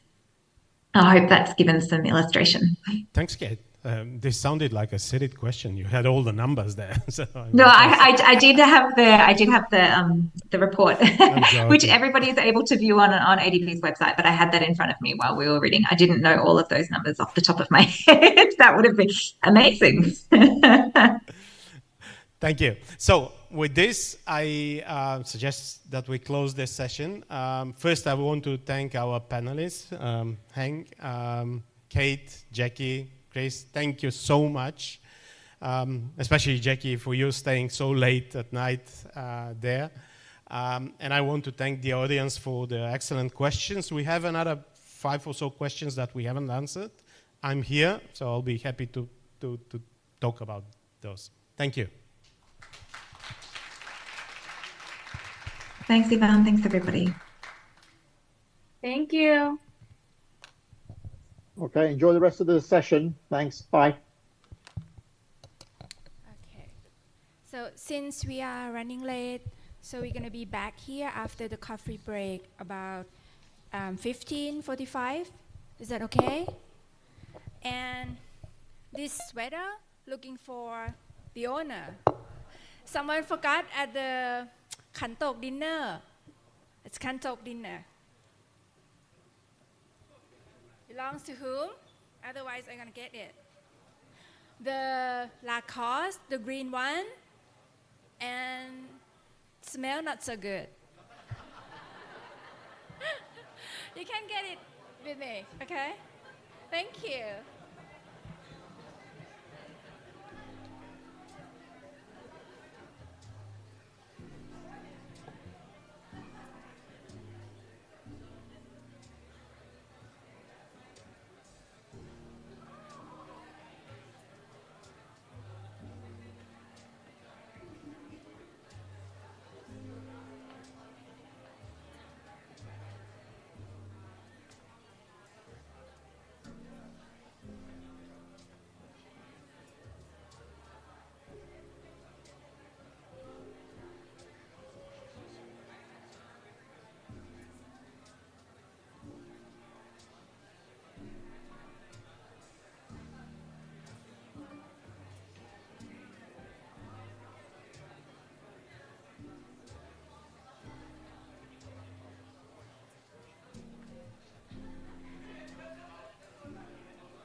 So I think you are ready to come back to the next session.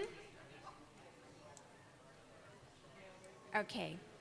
So for the next session, Plenary 3, Gender and Youth and Responses to Drivers of Change, I will give the floor to Ms. Nitja, the moderator of this session. Please give her a big hand, please. This is a critical moment for our planet and our land. A crucial moment for our future, when the future of our planet will be decided by the brave people that want to step up and make changes happen. Living off the land is a way of life. But we, the young farmers and pastoralists, are facing more challenges than ever.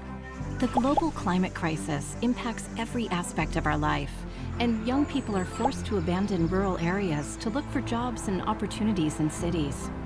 Many young people don't see the appeal of being a livestock producer anymore. Getting access to land, credit, education, and resources are still challenging for many. Moving towards a sustainable livestock sector is important for us because this determines our future, and we need to be part of the transformation. We need to be able to educate ourselves, to acquire new skills, but also understand how to run a successful livestock business. We need more opportunities for young women in the sector. We need to be involved in the decisions affecting our lives to make our sector more sustainable. We want to have a voice in the policy-making process. This process needs to be inclusive and diverse, with women, minorities, small-scale producers, and indigenous peoples represented and present. We are the key to unlocking a sustainable future for the livestock sector. We are ready to take bold decisions, find innovative solutions, and make change happen together. We are ready to be part of the transformation. And our journey begins here today, where we will determine what our first steps will look like, a journey for the youth by the youth. At this youth dialogue, we will begin working together to make a sustainable livestock sector possible for us all. Be part of the transformation. Leave no one behind.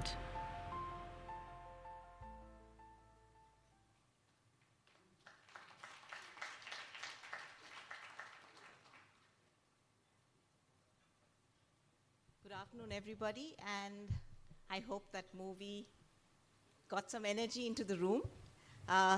First of all, I'm Nitya Ghotke, as I was introduced. I'm part of the guiding group of GASL and also represent the NGO cluster. I'm a veterinarian by training, and I'm the founder director of a small NGO in India. I would like to thank our chair, Shirley Tarawali, who I would expect to make the last summing up statements for this session, and also the rest of GASL for having supported this initiative. A lot of colleagues have really supported this initiative of the youth and gender. And I would also like to thank the organizers. We have a large group of students there at the back. If you all would look at the back of the room, there are lots of students coming here, I think from Chiang Mai University and the veterinary faculty here. So this is really a very well-attended session. So I'm really happy that you could all be with us and join us. And I hope we live up to your expectations of making this session meaningful, enjoyable, and some messages that we can take back which are positive. Can I have the first slide, please?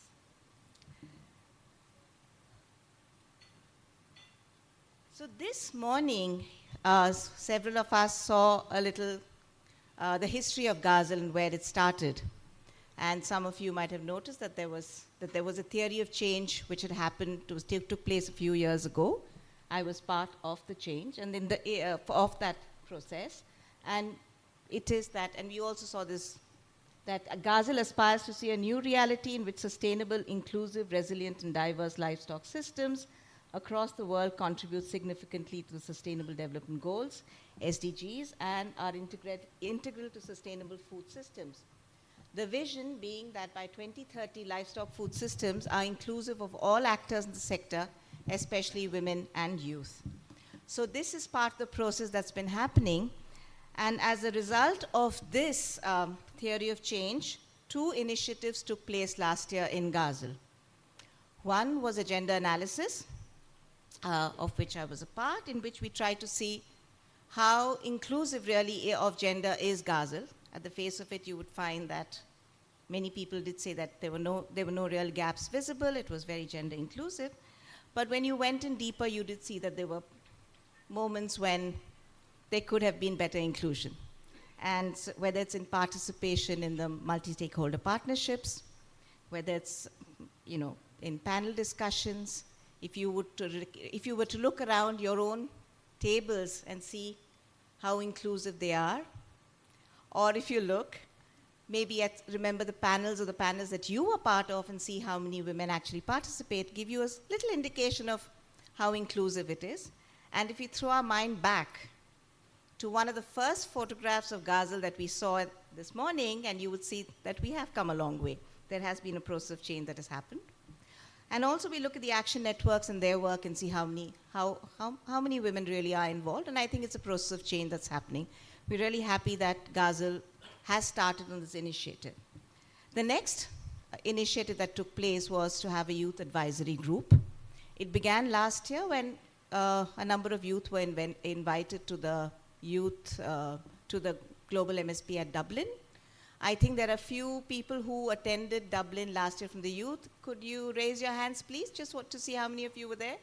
So we have about 4, 5, 6 people, and they're here this year as well. And we had a process. Some of us sat together and worked out something which was a TOR for youth. But we hope that eventually this whole process will be handed over to the youth advisory group, and they take control of it, and they manage it and have it. So in fact, today you'll have a presentation by the youth after the gender session is over. And we're really happy that we have this huge presence of youth. I hope you'll be able to participate in some of the interactive sessions with us. Maybe you need to come up closer for this. So with that, I would like to actually go ahead, which is, first of all, gender is not only about women, as we know. It's about men, women, boys, and girls. And today, maybe gender also has a wider, deeper, broader meaning. But you know, but it's not an easy place to get to. To make things meaningful, it takes time, it takes effort. So can I have? Yeah.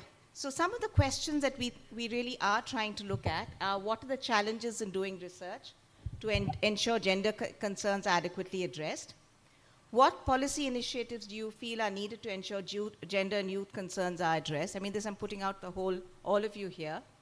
How do we ensure the voices of grassroots women, pastoralists, I mean, smallholder farmers that some of us work with are heard? I mean, people we visited yesterday, for example, in a field trip, how do we ensure that their voices are heard in platforms like this? There are barriers of language, barriers of mobility, barriers of being just physically, economy being able to come here. And how can research methodology be improved to build evidence and bring in gender transformation? So these are some of the questions that we're looking at. We don't have all the answers, but we have a very distinguished panel. So I would like to invite my panelists for the day, which are Dr. Sally. Can you please come up? I think many of you are familiar with her as the director of AU IBAR. She's been with us for several days, and we're very happy to have you on the gender panel. We didn't want only women, so I invite Ernesto Reyes from the Action Network, Livestock for Social Development. Thanks, Ernesto, for being with us. Dr. Ong Poi from, I hope I got your name correctly, from the Department of Livestock Production, University of Development Center, University of Chiang Mai. And then we have Tatiana Niskori from Moldova, part of the GASL family. And finally, Helena, who will be representing the youth.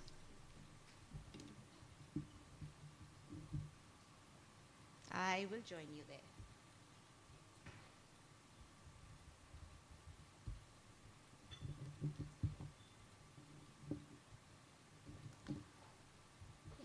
So, thank you very much for being with us today, and I'll join you up there.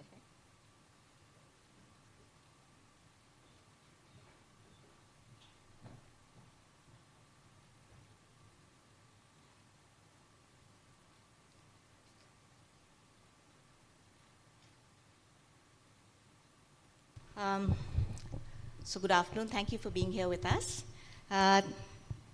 Tatiana, I'd like to start with you, if you are okay.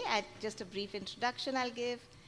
You are from Moldova, and you've been the State Secretary for Agriculture, and you've been the GASL family since 2022. And you said you'd been with the GASL family, which sounds nice. So my question to you is not a very difficult one. Feminization of agriculture has been stated in a number of places. For example, I've been hearing this recurrently in our work in Asia, where men leave farms to go in search of jobs in urban areas, and women are left behind to handle the farms and then therefore have double the share of work, because they have to look after farms, look after their families, and then ensure the families are running. Despite, they may be getting money back from their husbands, but they have a lot of work to do. And this is not true just of Asia, but also a lot of other Africa and also South America. So Tatiana, what is the situation in Eastern Europe? Can you tell us what's the situation of women and gender, some of the situations, especially in the livestock sector? Thank you to the organizers for inviting me and for the opportunity to be here. It is my second time to be here, and I am very blessed to be with GASL family. So speaking for Eastern Europe and Central Asia, the society is a patriarchal one, and gender relations are still traditional, which involves mostly conservative perception about the role of women and the men in society. However, the fundamental gender relation changes in the contemporary society. In the West, and the effect of the migration can be observed in the region, especially it can be observed in Moldova. So related to gender concerns with decision makers in my country, currently there is one key political position in my country, that it's the president of the country, it's a woman. Last year was prime minister position also held by a woman, and the speaker of the parliament was held by a woman. And moreover, the post of constitutional count president is occupied by a woman. So moreover, women continue to be underrepresented in decision makers, even in my country. And women work mainly in the service sector, as in all Eastern Europe and Central Asia region. Women own or run their business lesser extent than men all over the region and including my country. But back to the national level, it can be mentioned that 36% of agriculture holders were held by a woman, and 47% in livestock sector, farmers are women. This is because of the policy and the state support in this sector. For example, in Moldova, for a woman farmer can get plus more 10% subsidy than men's. If a farmer man's can get 50% from all investment in the livestock sector, so if you are a woman, you can get back 60%. Till last year was plus 15%, so last year was changed to 10%. Following the discussion with my colleagues to see the situation in the region, so it can be mentioned that there are no state support of subsidy for women farmers in the region except Turkey. In Turkey, there are also program state support for women farmers, for women in livestock. But even there are not state support, there are programs for women, programs from the donor partners. Okay, so as a conclusion, I'd like to mention that cultural barriers are the most difficult to be removed, but they are not impossible to do it. Thank you very much. We learned about state support, cultural barriers still in play, even in Eastern Europe, and but then they're not insurmountable. That's positive. The road to gender research is not easy, and I think Ernesto, you'd be the first person to say that some of these are a problem. We've been discussing this. So would you like to share in brief, maybe in a couple of sentences, what have been the problems that you faced in ensuring that women, the true participation of women is accounted for in research programs? Okay, thank you, Nitya. Given the fact that you invite me to this panel, I am not a gender expert, and I'm the only man within the panel. You have been challenging myself in a higher level, trying to reach something that is difficult. But anyhow, I will try my best. I have been working in livestock development in different regions and different continents. And let me explain what we have been doing together during the last 5 years, together with the FIO, IFAT, Global Dairy Platform, and IFCN. Within the framework of the GASL and within the framework of this exercise that we have been doing, we have been conducting a literature review, science-based evidence in different elements. The first one we did was with poverty reductions, and we found a huge and a strong relationship between livestock, dairy sector in this case, and poverty reductions, science-based, and statistical analysis control groups behind. The second report that we have been doing was the relationship between dairy and hunger reduction. And again, all the evidence, more than 700 articles, we have been analyzed with statistical analysis and control groups. They have found a strong relationship. However, when we went to the gender element, we started with some difficulties. So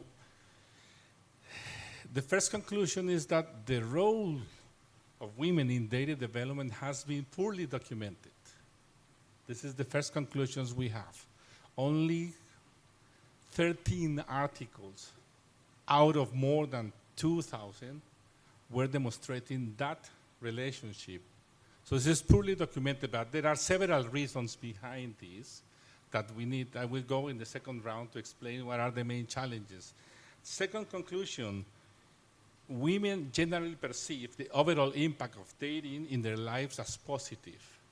But all of these analysis came from qualitative studies, not quantitative studies, which leads to a second challenge, that if we really want to provide science-based evidence, we will need to reframe the way that we measure gender empowerment.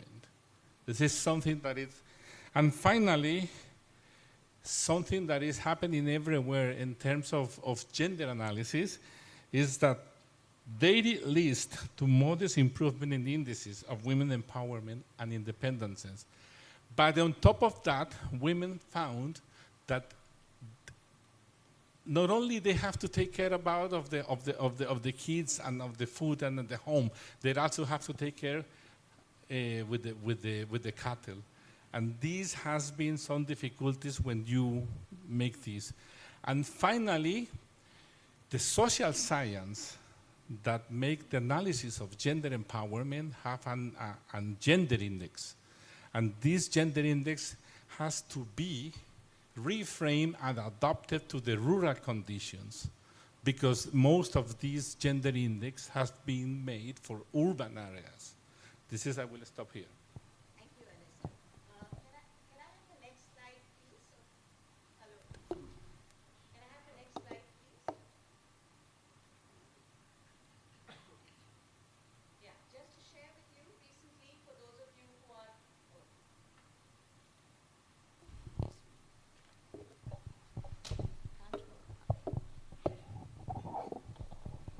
Hello.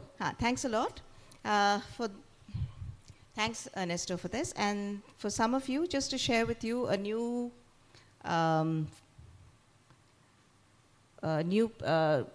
document that's come out recently, which is called A Framework for Gender Responsive Livestock Development, Contributing to a World Free from Hunger, Malnutrition, Poverty, and Inequality.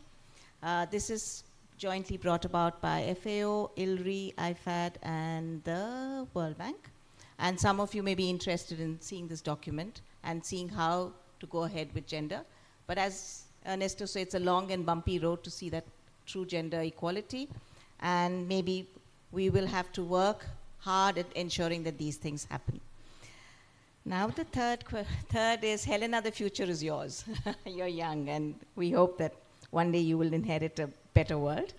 But as someone representing the youth group of GASL, what is the world you would like to see in terms of gender, and what does a more equal world look like to you? What do you see?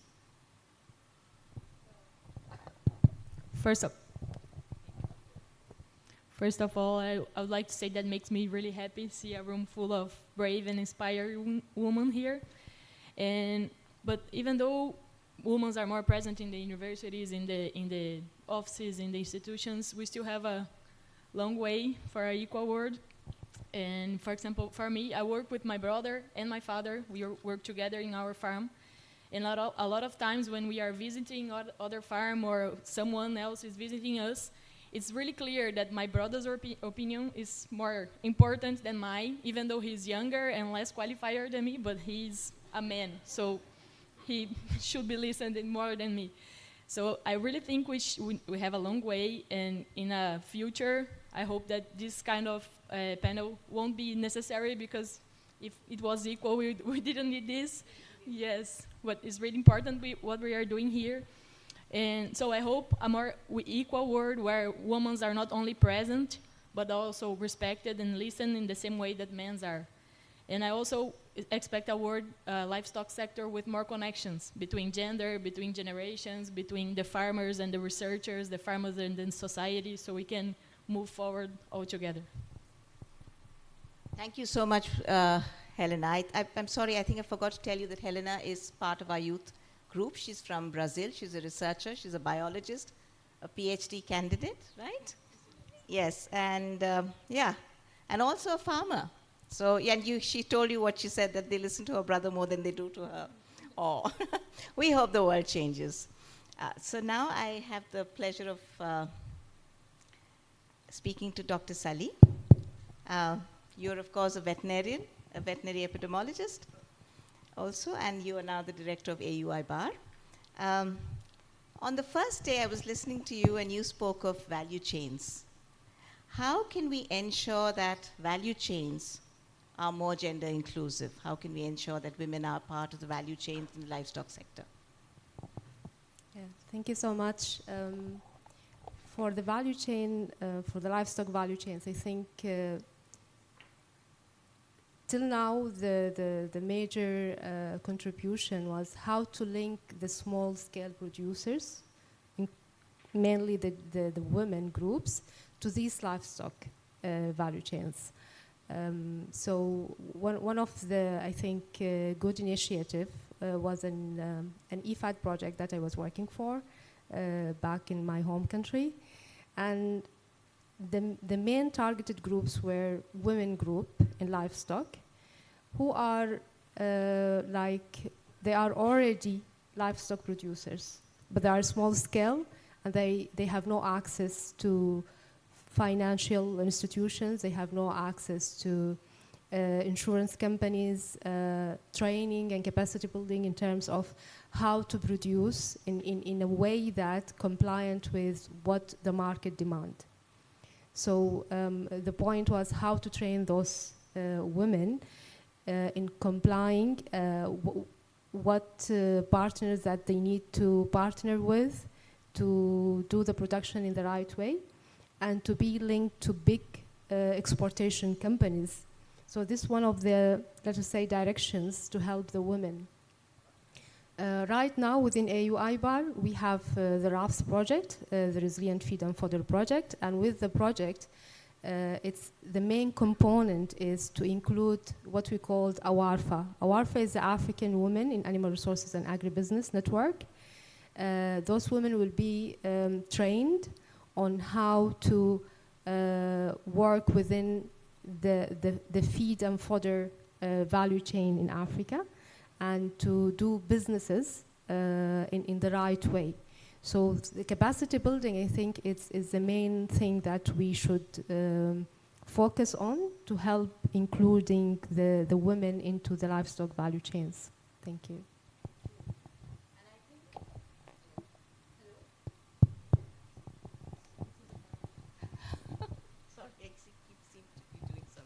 Hello.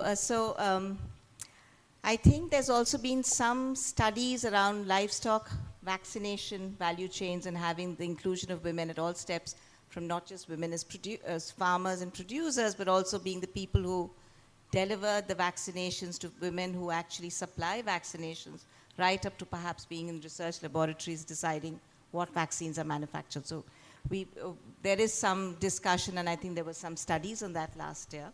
So this is, I think, some of the ways that, perhaps more inclusion of women in value chains. I then have the pleasure of inviting Dr. Ong Ploy from Chiang Mai University. Would you have any examples of, say, technologies or innovations which are mindful or thoughtful of gender concerns? Because sometimes they're not, and very often they're not. Okay, thank you so much, Ms. Nitya. Okay, actually I'm working for the Department of Livestock Development, not the university sections. Okay, sorry. Okay, in my organizations, I think in Thailand now we are very open country. We have many varieties of the genders. Men, women, or LGBTQ plus is very open in Thailand now. I have some examples, like in my organizations. I work for the dairy and meat processing plant, and I have some little slaughterhouse. We have the women who can slaughtering and butchering like a man, and we have some young ladies and some gay food scientists to work with us. They can process many kinds of the meat and dairy products. So I think nowadays is the durations of the equalities in Thailand now, and we have that is the context in Thailand is changed now. So we have many things to support everyone to open. Like environment in Thailand, maybe like the movies or the people in the organization is very normal if you have many genders in your organization in Thailand now. Yeah. That's really interesting. I think butchering and slaughtering were generally considered male preserves. So I'm really happy to learn that in Thailand it's shifting and changing. There was a Menti poll question. Can that come up, please? We have a Menti poll question. If you can get onto it, we would like you to, if there's something that you feel has not received adequate attention, we'd like you to perhaps share that with us. So I have a few questions for the audience, and either whoever would be happy to take it. 2 days back, we spoke about livestock master plans as being part of the work that's been done. Have gender issues been addressed in them is something that I would be curious to know, and perhaps even the audience would like to know. And would anybody from the audience or the panel like to take that question?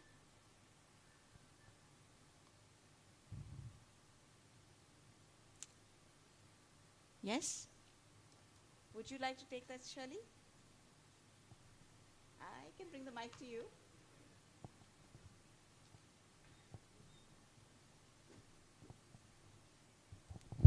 As ILRI, we've been very much involved in implementing livestock master plans in quite a number of countries. The first few we didn't include gender, and they didn't include environmental aspects, but the team have worked very hard to now incorporate those aspects. So I think the ones that are being rolled out now do include both those aspects. Thanks, Shirley. It's very heartening to know that that there's been the change. And are there any have the questions come in? I think we would also like to know something about the consumers. There is a gender concern as far as consumers concerned, and I know, Lavinia, that you're doing a PhD on consumption patterns, and maybe you can share something with us about your findings through your research. You want the mic?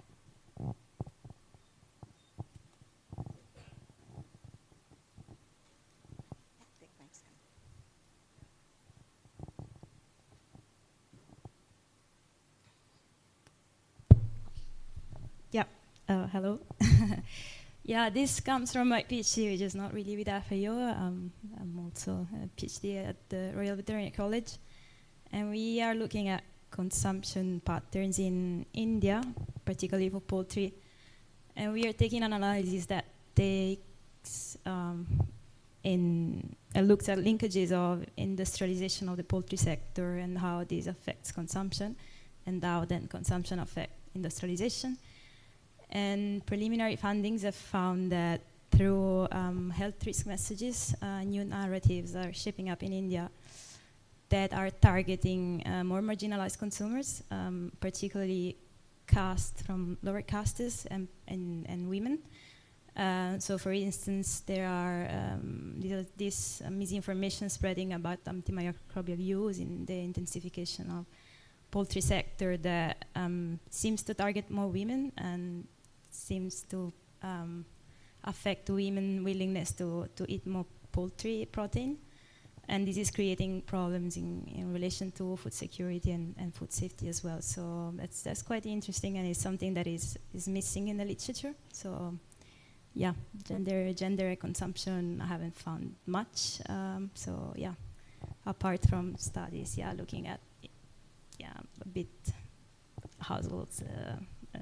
Thanks for the contribution, Lavinia. I think just before COVID also there was a huge scare in India where there was a lot of very targeted messaging which took place, saying that consumption of meat would lead to COVID, or consumption of meat or proteins could lead to the spread of other diseases, and it actually brought a dip in the amount of the consumption. And often the people who get targeted, who are targeted because it's purposeful targeting, are women from not very wealthy households, and they're the first ones, in fact, they consume less food anyway because they probably keep it aside for their children, and they also consume even less when they hear messages like this, and this could be harmful in terms of nutrition and food security. Thanks for the contribution, Lavinia.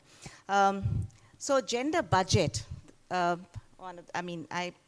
sharing this, we're sharing this panel with the youth, so I will wind up very quickly. One of the ways that they say that you can definitely include gender in your agenda is by setting aside a gender budget. So to have some kind of a gender budget in your activities. So it's been considered as one of the ways that you're mindful that you need to have a gender program. So can we hear from any of the panelists if they are aware of this kind of setting aside of a gender budget? Do they think it's meaningful? And then I will just one last round of a wrap-up round of what you would like to say to the group here. So I can start with Dr.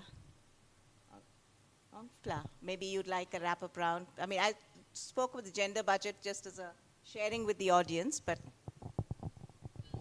Yes, okay.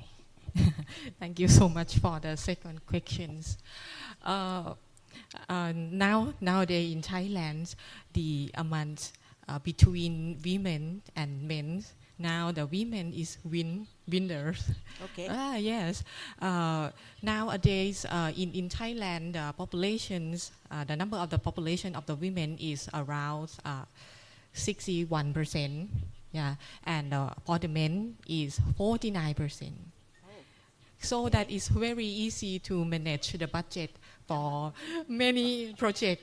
I divide half now. Yes. Okay. For the equity of the men. I mean, because now the women is winners. Okay. Like that. Thank you. Ernesto, yes.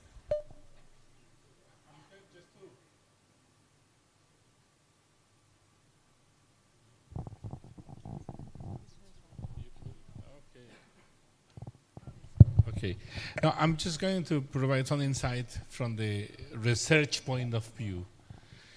Most of the lack we have seen in the studies was due to the budget for this research.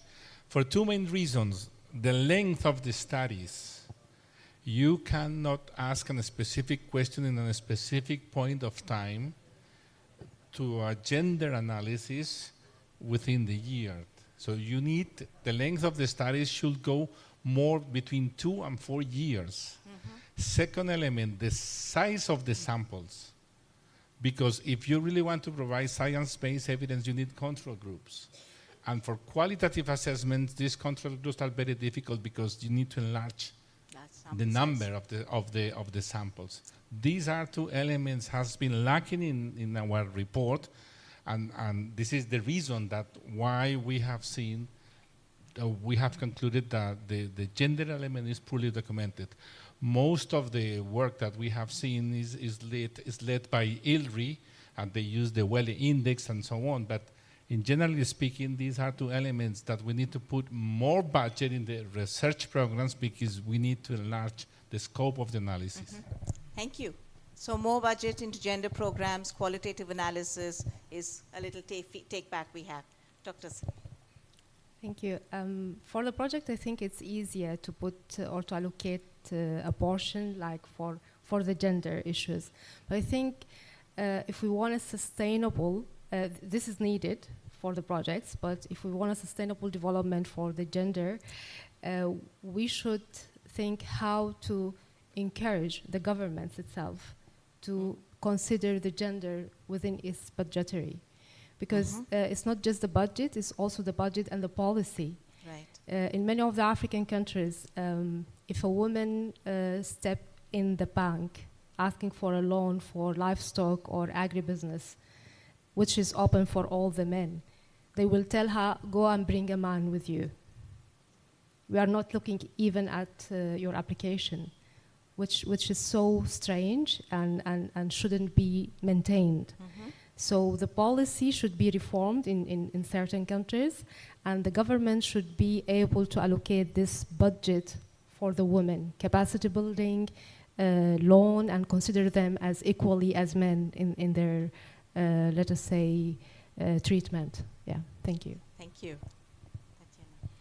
I agree with my colleague. The policy documents at the national level are very important. And as example, in my country, providing subsidy for the sector, especially for women in livestock, this changed the structure. And now we have more women in this sector, and this is also to improve the quality of their life in rural area. Thank you. I think the budgeted thing is a way to try to fix a problem that is a historic problem, because agribusiness is traditionally seen as a man business. But I also think trying to show, I don't know exactly how, but show that women are welcome and they can work and they can be listened and respected is also important. Because if I have a budget but I don't feel that I fit, the environment won't be enough. So it's more than only giving money to the woman to be present, but also giving space and listening and respecting and everything else. Thanks, Helena, for that. So I think, is there anybody who'd like to, some words from the audience? Yes, we have a couple of statements there before.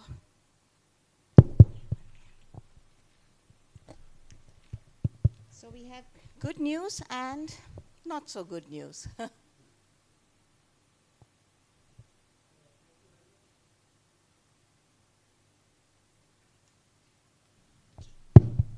Thank you very much. My name is Dr. Hansraj Khanna. I'm working as Joint Commissioner with Department of Animal Husbandry and Dairying, Government of India. On gender perspective, I just want to inform there's some information from my country. We are implementing a program named as A-Help. It is called as accredited help for gender, but your female genders only. This is a female gender perspective only. Complete name is Accredited Agent for Health and Extension of Livestock Production. So, under Ministry of Rural Development, there are some women self-help groups.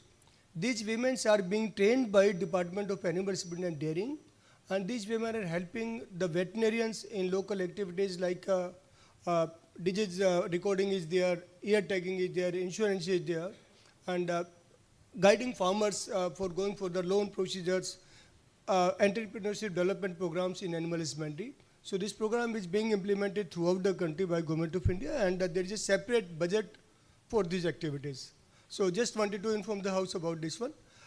Regards the youth also, we are having one program named as METRIC. Its full form is Multi-Purpose AI Technicians in Rural India, METRIC. So these young people, they are also being selected, and they are trained by the Government of India for carrying out AI and carrying out some, giving first-hand information, some for the disease, and doing the first aids also, and they are helping the veterinarians and hospitals. They are also getting separate fundings from Government of India. So and this is also being implemented throughout the country, and there is a target of 90,000 plus methods to be trained in 5 years. This is a target for this one. Thank you. For information, just thank you very much. Thank you. Good afternoon. My name is Tibor Sic. I work as a livestock production specialist in the Region Office for Europe and Central Asia, FAO. And it's not going to be a question, it's more like a comment. In 2019, we had a regional project focusing on Armenia, Georgia, and Ukraine.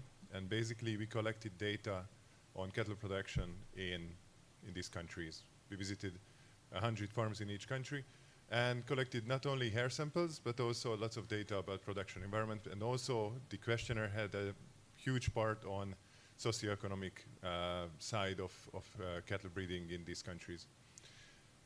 And based on this data, we developed a report on gender, and it outlines basically the current situation, 2019 situation that was in pre-COVID on the farms. I think it was quite interesting, and we did it not only because it's a cross-cutting issue at FAO, but also because it gives a great opportunity for us for programming work to support women with livestock production, basically. But as a next step, we basically organized a workshop with the gender colleagues on gender equality and livestock production. So that was, I think, the first regional workshop on this topic. And basically, as the next step, we developed the gender equality and livestock production strategy for 2021-25, which is still a document that helps us to program our work on livestock production. So I would like to encourage everyone who's interested to see what is the gender situation in livestock production in Europe and Central Asia. If Tatiana's comments raised some questions, or if it raised your interest in the region, I encourage you to take a look at that. Feel free to contact me and I can share you the link. It's on the FAO website. Thank you very much. Thanks a lot. Are there any more questions, or I would like to hand over because we have another panel there.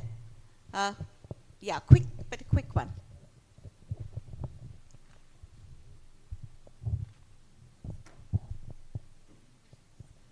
Sorry? Thank you. No question, but it's the addition of the gender perspective. Women, load on the women is a very, especially in the pastoralist area, but the control over resources is very low. So they need additional support, especially still now in a rural area. people are not sending the girls' children to the school. So especially the girls below the 19 are face a lot of challenge. So in this area should be focused and that they need assistance or support. Thank you. Thank you. One last question there. Yeah, Or Fred comment. from International Livestock Research Institute. We did some gender research in Vietnam, and we found quite a few of gender issues on farm level, like decision making about buying animals or purchasing animals, and also access to training, access to loans. I agree fully that you need a budget in your, you need a gender budget when you make a budget. But what we found much more difficult is actually to get a really strong gender expertise in countries. So we have in all our projects, actually, we have a gender budget. But to get really a strong gender expertise, it's still a bit limited, and I think that's also something which probably need to be addressed on the academic level further in the future. Good point, Fred. I think we have one comment here, and then I'll wind up. My name is Mwaka, and I represent a consortium of African youths in agriculture and climate change. So I wanted to know from Helena, what is GASL doing to empower the youth so far, and how can we take this in the next panel, which will be the youth panel? This is the gender panel. Oh, okay. Just hold your question. You can ask it a few minutes later. Okay. Can I just wind up this, please? For sure, yeah. So with this, I'd like to wind up this panel. I think I've only touched the tip of an iceberg. There's lots of work to be done, lots of some good news as we have heard from Thailand, maybe not such good news from other parts of the world. But I think this is just to get us thinking, processing of what more needs to be done in the gender sector and to see a much more equal world maybe when Helen, in about 20 or 30 years from now. Thank you very much. Thank you to the panelists. Let's give them a big hand.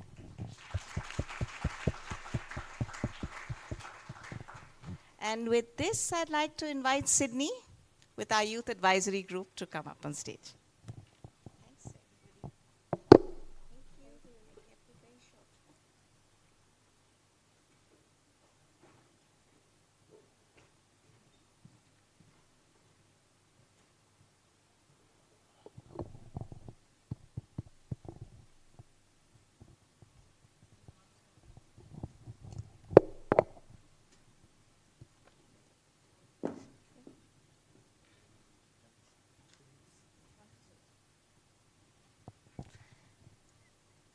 Hi, everyone. Before we begin, I believe we have a Menti question to pose to all of you. I'm not sure. Oh, yeah, here we go. Okay, so if you could scan the code and please let us know what your expectations you have from the Youth Advisory Group and youth as a participant in the formal GASL. So feel free to give that a scan, and if you have any initial thoughts, put those in, but feel free to add anything that comes up as we move through this panel, as well as the Q&A session and after the session is completed. But without further ado, I'm going to shift our attention to our panel of young and talented folk representing a variety of gender, clusters, and regions as part of GASL's Youth Advisory Group. So just to kick off the panel, I will ask our panelists here to briefly introduce themselves and tell us what are the principal impacts from the drivers you see in your region from the youth perspective, and how would these need to be addressed? So Juan, I'm going to pass it over to you first. Thank you so much, Sydney. Hola con todos y todas. Muchas gracias por estar aquí. Well, as Sydney said, my name is Juan David Caro. I am from Colombia. I am part of YPAR, Youth Professional Agricultural Rural Development, and I'm also part of the Youth Policy Board of the World Food Forum. And I'm so technician. I have been working for the past 6 years with small and medium farmers of the dairy sector in Colombia, Chile, and Peru. So regarding to the first question, we make an analysis with my friend Elena of the result of the regional meeting in Cali, And also, we look the results of some declaration of the International Land Coalition and the recommendation of the World Food Forum for the region, for Latin America and Caribbean. And the first big impact is the migration of the rural youth. All of the drivers affect in a huge way that. The second is the increase of the cost of the inputs that make hard that the youth get engaged in the livestock sector. Also, the lack of rural station, the continuity with producer systems that are not sustainable, like industrial or intensive production system. The disinformation of the social media, no, or myths about the animal productions. Lack of biodiversity that is connected with a lack of identification for the youth people, because we lost not only plants, also we lost native plants, criollos, no, or local genetics, and also a lack of youth policies and engagements in the decision making in general.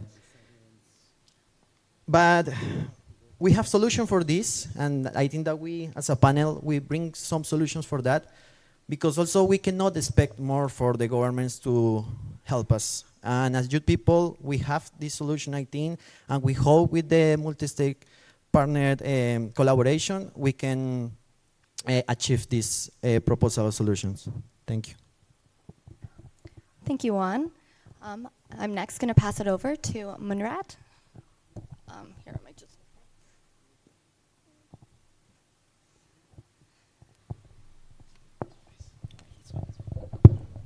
Good afternoon, everyone. My name is Munirat Abato. I'm from Nigeria. I am a lecturer at the Federal University of Agriculture, Abeokuta.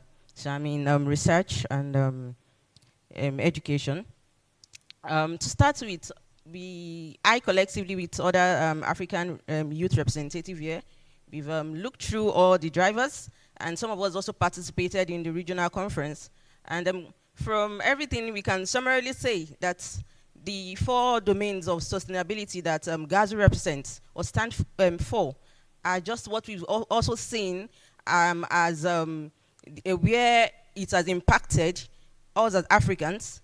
When we look at the food and security, look at the livelihood of people and the economic growth, the climate and resource use, and animal health and welfare. So all these 4 domains, we've seen that the drivers, yes, has be of great impact negatively as regard Africa. And in addressing this, looking at each of the drivers, from the health perspective, the health and disease, we propose that all stakeholders, the youth inclusive, we are a part of the stakeholders, that we should work to the promotion of animal welfare. When everybody comes to term that welfare is so essential, because an animal that is in a good welfare state will be in a good health status, we also be productive.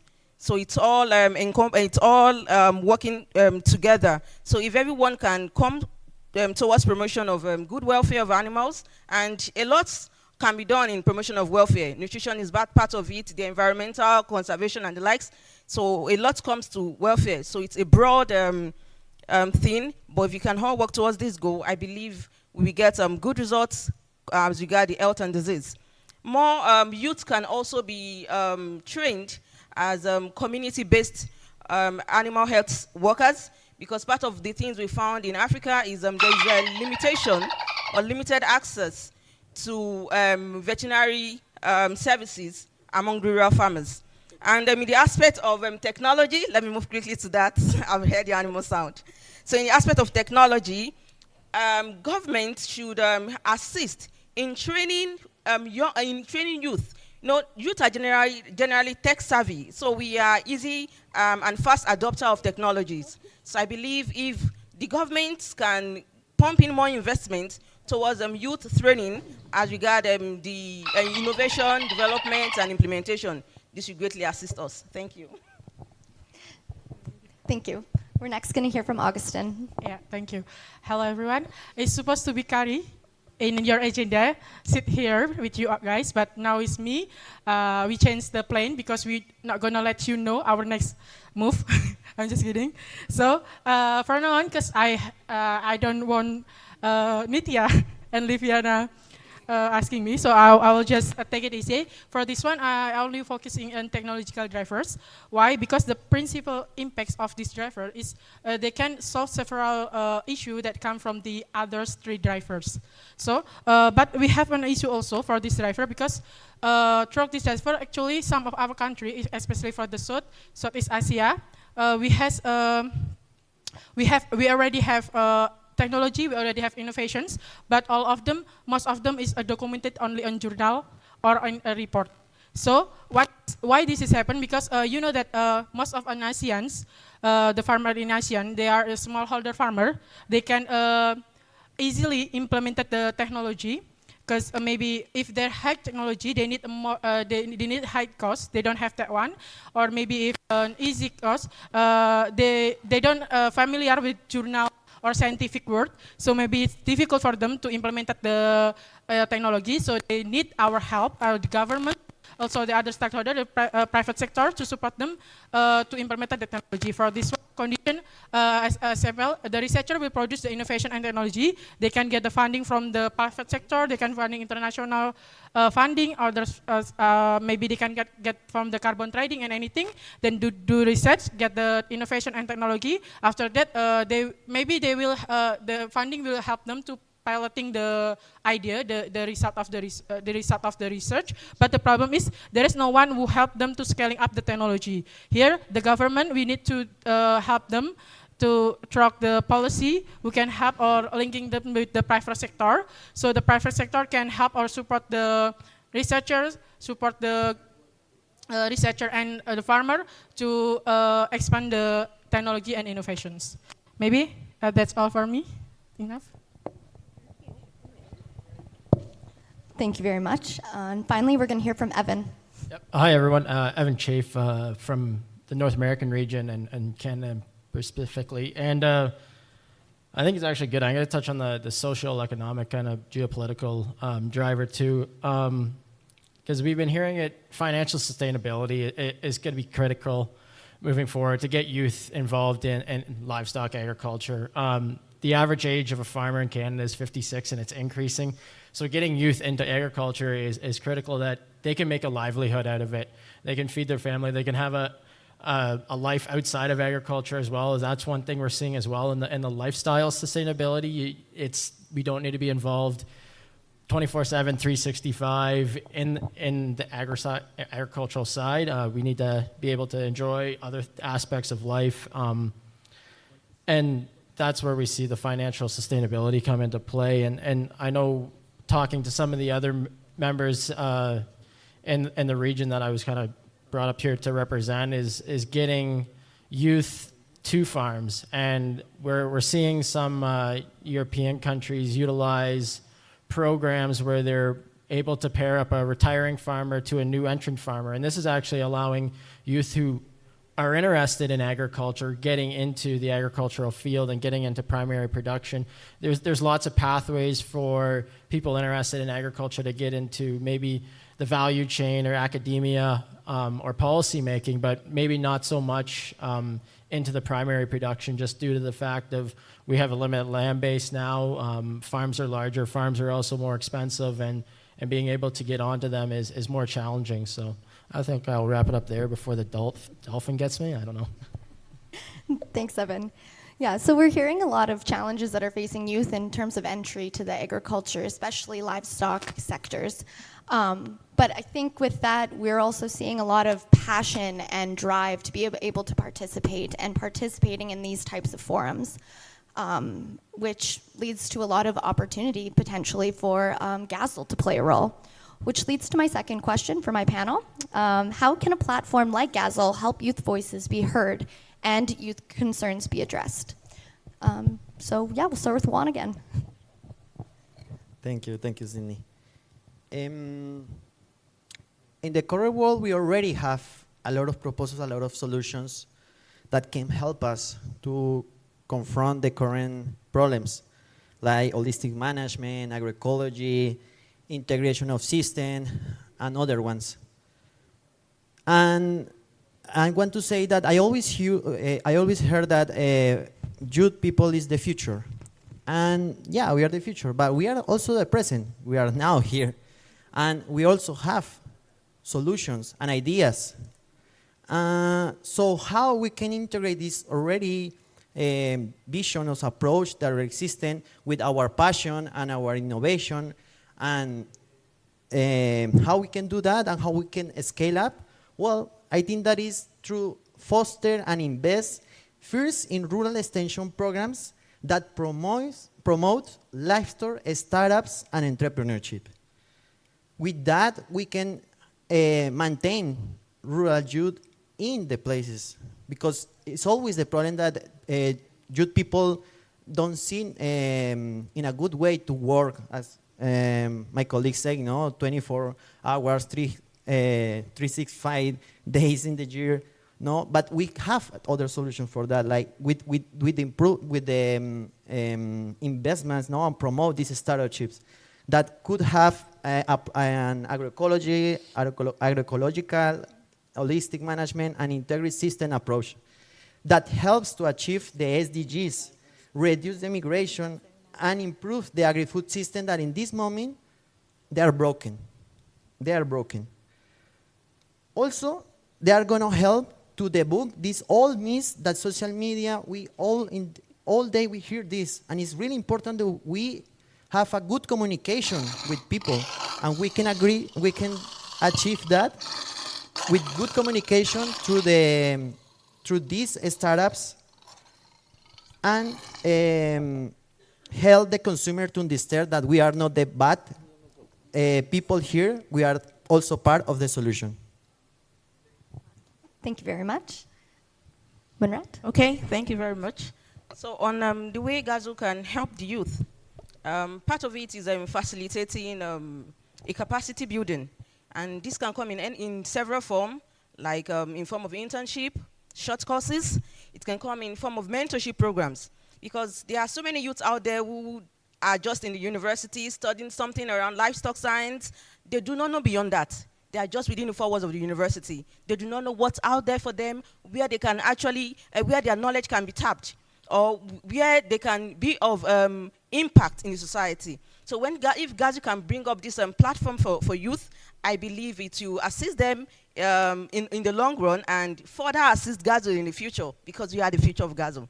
So also, we can also, the youth can also be encouraged more in participations like this. Like, it's a very big opportunity. This is my first time in GASL, and getting the platform to be here today, it's a huge one for me, to be candid. So I think I am very sure there are so many youths out there who seek opportunities like this. So we should be more involved in dialogues.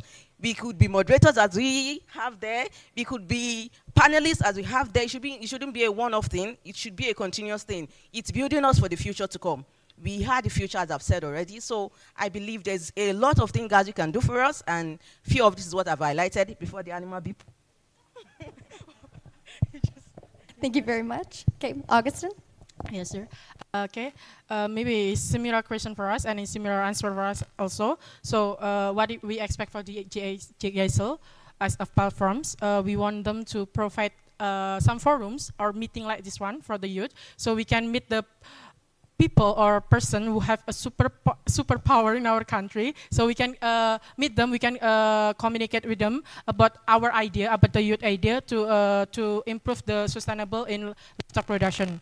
So the forum is not only, for today, this morning, our friend from youth, Anthony, also mentioned that one.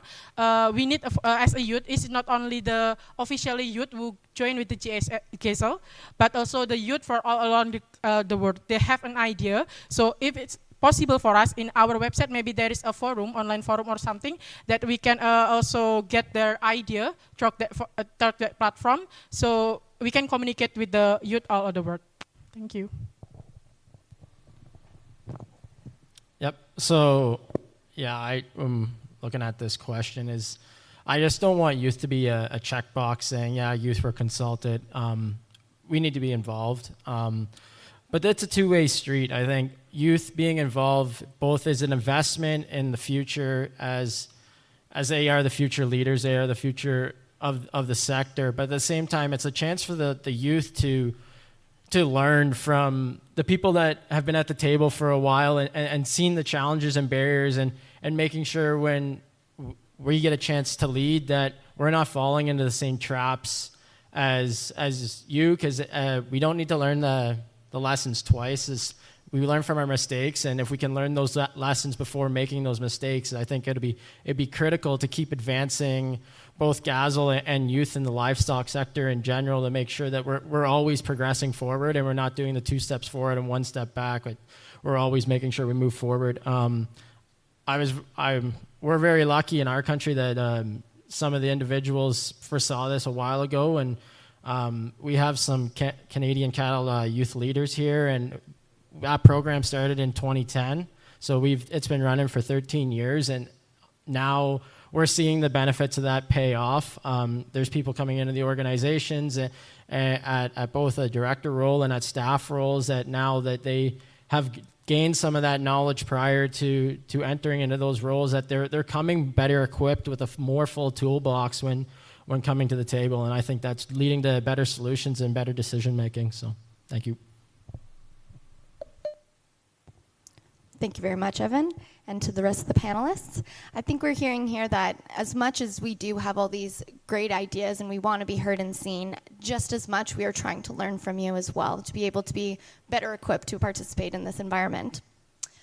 So with that, and after all of our questions here, I'm going to open it up to the audience for any questions you may have for our panelists. I'm seeing a few hands come up. If we can get them some microphones.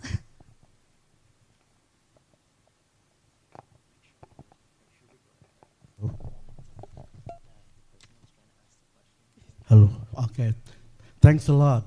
I'm so happy to hear you guys talking on the stage today, and I'm very excited, about this future of the world that under your great hands. But for the old folks like us, I think that we have to provide opportunities for the younger. Whatever we do, we have to get them involved from the very beginning so that they can learn from us, absorb some experiences and ideas, and then build it up.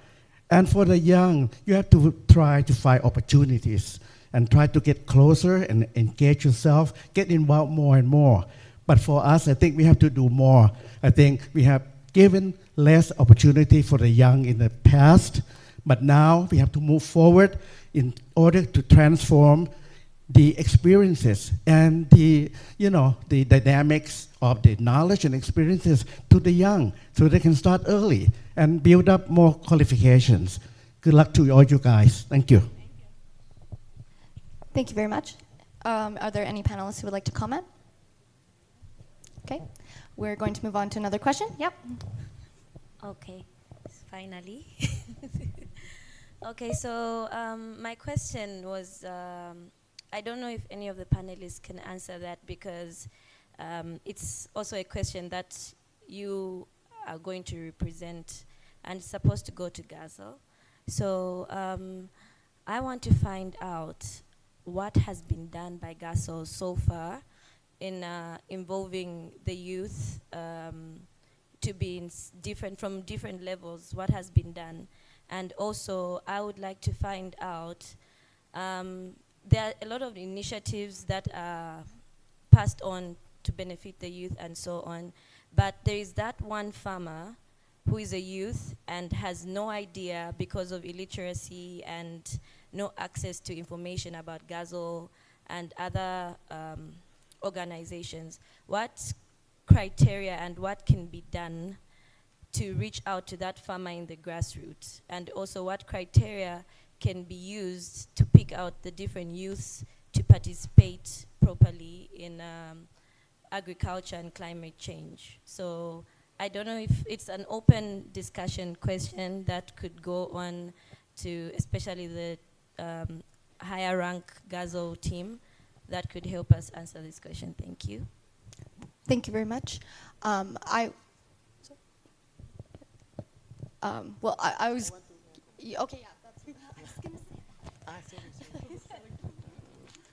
I think that one thing that GASL is doing is this, for example, giving the opportunity for the second time to youth people came to this meeting, no? I don't know what is the other things maybe that GASL has have in mind to engage more with youth people, but at least we know that we are going to be involved in the clusters, no? So that is also important. And going a little further, I think that we don't need to necessarily know as youth people, or all youth people need to know about GASL and what is doing GASL and that. But GASL have to invest in a process that helps youth people in the livestock sector to grow, no? To dynamize their economies, their local economies. That is why I was talking about startup entrepreneurship, because we are trying to find a magical solution for all the drivers or all the problems that we have, and we are not going to find a magical solution for that. But people in their local communities, they live the problems, they know their necessities, and they can find the solutions, no? So I think the goals, the next steps is through us that are, I think that we are leaders in a way, we can find these other youth people that want to improve their livelihoods through innovation, through companies, because we need that also. Thank you very much. Is there anyone else on the panel who would like to comment? Yeah, maybe I just ask the youth advisory group to stand up. There's 18 of us from around the world that we are probably, we're involved right now, and we've been told that we're going to be moving forward with GASL and developing as we go along here on how we see best ourselves fitting into the global agenda for sustainable livestock. So that's all I would say.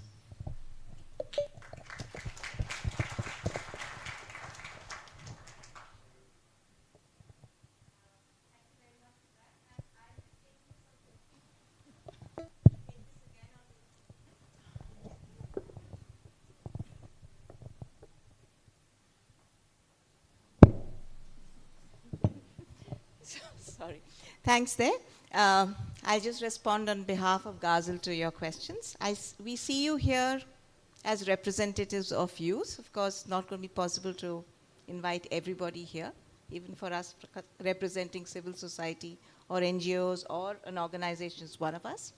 But GASL has made several steps, as you said, just told us. Last year, we first invited a few youths to attend the MSP, realizing that youth are a part of the stakeholder, a very important part of the stakeholders.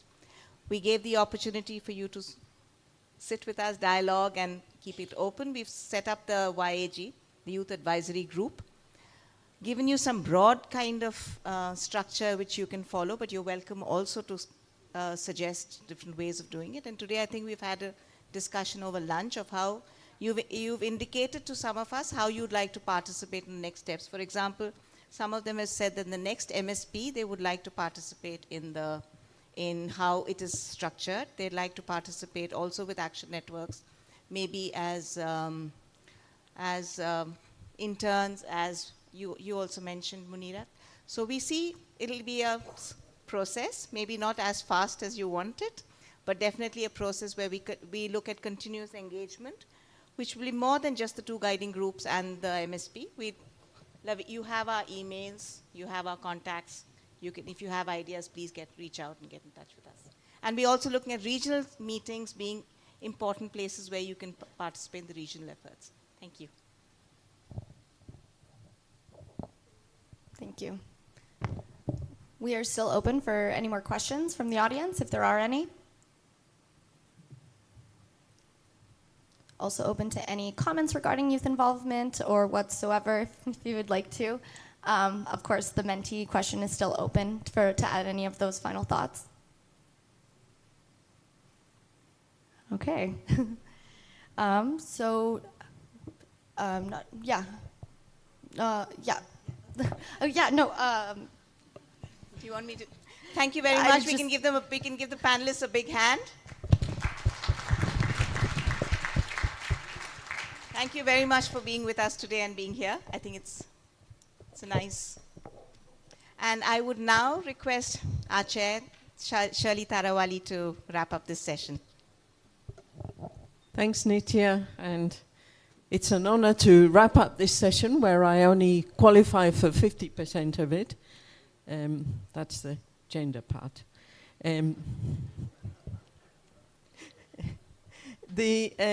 We started Recall with that video from FAO and the youth dialogue that had taken place, and I picked up a phrase from there that I thought was very applicable, maybe specifically to these two discussions, but perhaps more generally too. It said, make change happen together. And that's really what I think we're about. So we heard a little bit about the gender perspectives from a number of panel members, and I've just picked up a few of the challenges and opportunities that I heard coming through. We heard challenges around cultural barriers and others, challenges around just getting the evidence, the data, the numbers, and how that's resourced and at what scale. In terms of some of the, another challenge around really having space to be listened to be respected when we talk about gender. But we also heard that there's lots of good things happening too. Things like intentional capacity development, to look towards finance and credit policies that are intentional to allow women to participate.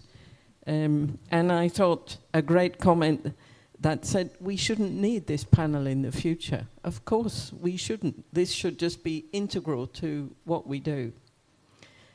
With the youth, this was a really great panel again. And again, we heard some challenges and solutions, a whole mixture of them, about access to inputs, information, finance, making sustainable finance options available, not the, 365 days a year and never stopping being on the farm, but a really balanced opportunities, perhaps. But also that these groups have really so much to offer, and that it's incumbent on all of us to make sure that they become an integral part of what we do, I think. This idea of two-way conversations, etc. So for me, I think I have two takeaway messages from these two discussions. One is that when we talk about gender, we talk about youth, we should have, as I just said, we should have you folks as integral to what we do. It's not a separate something on the side. And I hope that's what we're working towards. And please correct us if you think it's not. Keep that in mind. And the other is, I think we have to keep doing this and keep involving you, making you integral to what we do, not because it's fashionable, but because if we really want to deliver change towards sustainable livestock, it's not optional. So thank you for that. Let me make a couple of reminders. Since they gave me a microphone, I can.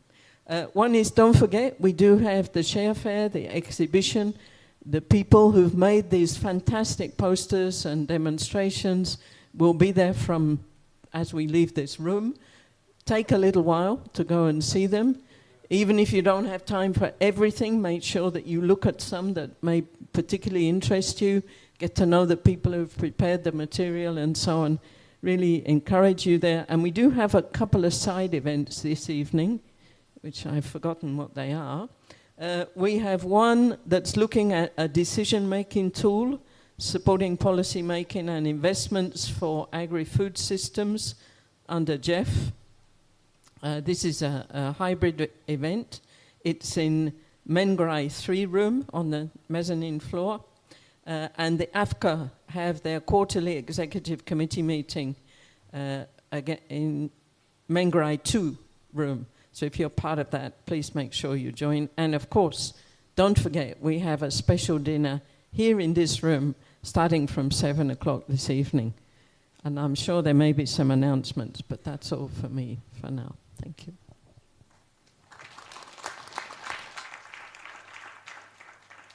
And the last announcement to everyone, please don't forget to return your translation headset immediately when you exit this room. Please. Thank you.